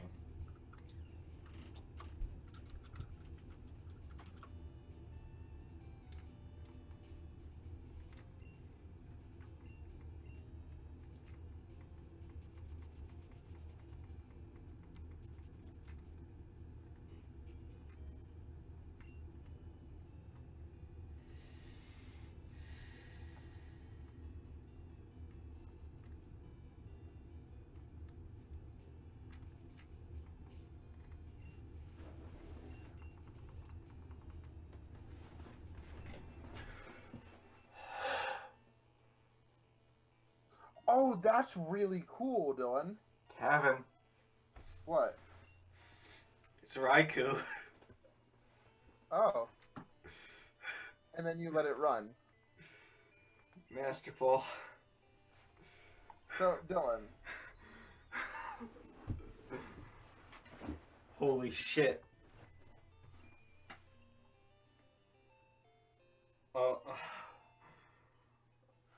I Kevin, I was literally like 2 minutes away from quitting and going to bed. Dylan? Oh my god. Okay, I just looked it up, and apparently the dinosaur effect for CG took between 2 and 6 hours of work for each frame of movement. Yeah, I know. It's a huge deal. Especially back then. Incredible. Yeah. Because they didn't have like computers or like programs or anything, so they had to do everything like manually, basically. Like, it was crazy. Oh, wow. So in Terminator 2, computer graphics were so limited that the effects took the equivalent of 25 years for just 5 minutes of screen time for the T-1000. Yeah. But they look amazing for 91. Even for today's standards. Holy shit. No, Dylan, look at this.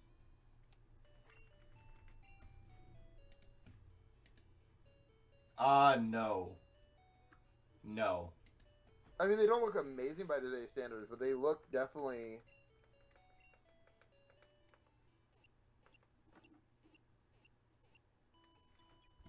It looks about the same level as the Silver Surfer. Which is, that's cool.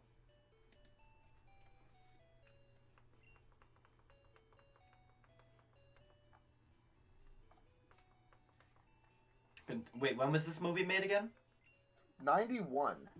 Yeah, that's really good consider. So it looks about the same quality as the Silver Surfer, which was like 2007 or something like that.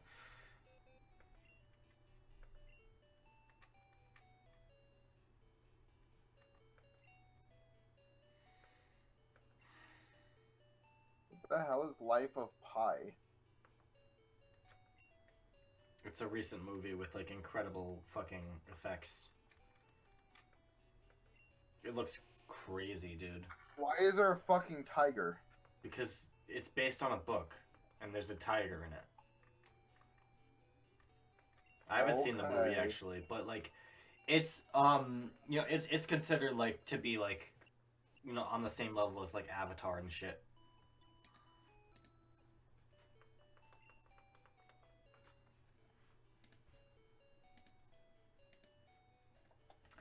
I can't believe I finally got Raikou. Holy shit. Alright.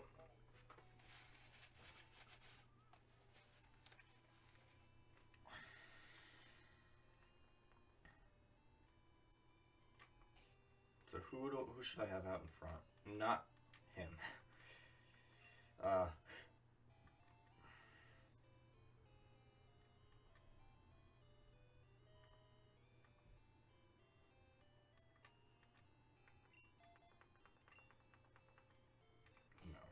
Actually, yeah, that's fine. So, Dylan? Yeah? How do you feel about VeggieTales? I used to like it a lot, but, it is, propaganda. Cultist propaganda. You think so? Yeah, absolutely. You think that a bunch of vegetables can indoctrinate someone? Yeah. What the fuck? You think that a cucumber dancing around a tomato, singing in Spanish, can cause harm? Rainbow ring. Oh, cool. Now where do I go? Now you go to the bell tower. Oh, now I go up. With all three. I have to have them in my inventory? In my team? I don't remember. I don't think so. I already have the rainbow ring, so I think that should be fine. Wait, rainbow ring? Rainbow wing. Oh. I was like, rainbow ring?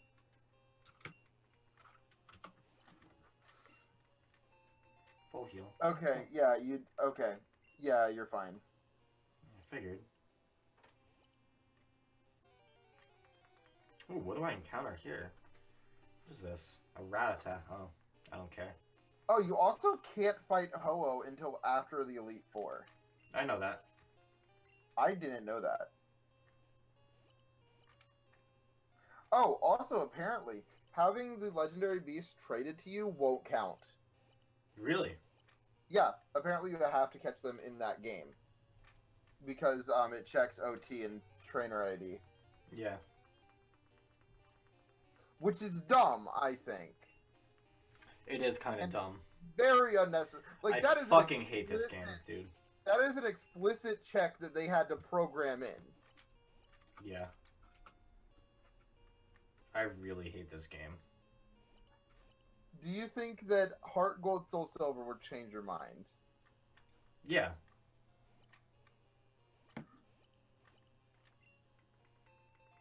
Yay.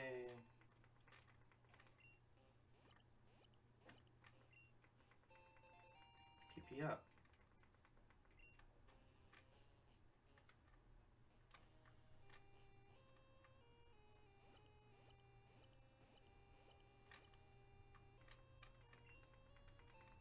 Escape rope. Cool.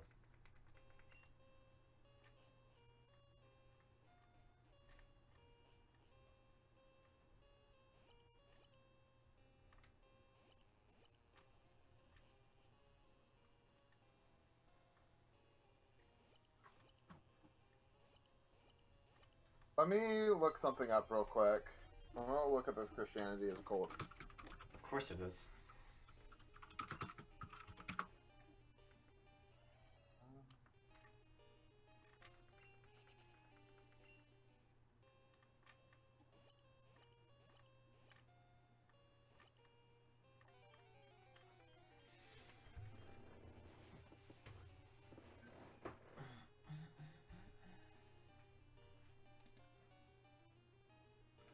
early Christianity was a cult.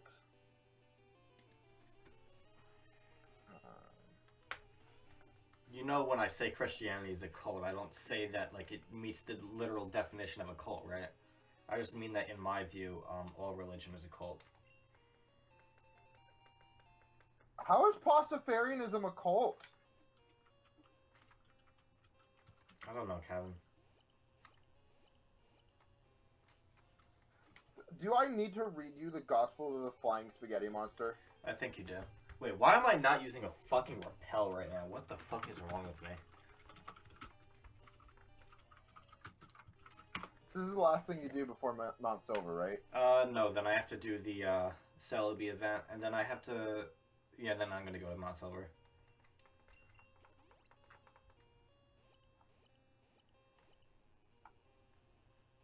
Okay, so, Dylan? What?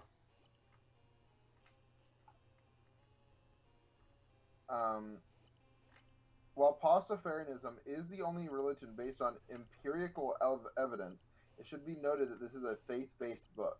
Attentive readers will note numerous holes and contradictions throughout the text. They will even find blatant lies and exaggerations. These have been placed there to test the reader's faith. Oh my. Disclaimer about midgets. Our religion does not wish to discriminate or cause hurt feelings among any group. This is especially true of the very short who, if provoked, could easily appear out of nowhere and attack. As a solution, we offer the following. To prevent angering the little people community, we suggest that this book be placed on the very highest shelf possible.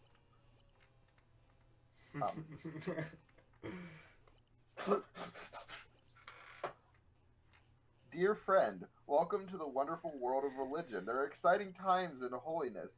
Politicians are crusading, nations are invading, and science is fading.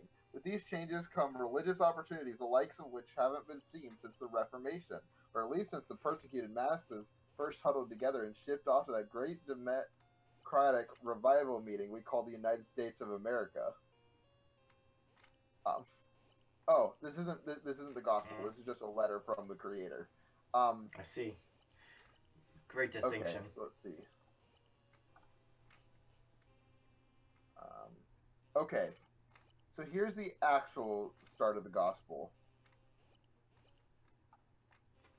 Science is a subject in crisis. There's a dirty little secret that the scientific establishment has been trying to keep under wraps for years. There are many unproven theories that are being taught to people as if they were established facts. But thanks to the heroic efforts of a handful of deep thinkers, the winds of truth are sweeping across the nation. Consider the theory of evolution. To their credit, intelligent design advocates have successfully argued that their alternative theory deserves as much attention as evolution, since neither can be considered fact. This is a valid point, but evolution is hardly the only theory in trouble. It seems strange that evolution is singled out as just a theory when there are so many other basic ideas in science that remain unproven, yet are still taught as fact. The objections to teaching evolution have only illustrated this point further. Alternative theories must be taught in order to give our young students' minds a broad foundation. The intelligent design proponents make a compelling and totally legitimate argument that if a theory has not been proven, then one suggested theory is just as good as another.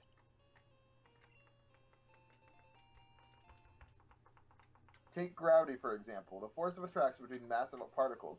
We know a big deal about the properties of gravity, yet we know nothing about the cause of the force itself. Why are particles attracted to one another? If we review the literature, we find a lot of material dealing with the properties of gravity, but very little dealing with the underlying cause of the attraction. Though we have a proven answer to the question, it seems irresponsible to instruct students in what is ultimately just a theory. A game theory. It is a game theory, yes. However, if we must discuss the theory of gravity at all, it's reasonable that all suggested theories should be given equal time, since none have been proven or disproven. Therefore, I must submit that the flying spaghetti monster is behind this strange and often misunderstood force. What if it is he, pushing us down with his noodly appendages, that causes this force?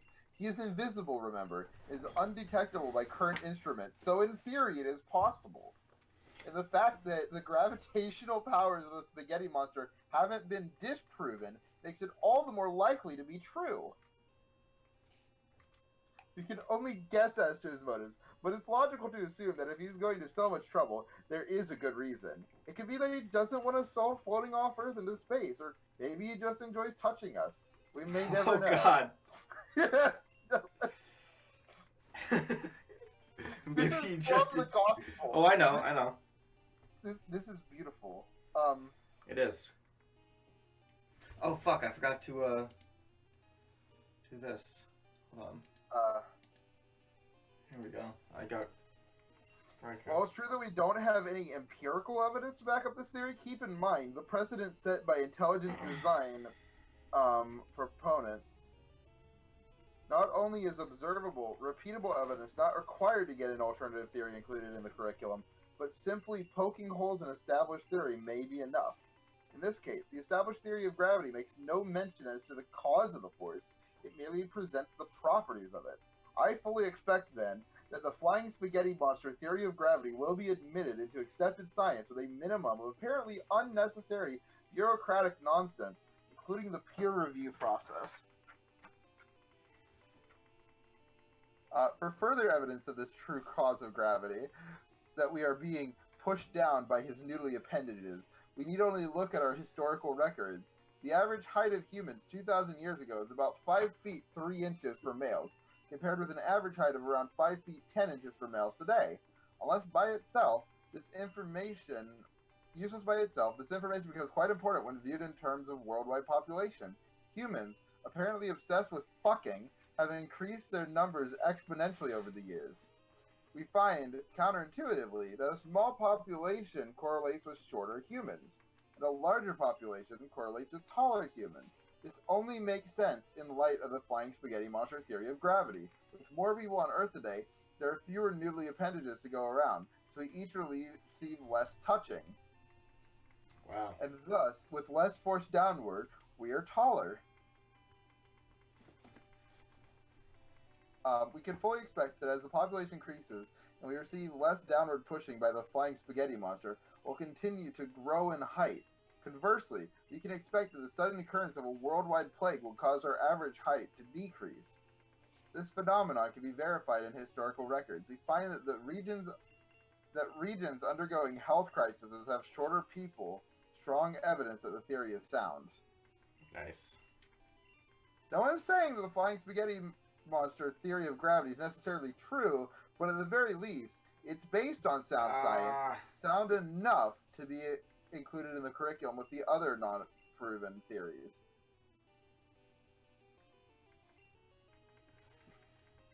Until the currently taught theory of gravity, known as Newtonism, is proven as fact, alternatives should be taught as well. What the fuck is this, Dylan? I don't know.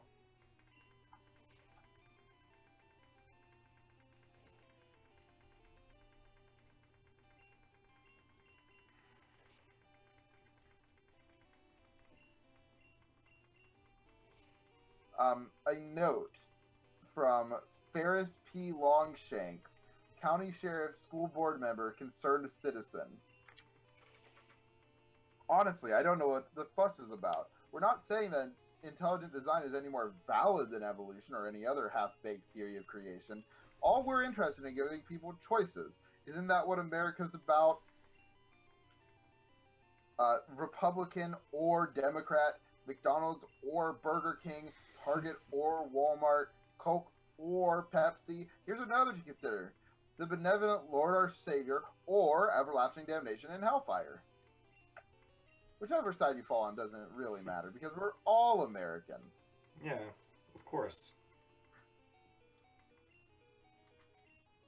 Still, any real American supports his or her inalienable right to have choices, and lots of them. For what are people without choices? Communists! Right this guy. This book is amazing.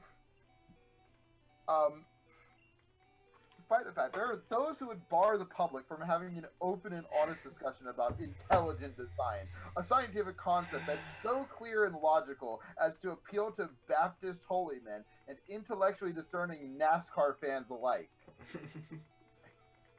God, Dylan.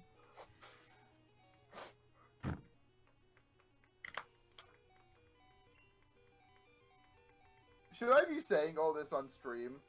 I don't care, man. So, Steve Mario, how are you enjoying the religious commentary? From the wonderful lips of, who wrote this again? Bobby Henderson. The lovely Bobby Henderson.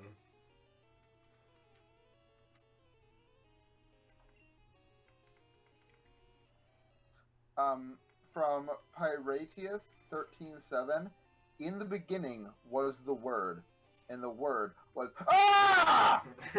I remember that.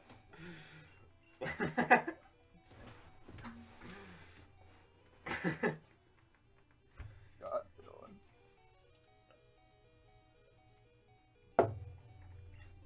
Wait, hold on. I've got to go to the propaganda section. Where is page 91? Okay, here we go. Propaganda. Ah, that one was close.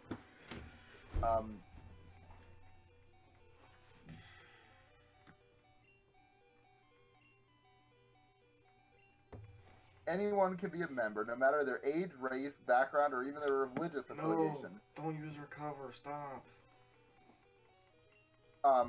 As we stated earlier, we do not base our beliefs on dogma, and if we did, we'd have to think that we're absolutely right about everything. Only assholes think that way, and Pastafarians are not assholes. So remember, Pastafarians are not assholes. We simply deliver his word and let the people decide.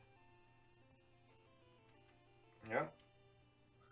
It's possible that Christians, Jews, Muslims, Hindus, Buddhists, and all the other religions, except probably for Scientologists, may be willing to convert after hearing about flying spaghetti monsterism.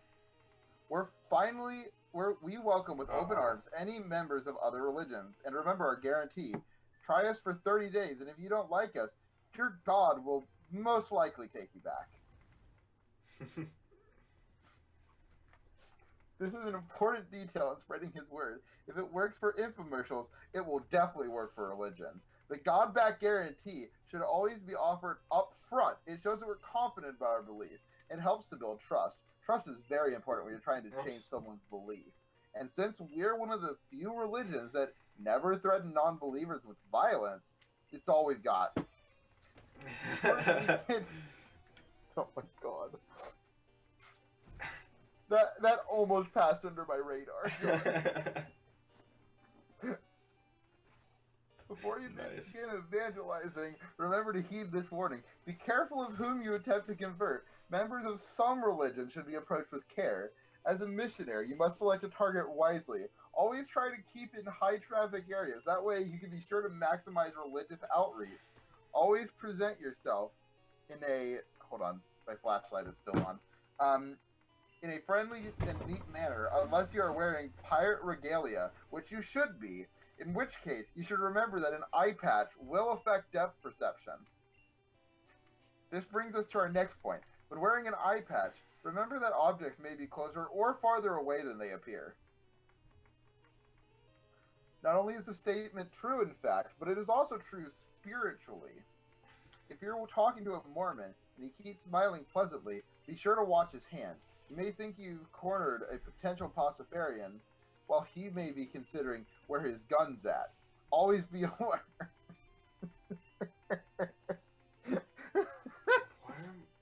my attacks doing less now? What's going on? Oh, because he used Sunny Day. That's why Surf is doing less. In that case, I should switch over to Thunderbolt. Ask yourself, is this guy taking just a few too many sips of his orange juice? Is one of his wives lurking in the background? If you start to get a bad feeling, leave and live to fight another day. Other religions may be pushy. We're not. In fact, take some hints from Mormons and Jehovah's Witnesses. As much as people like to get visited at home by strangers who tell them they're most likely going to hell, we prefer less intrusive means of missionary work. Our ways are subtle. This is important because of the non-dogmatic nature of flying spaghetti monsterism. There's been some discussion as to whether liberal areas are better for missionary work. Indeed, Pastafarians seem to have good luck finding converts on college campuses, although that may be due to drugs. Still, there's no doubt that promises of a beer volcano and a stripper factory in heaven will likely be more effective with male college students, for example, than with female senior citizens. So always use your noodle and direct the right message to the right audience. Always use your noodle. Dylan, I like using my noodle. I remember when I visited you at your house and I used my noodle. Oh no.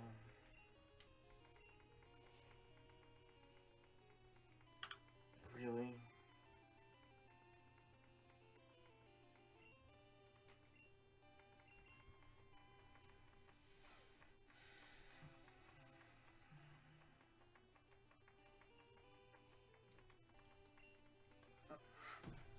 Everything is a fucking grind, man. Flying spaghetti monsterism is, after all, a comparatively conservative religion. Even though we don't discriminate, and although we openly accept those of varied backgrounds and sexual preference into our religion, it can be noted as advantageous that there are many more gay and lesbian preachers in Christian churches than there are in Flying Spaghetti Monster churches.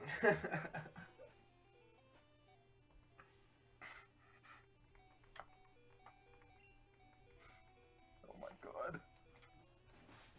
Yep. Children are generally not the brightest of people and can be easily converted. Mentioning pirates will ensure it. Celebrities are an interesting matter. Consider them to be a special project. When an actor or musician adopts a religion, it's a sure sign that it's going to be popular. As such, we suggest identifying one or two hot targets. Lindsay Lohan seems like she'd be open to Pastafarianism. Also, Madonna is probably up for a conversion soon, too. We suggest approaching these celebrities who appear to be starving. You might want to mention that a high-carbohydrate diet is just what they need to restore their physical and spiritual well-being. My beard is good. Your beard sucks. Liar. Oh, Dylan. What? Have you seen any of the many pictures of our Lord and Savior, the Flying Spaghetti Monster? Of course I have.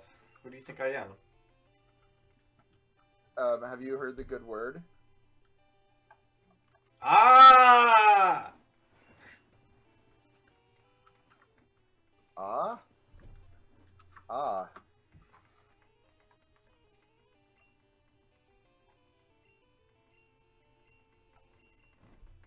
I'm going to show you some diagrams from this book to help you be converted. I mean, I am converted. I was long ago.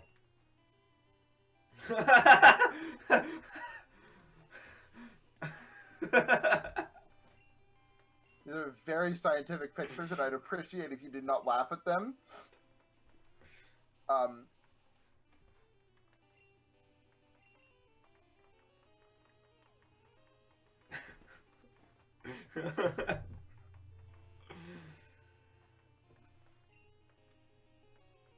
So first day, light. When the Flying Spaghetti Monster said, "Let there be light," and there was light. And the Flying Spaghetti Monster adjusted his willowy eye stalks and saw that the light was good. And the FSM divided the light from the darkness. He called the light day, and the darkness he called night, or prime time. The evening and the morning were the first day. The FSM was tired of flying, and he couldn't tread water. Hello, for very Austin. long. So he said, "Let there be firmament in the midst of the water, and let the firmament form coves to one day provide safe harbor for pirates." No, wait. Firmament is a stupid word. Let it be called land, since firmament ho sounds even stupider than just plain firmament. And let this land divide the waters from the waters, and let there be a volcano to spew forth beer, which seems like a benevolent idea. And the volcano spewed forth beer, and he tasted it and declared it to be quite good. Kevin is reading about the flying spaghetti monster. So the evening and the morning were the second day. Third day, land and vegetation. When the FSM awoke, his thoughts were muddled and he didn't know where he was, slightly hungover, and somewhere out in the Indian Ocean. The FSM found himself a little confused about what he'd created the day before. And so, self-conscious about the previous night's behavior, he started barking godlike orders in an attempt to reestablish his powerfulness. And then the FSM decided to organize. He said, "Let the waters under the heavens be gathered together in one place, and let the dry lands appear." I forgot about 2's firmament command. And he called the dry land Earth, having only yesterday come up with the term land. And the gathering together of the waters he called seas. And the FSM dried his noodly appendages under the hot light. And he saw that it was good, but that there was a little problem. For now, he had an earth full of land and firmament, which wouldn't do. So he lifted day 2's firmament up to the heavens and renamed it Heaven. The land from day 3 he left where it was. Heaven seemed like the sweeter pad, and FSM decided he'd live there and commute to the earth. Then the FSM said, "Let the earth bring forth grass, semolina, rice, and whatever else can be turned into food that resembles my noodly appendages." And he saw that that was an original idea, which was certainly good. That night, he drank a little less from the beer volcano, which was relocated to heaven along with like the rest of the firmament. So the evening and the morning were the third day. Oh my god.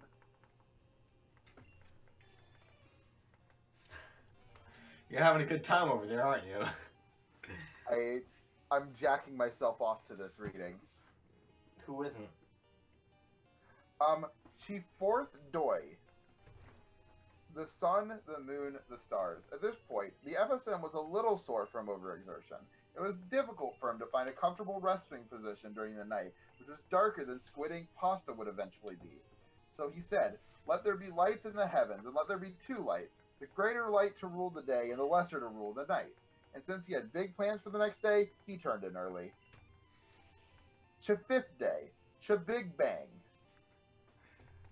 The fifth day was going to be huge, so the FSM rose early. Then he said, "Let the waters abound, let the skies fill with birds, let the earth bring forth creatures, each according to its kind, and let them canoodle and be fruitful."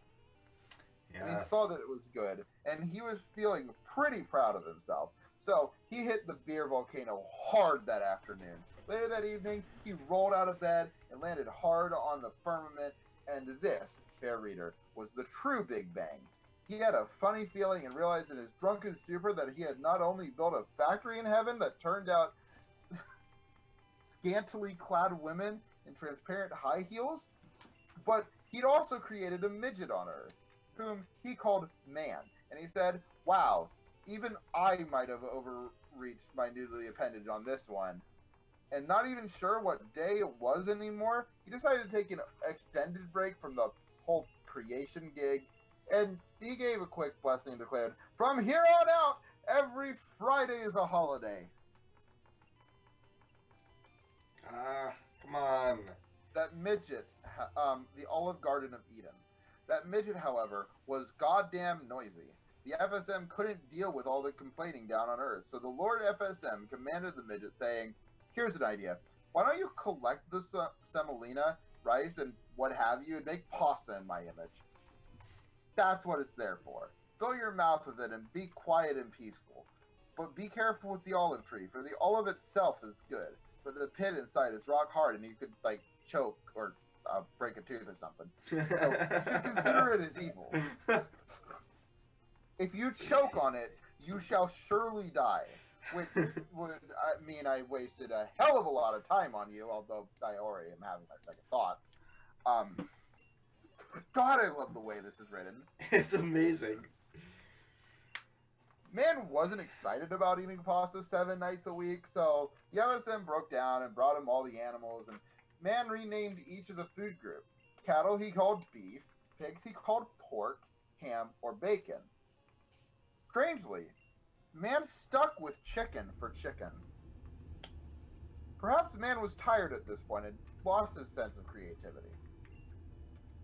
Yes, FSM suggested that man take a nap, so he did. When he awoke, the FSM said, "Man, have I got a surprise for you! Check out this woman!" The midget stared blankly for a moment, then said, "Can I keep her?" And the FSM said, "From now on, a man shall leave his father and mother and be joined to his wife, and they shall become one flesh." And then the FSM thought to himself, "This should be interesting." "I owe you one," said the midget man. Before long, man broke his damn tooth on that olive pit. And the FSM said, "What did I give you ears for if not to listen to me?" And man said, "I have ears." And he eventually located them on the side of his head, but not before discovering a small noodly appendage between his legs, which he noticed was... What? Oh my god, what the fuck? What am I reading? He noticed was infinitely smaller than even the shortest of the flying spaghetti monster's appendages, and he realized that his woman appeared to be thinking the same thing. So the midget man said, "Hand me one of those fig leaves, will you?" Later, the woman suggested that man didn't need such a big fig leaf, and she hinted that there might certainly be another man somewhere on Earth. Maybe Eden had a gardener somewhere. The midget man looked her up and down and said, "One word, honey. Cellulite." Then the eyes of both of them were open, and they knew that they were naked. And they sewed fig leaves together and made themselves coverings. And they heard the sound of the flying spaghetti monster floating around the olive garden. And they hid and said, "What are you doing here?" And the flying spaghetti monster said, "Where are you?" Man said, "I heard you floating around over there, and I was afraid because I was naked, so I hid myself." And the FSM said, "That's fine, but can you tell me where you hid those delicious breadsticks? I haven't eaten since a creation." "We ate them all," the midget man lied. "There aren't any breadsticks left." Then the FSM saw that the wickedness of man was great on Earth. They're out of breadsticks? And that every thought of the little midget was ruled by his stomach. Then the flying spaghetti monster said, "Fine, I'll just cook for myself." And he produced a great colander of goodness. And he did collect water in an enormous pot, which he heated. And he did drop a heaping portion of pasta and slowly simmer the sauce for so long that the original humans weren't even around anymore when he was finally ready to eat. And he poured the spaghetti and water into the colander of goodness, careful to make sure that the water went down the drain of his sink. And as he was eating, he vacantly considered where the drain did empty, and the flying spaghetti monster said, "Uh-oh." Luckily, Noah and Noah's sons, Ham, Cheese, and Amel, and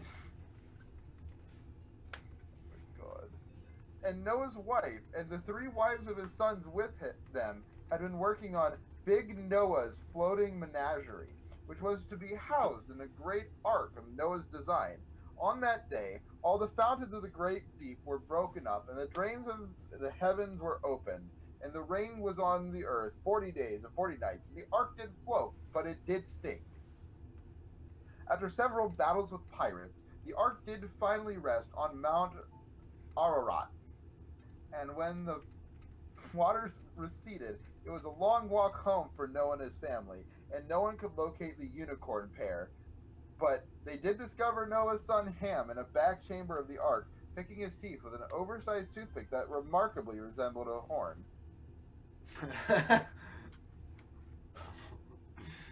Sean. What the fuck is this religion? This is the best religion. Oh my god, I can't wait until we read the nosy. So this is called the Tower of Scrabble now. Like Noah, his sons were real entrepreneurs, and they did spread out. Ham went to the southern nations and started the Hamites. Cheese went to the central nations and started the Cheez-Its. And Amel journeyed northward to start the Omelets. There, they did establish family diners to supply the locals with foodstuff. Ham was a bit of a troublemaker and always looking to squeeze out a few extra shekels, determined to develop a foodstuff that could be produced from the leftover pig snouts and sawdust that did normally just get thrown away in the garbage at the diner. He ground up this waste, and he did call it scrapple. And he did enlist the help of Nimrod to help market the scrapple. Needless to say, it wasn't a fast seller. The scrapple did pile up outside the diner, sitting under the sun until it formed a sort of wretched tower. Since they couldn't sell it for food, Nimrod suggested they call it the Tower of Scrapple and charge a fancy sum for passerby to come behold its majesty. A fool is born every minute, he said to Ham, and Ham agreed. Shortly thereafter, the flying spaghetti monster started noticing a bad smell around the firmament. He floated down and declared, "That thing, and I mean this quite literally, stinks to high heaven. What do you think you're doing?" Thinking fast on his feet, Nimrod said, "We built it as a tribute to your greatness." But the flying spaghetti monster wasn't buying it. "I thought I told you to be fruitful and fill the earth," he said to Nimrod, "and not with flies, with people." Nimrod didn't have a response to that, so the FSM told him, "Just tear it down." Since the Tower of Scrapple wasn't the tourist draw he'd hoped for, Nimrod bowed to the FSM's wishes. Unfortunately, he inhaled too many rancid scrapple fumes in the process, and he was rendered a babbling idiot. Beautiful. How long? Okay, I'm almost through this. We've got 2 more parts. The diners did prosper, and the population feasted and grew in number until there were so many short-order cooks that Phil, the night manager, did fear a revolt to his authority. And he ordered that no more short-order cooks be hired, but one young boy named Mosey, who couldn't sit still and was always running his mouth, did talk his way into a job by claiming to be able to cook the best papyrus on rye this side of the Euphrates. Mosey did indeed cook a mean papyrus, and he was an artist with the deep fryer, but he did grow tired of the long hours and mistreatment, and one day he walked into his manager's office, threw down his apron, and said, "I'm tired of the 9 to 5. I'm quitting to become a pirate."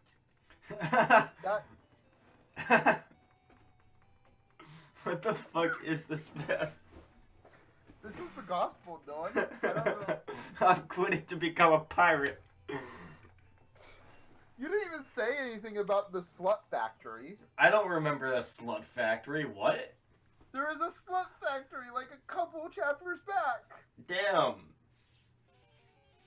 Well, I have been doing stuff. I caught Holo, and now I'm catching Celebi. Woo. Yeah. Woo. Celebi-chan. Celebi. Celebi-chan. Woo.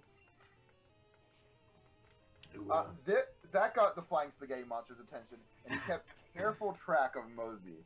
In fact, years later, the flying spaghetti monster, who had grown tired of Phil's mistreatment of the short-order cooks and was getting to be in a generally bad mood, found Mosey camping out in the desert, drawing up plans for a massive pirate ship. And the flying spaghetti monster spoke to Mosey through a burnt roast marshmallow and commanded Mosey to go back and lead all the short-order cooks out from under Phil's control. The flying spaghetti monster bade Mosey to hire the cooks and start a restaurant of his own, preferably one that specialized in food more to his liking. Maybe call it the Olive Garden. You could manage the kitchen staff, said the flying spaghetti monster. But when Mosey returned to the diner, Phil refused to release the short order cook's last paycheck if they followed Mosey.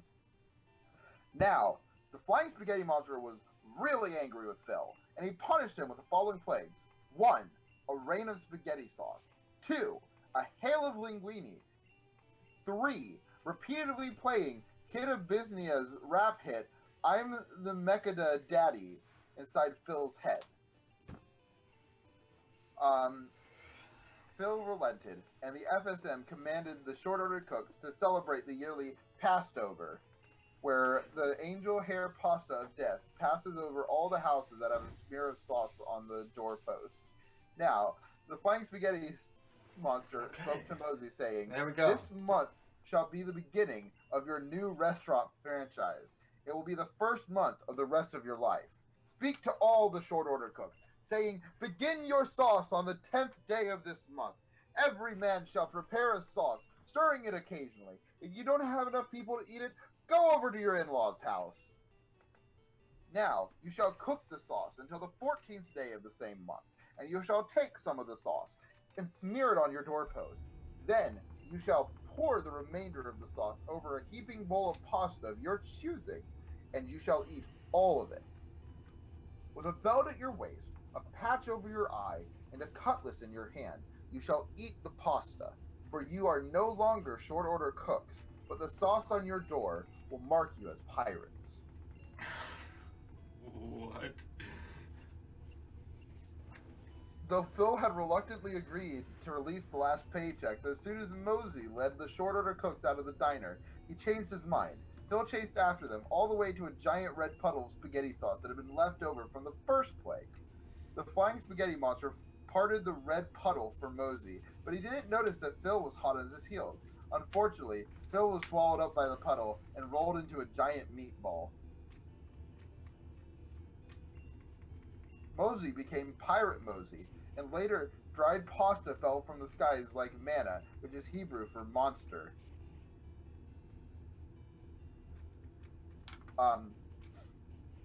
This is the last part. The 8 I'd really rather you didn't. Pirate Mosey really wanted that pirate ship, and putting all labor issues aside, he declared his band to now be pirates, and he led the pirates up to the top of Mount Salsa, where he thought there might be a good chance of finding the pirate ship he'd been searching for all these years, but they didn't find the pirate ship, and the people didn't know how to act like pirates. After all, they were just really a bunch of short order cooks, and the flying spaghetti monster came down and declared that they'd better clean up their act because real pirates belonged on the open seas, not on a mountain. And Pirate Mosey was embarrassed and wanted to come down from the mountain, even though the rest of his band took the flying spaghetti monster's advice and went down into the town at the bottom of Mount Salsa to wait for the captain. Finally, the flying spaghetti monster got completely fed up, and he visited Mosey on the mountaintop and told him where to find the sea. And after admitting that it'd been a long haul since creation, and maybe he'd even rethink some of his decisions if he had to do it all over again, he gave Pirate Mosey some advice, which came in the form of 10 stone tablets. These tablets Mosey called commandments, since he had a healthy sense of drama. Although the short order cooks grew confused and misnamed them the condiments, but because of the phrasing, the flying spaghetti monster referred to them as the I'd really rather you didn't. Unfortunately, Mosey dropped 2 of them on the way down the mountain, which partially accounts for Pastafarianism's flimsy moral standards, but the rest can be read as follows. 1. I'd really rather you didn't act like a sanctimonious, holier-than-thou ass when describing my noodly godliness. If some people don't believe in me, that's okay. Really, I'm not that vain. Besides, this isn't about them, so don't change the subject. 2. I'd really rather you didn't use my existence as a mean to oppress, subjugate, punish, eviscerate, and or, be mean to others. I don't require sacrifices, and purity is for drinking water, not people. 3. I'd really rather you didn't judge people for the way they look, or how they dress, or the way they talk, or, just play nice, okay? Oh, and get this in your thick heads. Women equals person. Man equals person. Same. Wow. One is not better than the other. Unless we're talking about Damn. fashion. And I'm sorry, but I give that to women and guys who know the difference between teal and fuchsia. Damn. Very progressive of this cult. I know. You mean religion. I mean cult. 4. I'd really rather you didn't indulge in conduct that offends yourself or your willing, consenting partner of legal age and mental maturity. As for anyone who might object, I think the expression is go fuck yourself, unless they find that offensive, in which case they can turn off the TV for once and go for a walk for a change. 5. I'd really rather you didn't challenge the bigoted, misogynist, hateful ideas of others on an empty stomach. Eat, then go after the bitch. 6. Damn. I'd really rather you didn't build multi-million-dollar churches / temples / mosques / shrines to my newly godliness when the money could be better spent.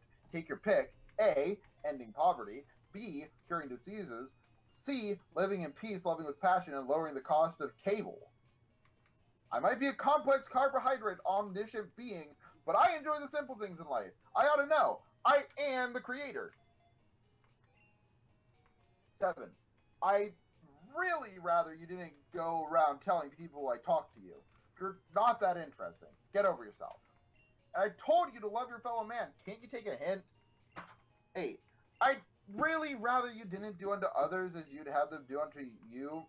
If you are into stuff that uses a lot of leather, lubricant / Las Vegas, if the other person's into it, however, pursuant to number 4, have at it.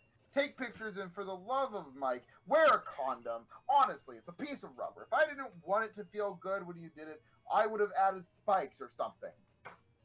Ramen. Damn.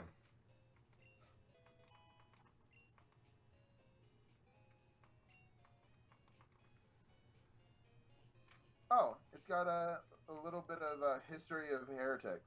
So it's got like a couple people that were heretics. Like, for example, Leonardo da Vinci, architect, musician, anatomist, #1 New York Times best-selling author, inventor, vegan, engineer, homosexual, sculptor, painter, and minor league stickball prodigy. Da Vinci invented the closet. Damn. Okay.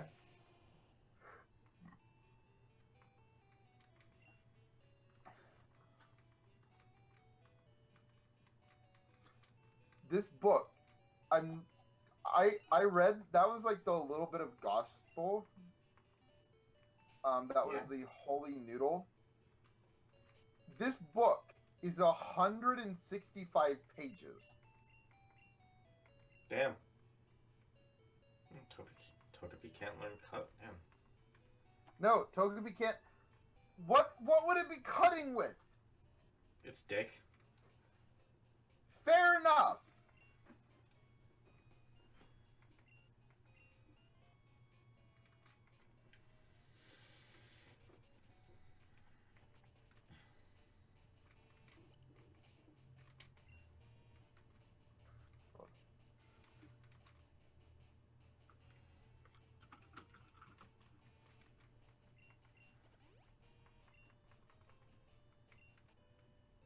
Alright. And now we got Flash.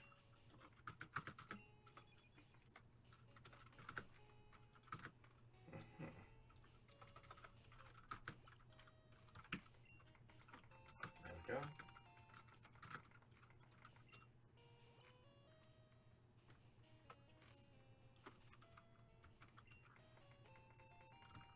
Nice.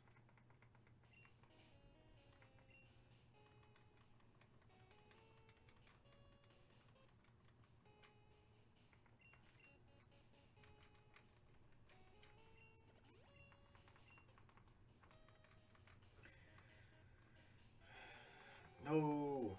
Oh wait, these Pokemon are just higher leveled, right? That's probably why. Ursaring, damn. Wait, where are you at? Mount Silver. Yeah, the Pokemon are like really high leveled.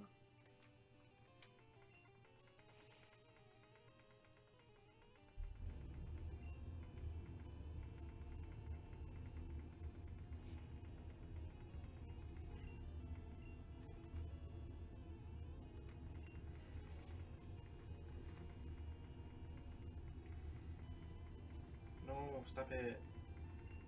Stop doing that.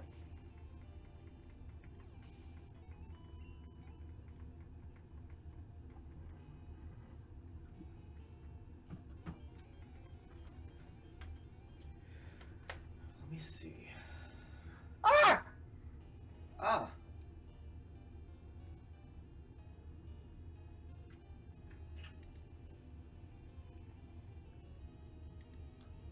Eventually, the fused cells have developed into an embryo. And on July 5th, 1996, Dolly was born. That sheep absolutely loved to fuck, said C. McCracken, a top researcher. God. Other sheep stockmen, even the sheepdog. She was insatiable.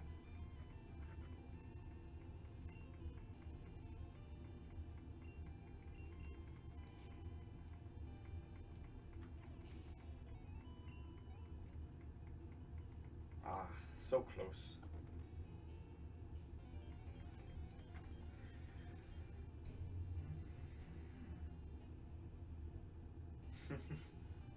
Oh. Dylan?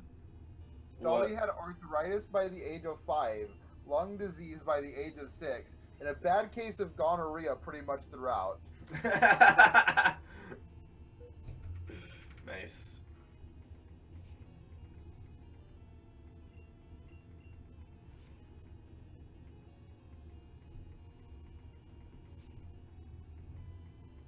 No!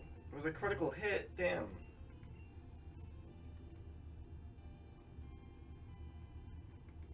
Go, Kyle. You got this, buddy.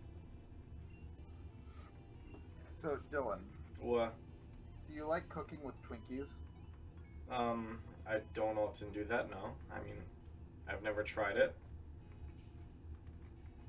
You should. Okay. It's delicious. Okay.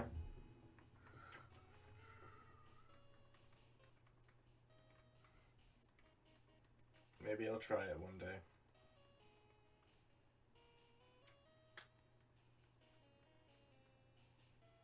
So do you like press L to P? Press L to P? Yes. Never heard of it. Wait, you actually haven't? Why don't I have any hyper potions? What the fuck? I thought I just bought a bunch. Wait, why would you buy hyper potions? What do you mean, why would I buy hyper potions? Okay. Put simply, the cost of hyper potions versus full restores is not worth it. Well, I was in fucking Blackthorn, not at the Pokemon League, so... Where the fuck are my hyper potions? I literally just bought some!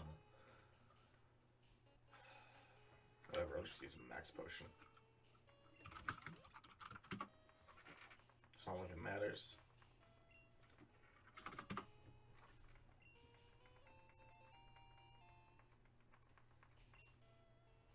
Oh, never mind.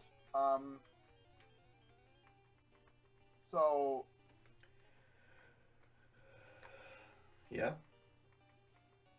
In generations 2 through 6, hyper potions actually cost less than in every other generation. Really? Yes. In generation 1, 7, and 8, they cost 1,500. Otherwise, Oh they my cost 1,200. God.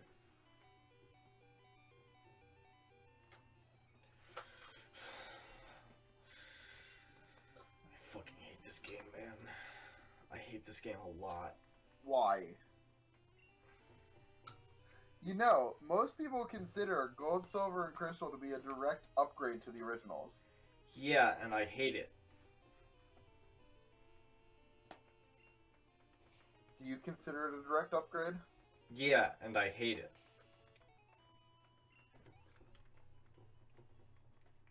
But you were having fun with Gen 1. I don't understand. Because partially I didn't end up choosing really fucking stupid Pokemon, and also because there were no roaming legendaries. Those are the two differences. And also it was a shorter game in general. I don't think there were really that many annoying Pokemon to get in Generation 1 in the first place. Yeah. Chansey Probably. is really the only one that comes to mind for annoying to get. What about Dragonair? Yeah, Dragonair. No, there's actually two methods. You can either fish in the Safari Zone or use the Game Corner. I guess Porygon would be considered an annoying Pokemon.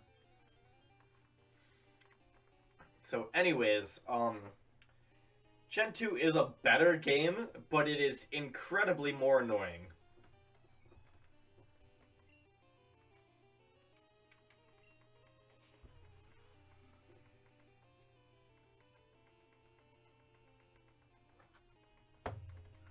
I can't wait for you to finally play Emerald and be able to have fun again, because Emerald's actually a good game through and through. Yeah. And Emerald's fun through and through. Mm-hmm. I'm excited. So, are you going to go all the way to the post-game fight in Emerald? Yeah. I'm doing the same in every game. Gonna try to 100% it. You know, outside of getting all the Pokemon, obviously.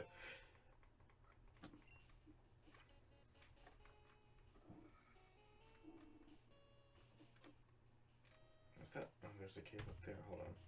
You're going to stop getting all the legendaries in Generation 6, right? Probably, Because yeah. Forest. Yeah. Forest. Yeah. That's probably gonna be where I stop. I'll get, like, the main legendaries and, like... Yeah.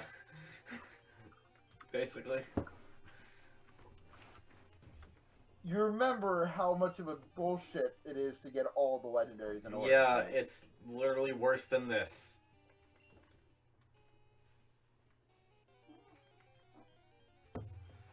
Somehow.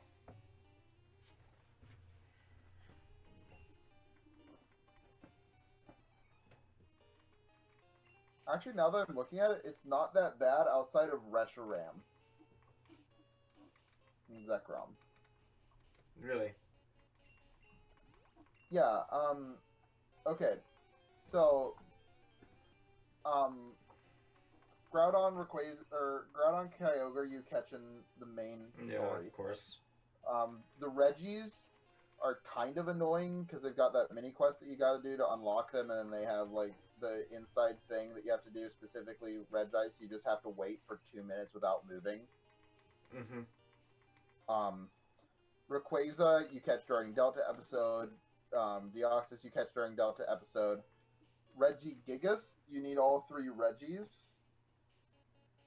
And then go to, like, a certain cave. Yeah. Of course. Well, you have to have the certain cave. You have to have your Regice hold a frozen item, and then have the Regice have a nickname. And it has to be during the day. Yeah. I remember something like that. For Lugia and Ho-Oh, it's just going to, it's going to the quest for, C. Mauville. It's just the C. Mauville quest, mini quest. For Heatran, it's just going to a specific cave. Latios you catch during the main story. For the Emotion Trio, you have to have 3 Pokemon with max happiness. And it's based on what time of day it is. The only annoying one is that Uxie can only be caught for 1 hour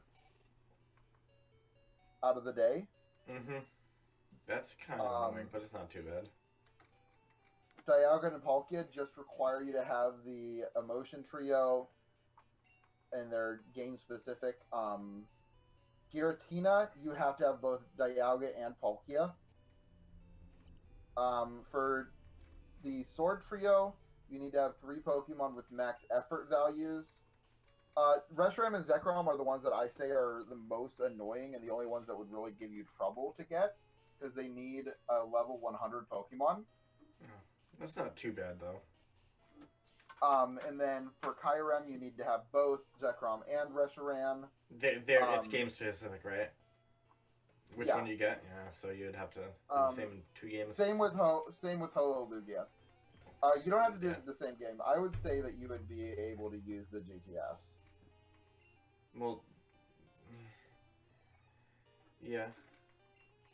For Raikou, Entei, and Suicune, for the Legendary Beast, you have to have a Lugia or a Ho-Oh. And then, you fly to a certain spot, and then depending on the time and the hour, you get a different one.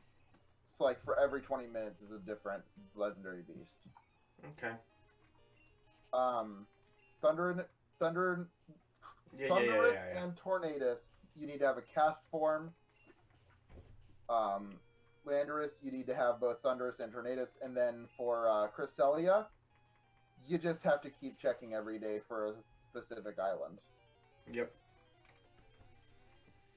And you can improve the chances of it by doing certain things. But, yeah.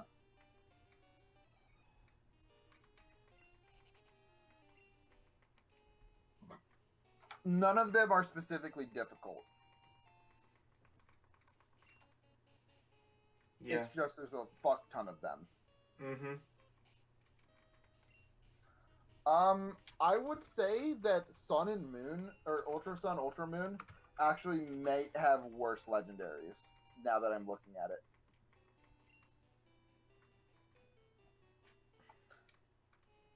You want to know why? Why? Because they're not in consistent spots. That's cool. Wait, how do I get over there?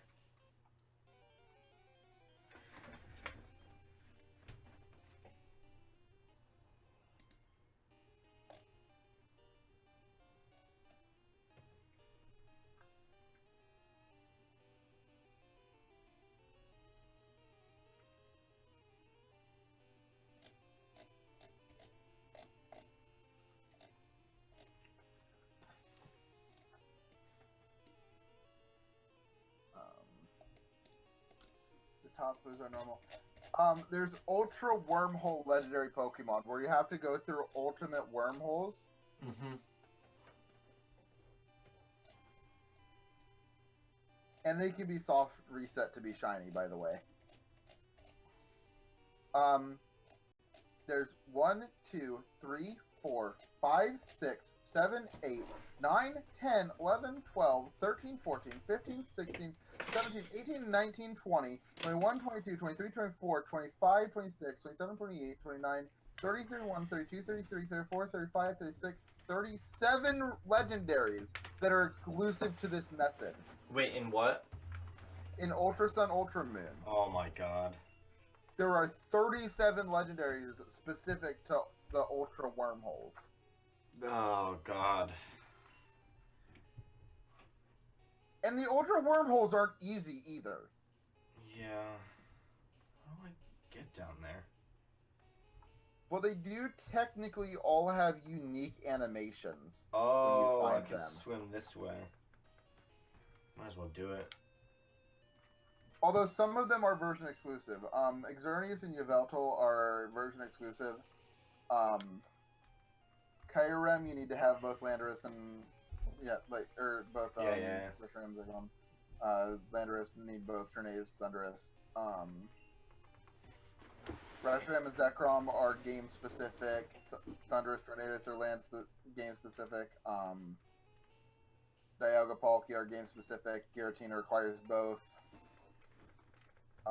Regigigas and Heatran are game specific. Really? Yes. That's interesting. It is. I don't know why it's like that. Groudon and Kyogre are game specific. Latios are game specific. Rayquaza requires both Kyogre, Groudon. Lugia-Ho are game specific. Raikou and Entei are game specific. What the fuck? And Suicune requires both.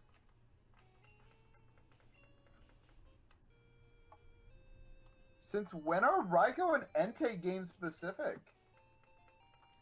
I don't know. But yeah, they all have cutscenes for finding them. Like, unique cutscenes. That's cool.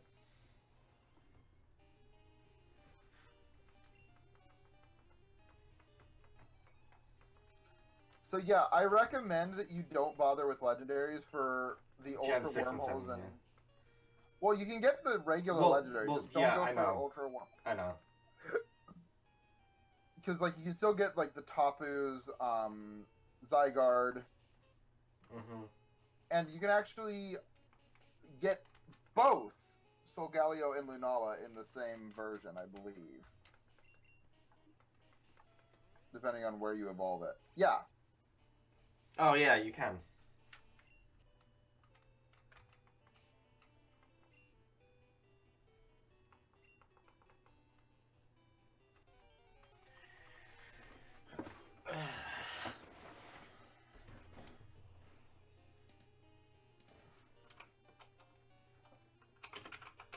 Ever on and on, I continue circling.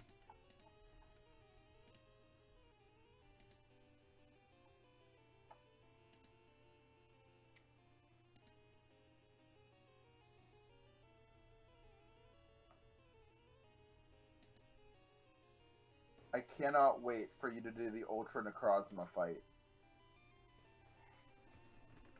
Yeah. Oh! One more thing I actually didn't know about. So you remember how I said that Ultra Necrozma has insane stats and starts with, Yeah. starts with +4 to everything? Yeah. Not only that, its ability increases super effective attacks by 20% damage. That's, wow. And it's level 60. Let me just double check the level of the champion of that game real quick.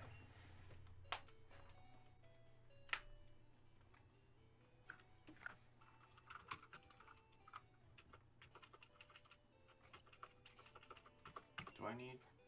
No, I don't. Okay.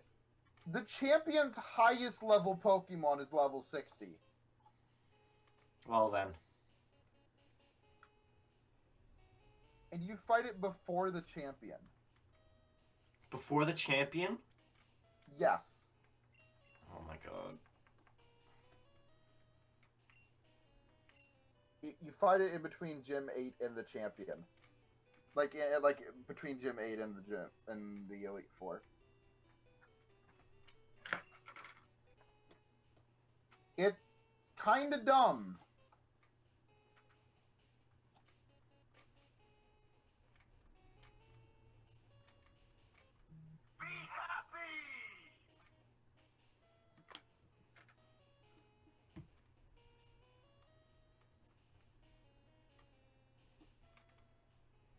Oh, I have my code so that I can get into League of Legends trading card games. Because I just got the code for it today. Cool. Oh, a Magmar. Cool.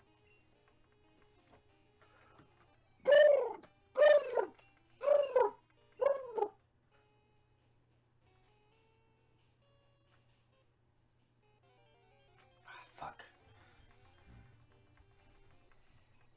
So, Dylan? Yeah? What are you fucking? I'm fucking this Golbat in the asshole. No, why'd you say fuck, though? Well, because just I encountered another Pokemon. Okay. Do you believe that we should even talk to Sean anymore? Why? He's just so... Sean. Okay. Here we go. I'm really upset that you didn't mention anything about the picture I sent yesterday. You sent a picture? What? I was upset about nobody mentioning it. What picture? I'm gonna send it to you in DMs. Oh, I sent it in the group, and nobody talked about it because they were talking about virgin olive oil. Virgin olive... Oh, that? Kevin. Yes? You sent that while we were in the session. Everybody was like, what the fuck? Like, we were busy. Like, we were doing shit. Talking about virgin olive oil? Wait, did we not... Nobody addressed it in chat? No, literally right after the only thing, like I said that, then 1 minute later, Dusty said, you know when they say you need the blood of a virgin for a ritual, that doesn't mean someone who's never fucked, that means someone, that's the only thing that got said about it. Oh. Wait, I thought no, I'm pretty sure look. somebody said something and then it got deleted. No, nobody said anything. I was watching the chat. Huh. Sorry.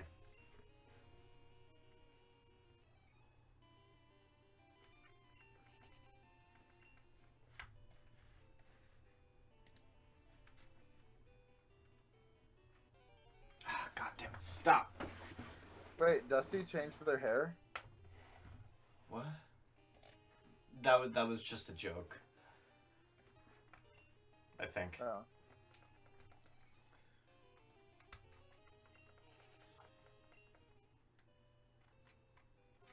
God. But no, like, the reason why I was upset is because I thought I had said it, like, earlier, and that's why I was really upset, because, like, it was a really big accomplishment and nobody said anything about it, but, like, the time I thought I'd said it earlier, I didn't, I guess.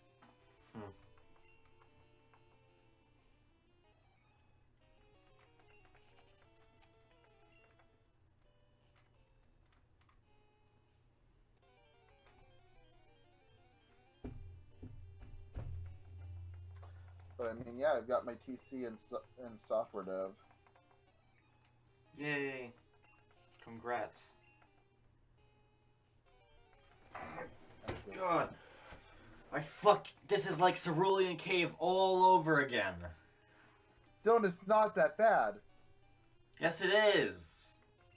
It's literally like a straight shot. There is, like, no detours, Dylan. I'm not talking about that. I'm talking about the wild encounters. That's why you level up your Pokemon. No. Then that's So your fault. How the fuck do I get there, then? The entire cave is like a... I don't care. Holy no, you said, shit. how do I get there? No, I didn't say that. Yeah, you said, how do I get there, then? No, I never said that. Oh, no. Oh, okay. Sorry, I'm referring to this one space in the corner of the map that seemingly has no way to get... Like, there's a waterfall, but I don't know where it's coming down from. It doesn't make any sense to me. No,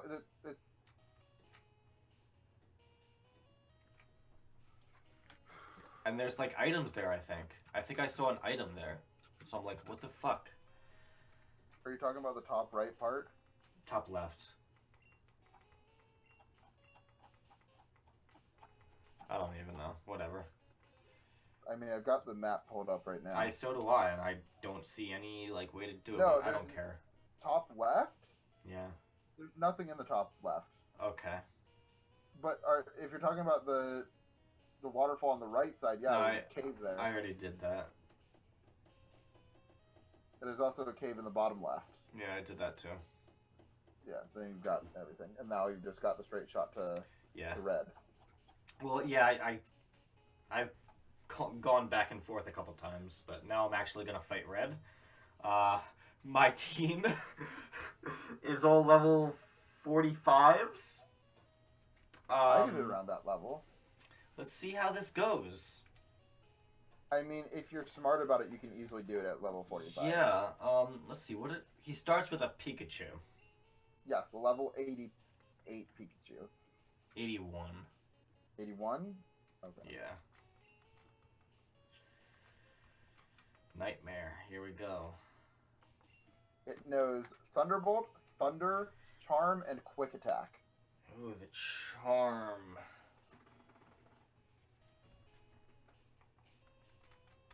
Save game. Oh, the reason why I thought it was level 88 is it's 88 in the remakes. It is. Highest level Pokemon in any Pokemon game, I think, right? Yep.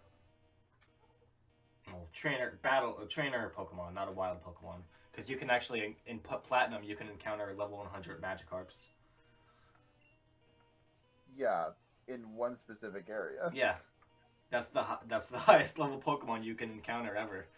It is kind of a dick slap. It's hilarious. You can't even evolve them. Yep. Well, you can encounter lower leveled ones that, like, well, not like lower than 100. I mean, like, yeah, like in the 90s, in the 80s and 90s. But you can also encounter a level 100 Magikarp. You can also encounter like high level Gyaradoses there too, but not a level 100 one. All right, we clearly know where this is going. Earthquake. Charm failed. Good.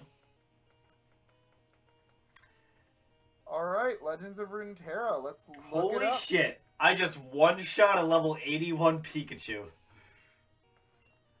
Okay. I don't doubt it. I didn't think it would one-shot it, though. Holy fuck. I mean, Pikachu is garbage stats. Wow. Like, really good garbage. Yeah. Let me double check what it's... You use a physical attack, right? Yeah. It has 30 defense. Oh. Yeah, and 35 HP. Doesn't Flame Wheel, like, gain damage or something every turn you use it? I don't remember. Am I thinking of a different move? No, Flame Wheel does not gain... Oh, I'm thinking of Flames. I'm thinking of Flame Spin. That was something else. You mean Fire Spin? Fire Spin, whatever. It's not... Yeah, That's... Fire It Spin doesn't do that, but I know it does something like, yeah. Fire Spin is just a trapment move, Yeah. like Wrap. Yeah. Oh, I've got a Demacia deck. Okay. Solar Beam, no. Flame Wheel... Oh, I should have used a potion. I should have used a full restore there. I'm an idiot. So, Flame Wheel will thaw out a target if it's frozen, and then inflict damage. It also has a 10% chance of burn. Yeah.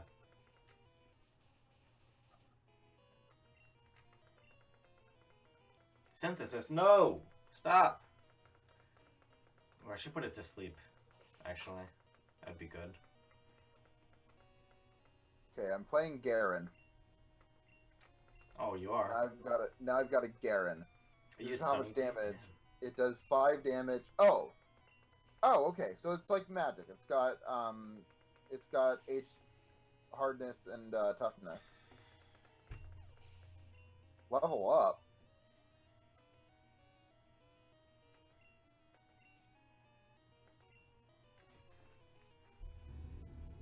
Dick, oh fuck, Dickman's down.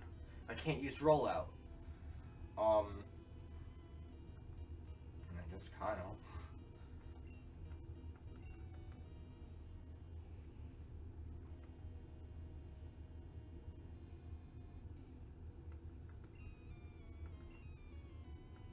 No, actually, you know what? Thunderwave works.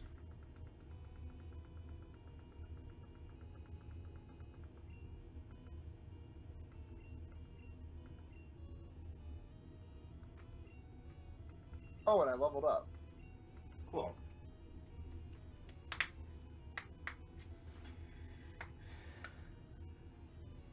Alright. Fully paralyzed. No, thank you. Yeah.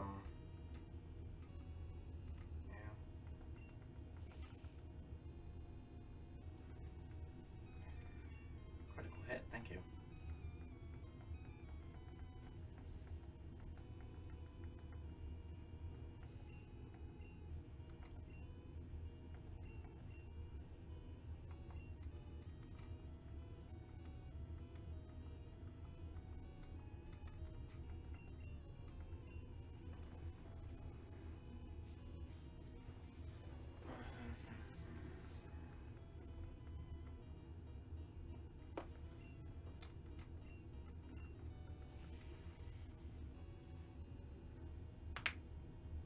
Alright.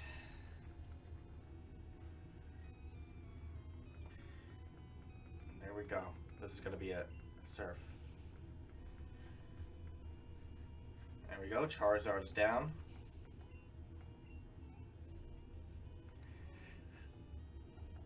Oh, and I got a Rom.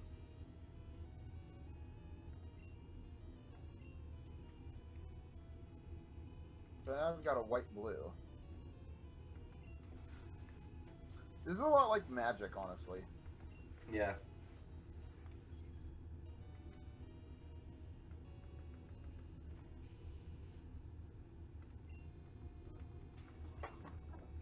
No, don't. I hope. Oh, wait.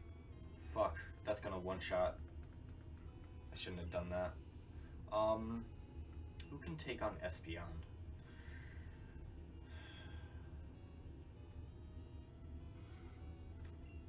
Do you like how strong it is? No.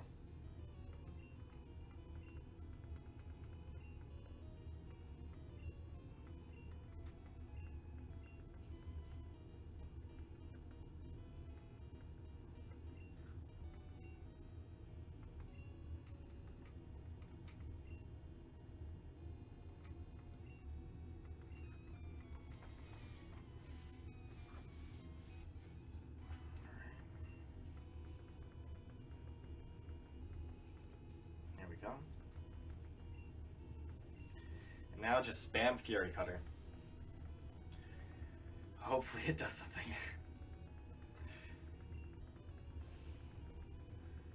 Should be able to do this. This is fun though. I'm having fun now. And as soon Now as that you're actually playing the game. Yeah. Oh my god. Alright, cool. Then I should be able to take it on the next turn, right? Oh, it woke up and use Psychic. Am I gonna survive? Am I gonna survive? No. It's alright.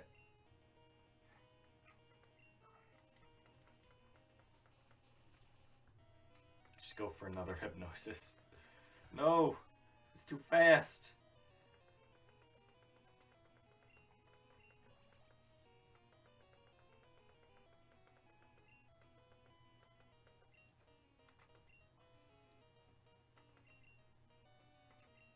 Okay.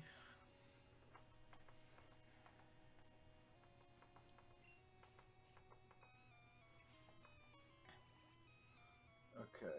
Spider Queen. So that's red green?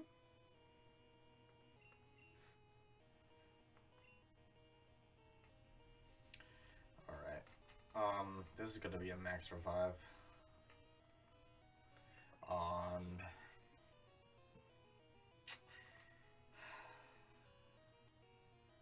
who would have the best chance against Snorlax right now? Snorlax is a beast. I'm just like. Yeah, I know. Who do I need for Snorlax? I think the confusion would be really nice. Yeah. Crobat. Reviving Crobat.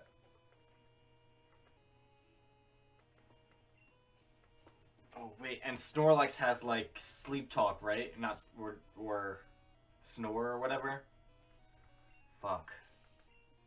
So that means I can't really. I kind of can use the Sleep Strat.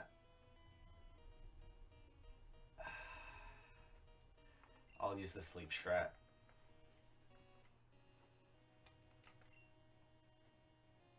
Probably shouldn't have actually, but whatever.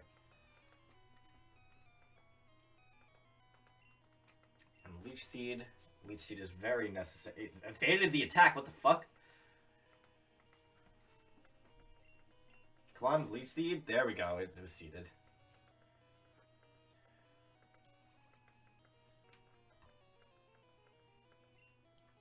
Okay, now switch to Crobat. You like gonna Leech confuse Seed? it. Yeah, I love Leech Seed. You like how broken it was in Gen 1? Yeah, it was pretty nice. Snore, damn. Is that gonna one-shot? No, it's not. Thank you. Thank you. I just want to get my confusion off and then I'll be happy.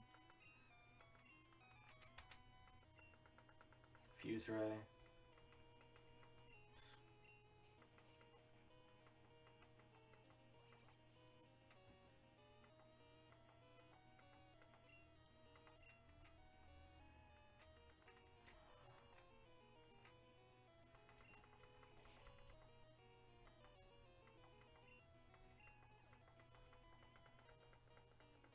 Oh no, Body Slam. No, don't do it.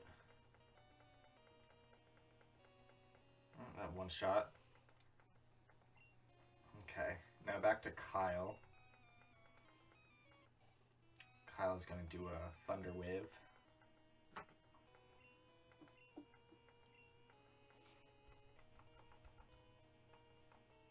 Body Slam, took it out again. Alright, now we get Nightmare with the full-on Mud Slap. I forgot I had that. That is wonderful. That is very wonderful. Mud Slap. Holy shit. I'm so glad I didn't get rid of Mud Slap right now. I'll use Rest, but it's okay.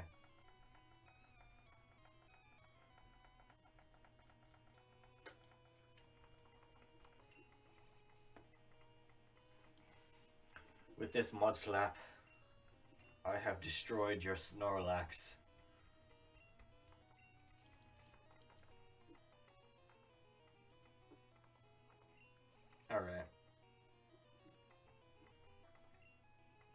Now I'm gonna earthquake it to death.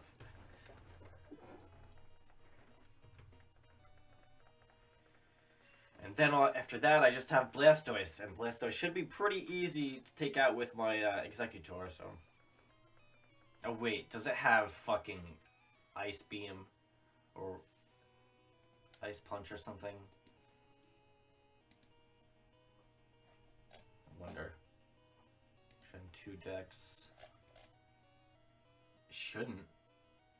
It should have Skull Bash, Rain Dance, Protect... Rapid Spin. Or Bite, maybe. Wait. No, it has to have some sort of water move, so it would have Water Gun then. Can't have Hydro... Oh, wait, no! It would be level 77, so it would have Hydro Pump. Hydro Pump, Skull I Bash. can literally look up what he has. Oh, can you? What does he Okay, have? Blastoise, Yeah. Rain Dance, Blizzard, Surf, and Whirlpool. Oof. Okay. That Blizzard is gonna, kill me.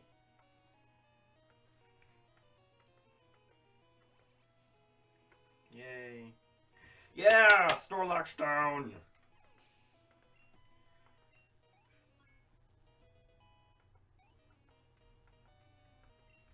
Okay.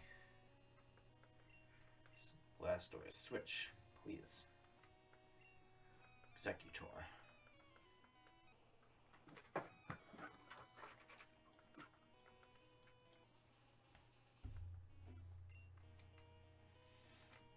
Hypnosis. No!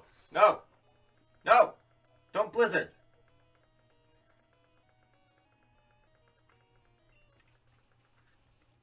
Draw 2.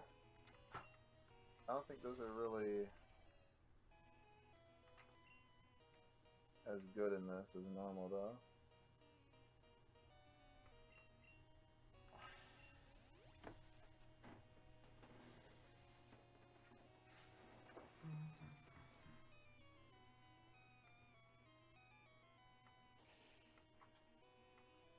On Surf. There we go. He's out.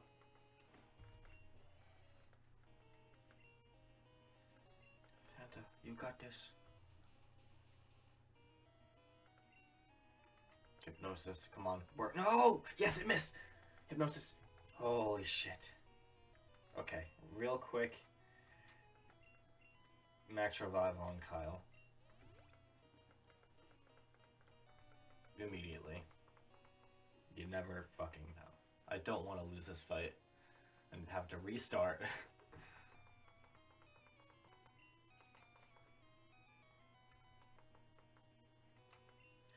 Alright, Leech Seed.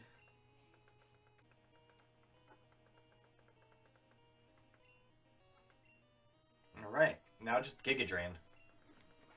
Just spam that Giga Drain. Wow, wow. That wasn't that great.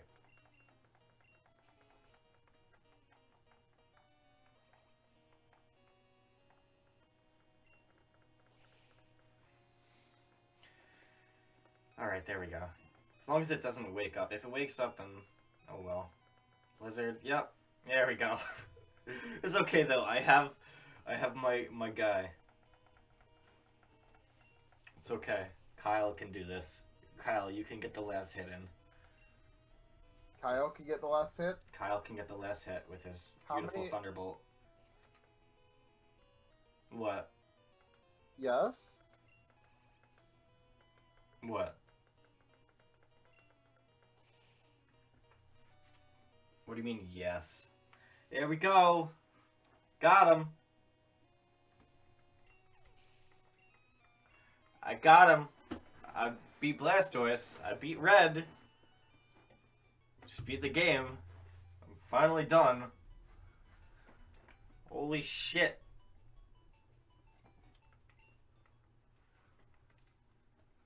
Well, there we go. Credits. Yeah. There you go. Now you can move on to Emerald. 50 hours into the game, I beat it. Is that actually how many you had? Probably. I mean, it's listed as like 40, like 45, 46, but there was also all that time from when I kept resetting, so yeah. I did a lot of resets. When I'm done streaming, then I'll like actually go back and like look at how long I was streaming this game. And it's probably about 50 hours, yeah.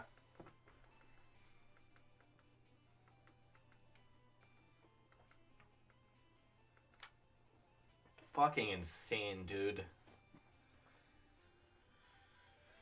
I'm so tired of this thing. Are you tired of it? Because I just am, Kevin. I just am. I just am.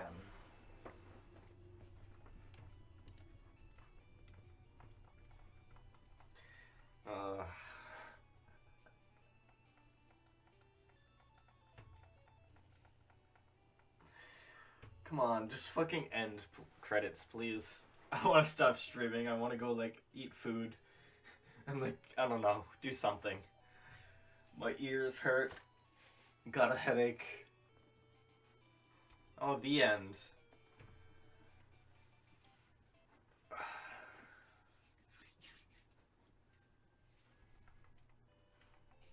Alright. Save. 45 hours, it says on here. Alright. I'm actually gonna look at the times now. I should be able to. Hold on. Insights, stream summary.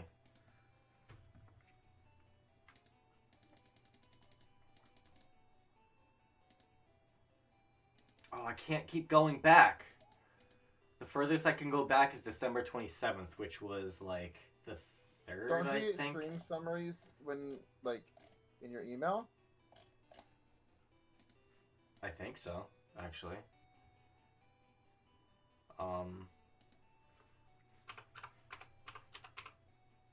Yeah.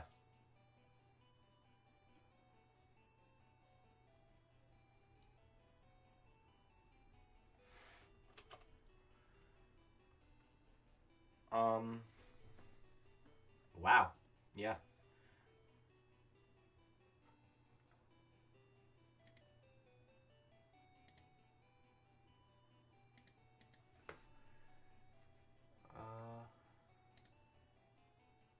So... Wait, the most recent is 20... Well, the oldest I can see is 27th, so... What about the 22nd? Where is it? Stream summary for the 23rd?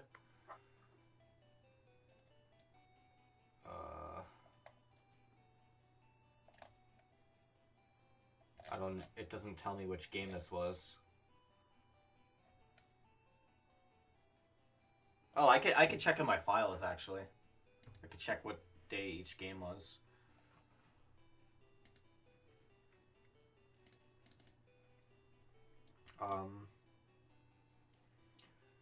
So the first day of Crystal was the 19th. Oh, yeah. So I need to check the 19th. Your stream summary is ready. So I have one for an hour and 50 minutes and one for an hour and 13 minutes. Which one did I get first? Okay, so an hour and 50 minutes for the first stream. Wait, hold on. I need to start adding these up. I need where's my phone? Actually, hold on.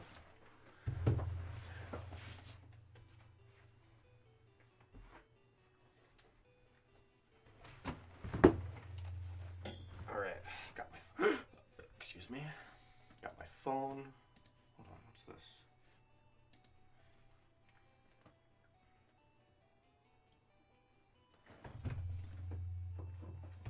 You know what, where's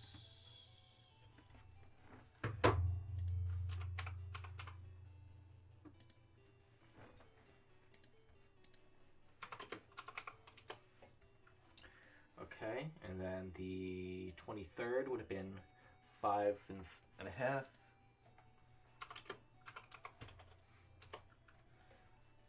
And then the 28th. Oh, which is the one I'm looking at, 5.19, right? Yep. So 5.20.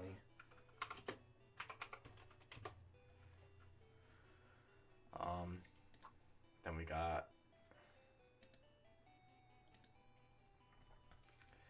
5.30 again. Damn, I've got a lot of 5.5 hour streams. Next one is 4.30.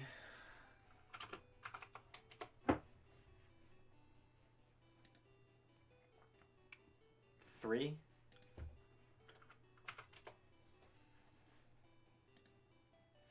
Actually, I'll put 2.55 because that's actually more accurate. That one's Terraria, so don't count that. Then we have 5 and 7, so I'll just put 5 and 5. Because it'll balance out with that other 5. 4 and 25.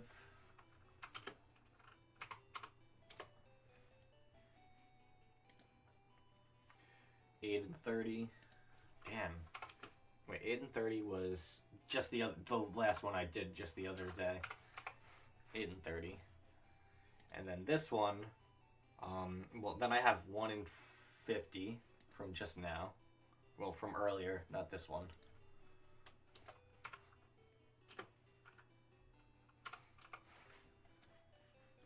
And then this one currently would be 4.5. All right, time to add these all.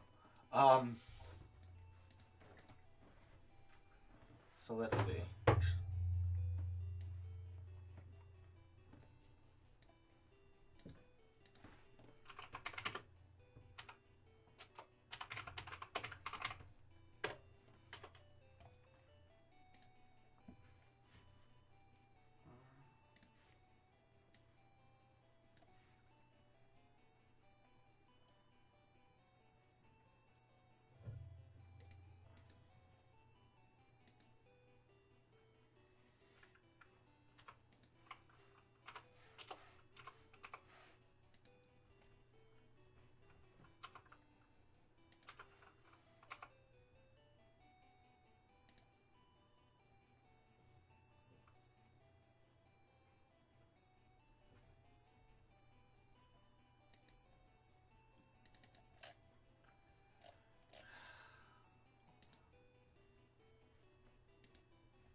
So, hold on.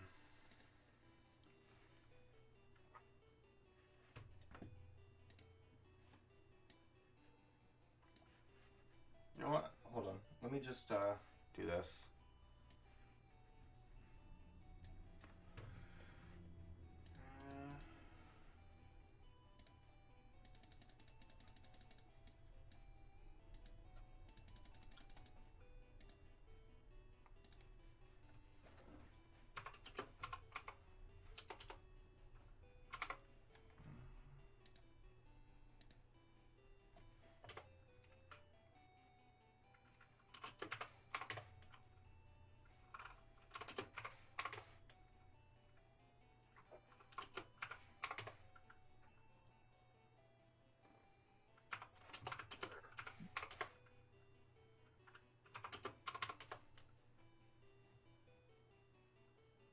Yeah.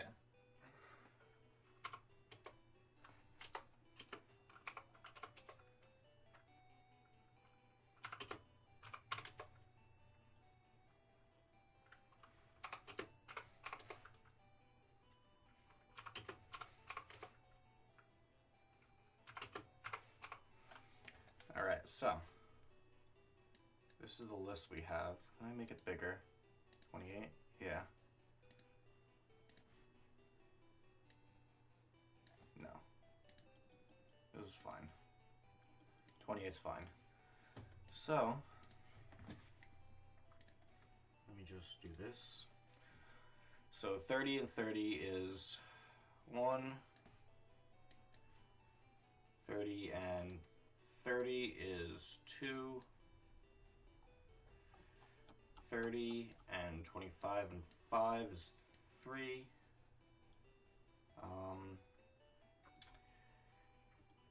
50, 50 and 20 is 1.5.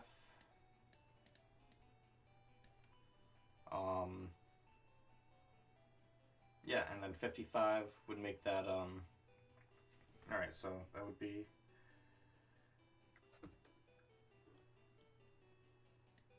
and 35. Just erase this. So it would be, where's this? 1, 2, 3, 4, 5. So 5. 5 plus all of these, so it would be, let me just get my calculator out. 5 plus 1 plus 5 plus 5 plus 5 plus 4 plus 2 plus 5 plus 4 plus 8 plus 1 plus 4 is 49. 49 hours and 35 minutes.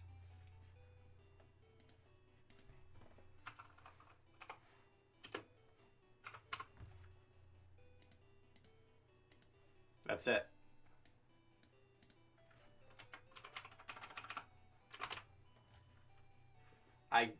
It took me 49 hours and 35 minutes to beat this game. I mean, you could have literally just checked your in-game time. No, I couldn't because I kept resetting a lot. My in-game time is actually 45, I think. 45 hours, right?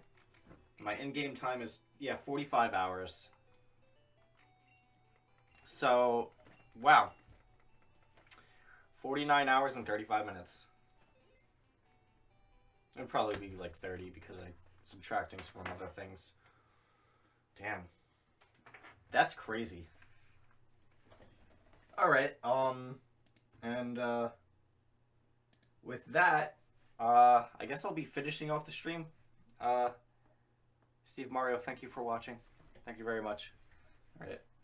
Next time I'll be playing Emerald, so that'll be fun.